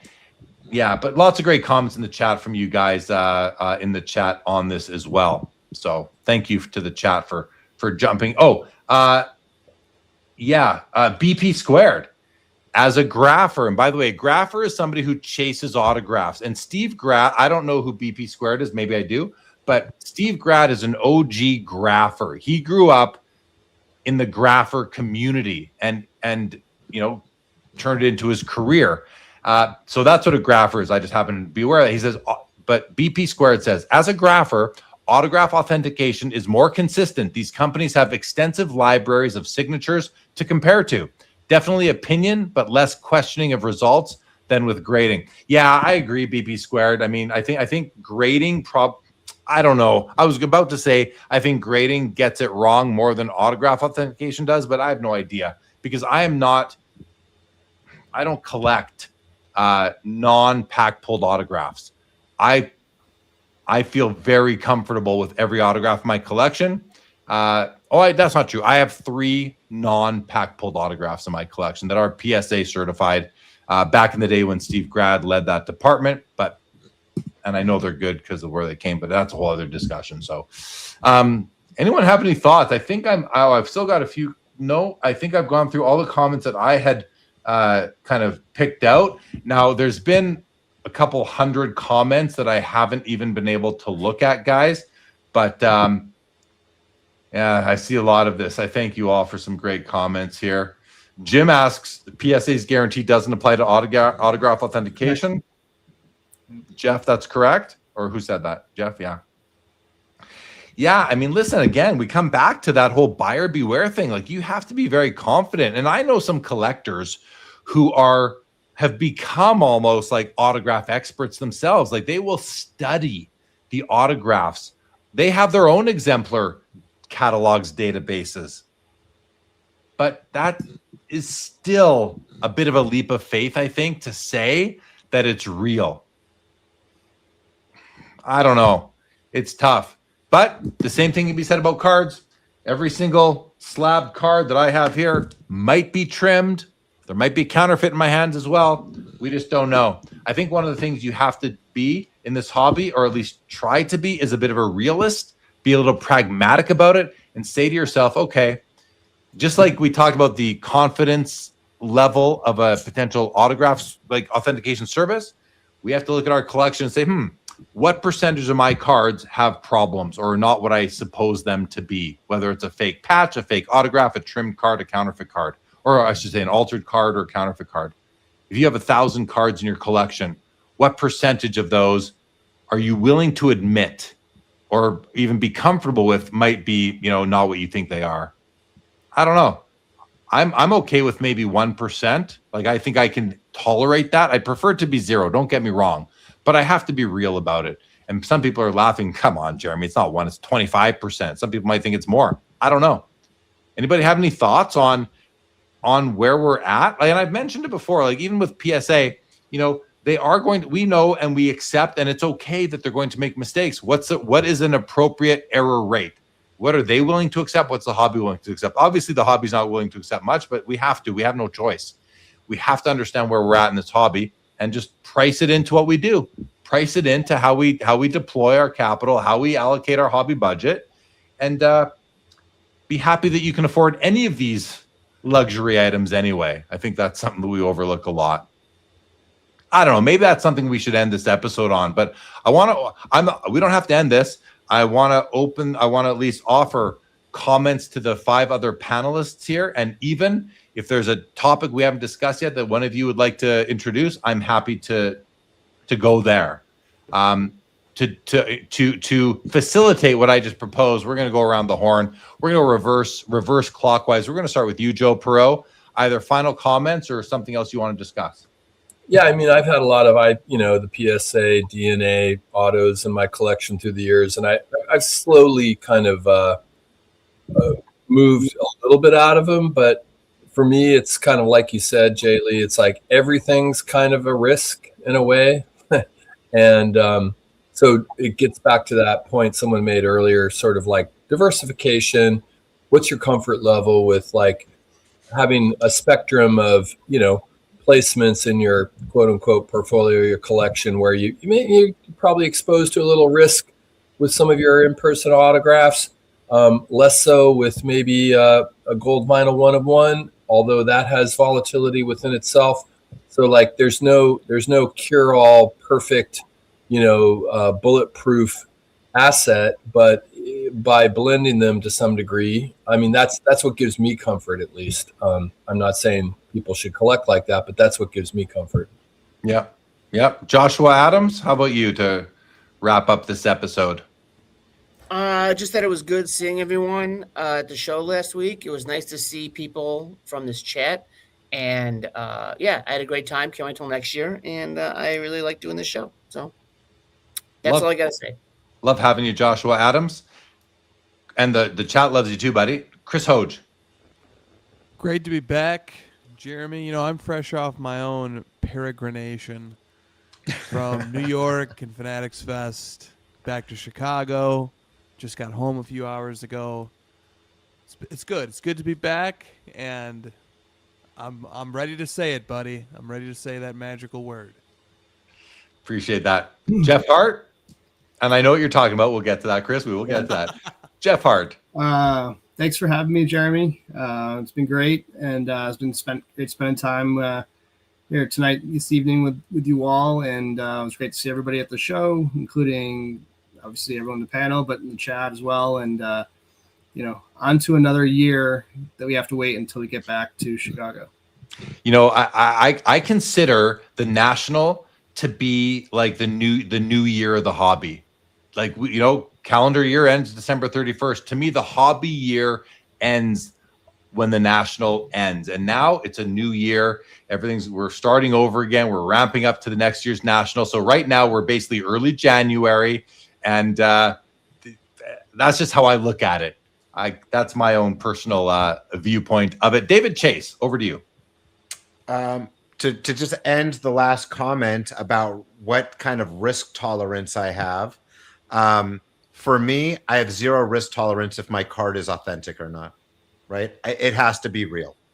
I think that the risk tolerance that I have to have, unfortunately, are ones that are altered, that are in these slabs, because I know a lot of them are in there, because I know that PSA can't tell the difference many, many times, as we've seen over the last few weeks and months. And I think older slabs, a lot of them older or newer, have a lot of alteration. So I think a large percentage of cards are altered in some state, and I have to have tolerance on that. The problem with the autographs is that if I was a huge autograph collector, I would need it to have zero tolerance also. I would need that, because if I'm spending that kind of money on a card, because it's signed by a player with a pop of 5, I need that to 100% be real. And that's the part that scares me. Fair comments. Thank you, David Chase. All right, guys. Well, this has been a lot of fun. It's really nice to have the SCL crew back. Jeff Hart, always a pleasure to have you. You're very thoughtful. You're just a pleasure to have on the show, Jeff, and a good friend. So thank you for coming back, and it was great to see you at the National, as it always is. Hoge, great to have you back, buddy. Hope that you're going to be able to continue with us. You do your things. It's fun. He had his birthday, guys. He was at Fanatics Fest. He's got a lot going on. But it's good to have you back, Chris. Always good to have you on the show. Thank you for taking the time.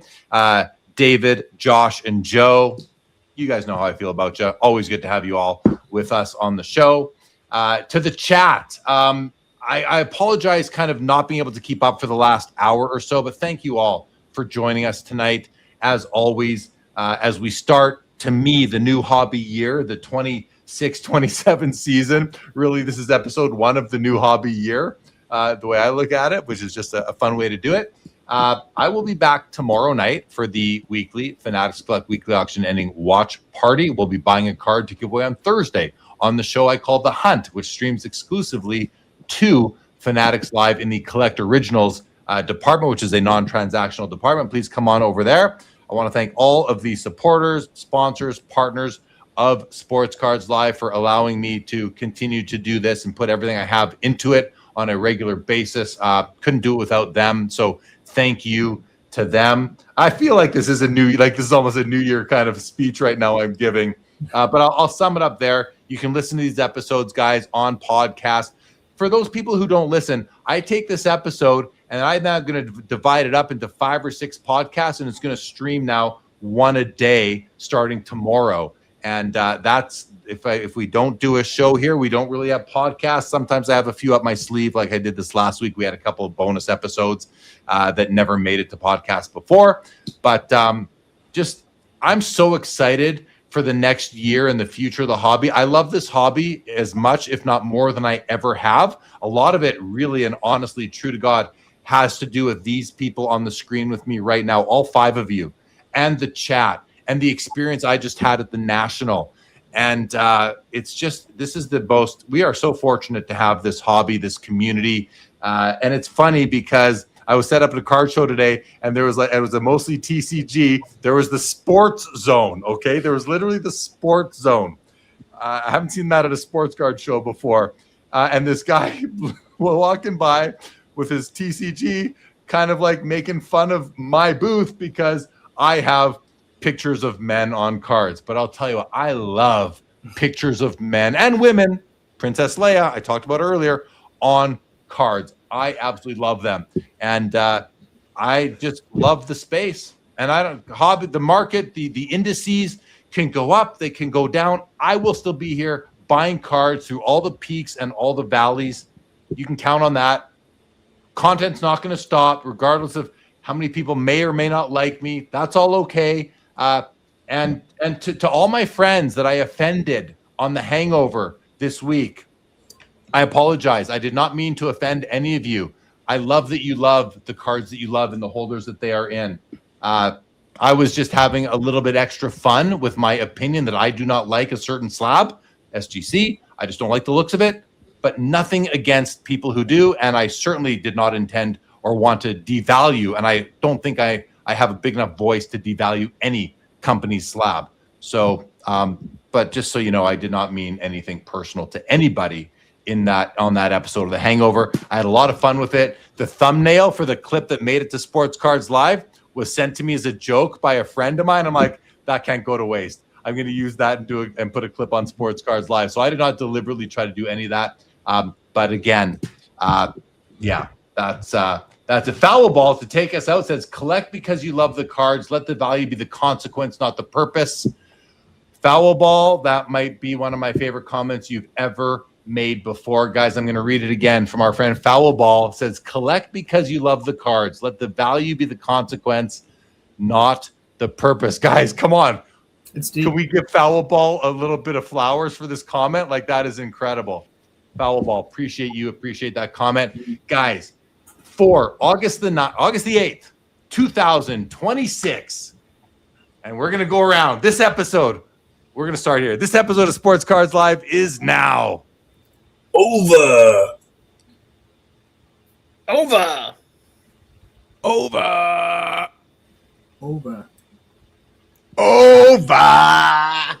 And with that, good night, everybody. Thanks for tuning in and being a part of the Sports Cards Live community. Don't forget to like, subscribe, and most of all, keep collecting. More great content to come. Sports Cards is a lifestyle.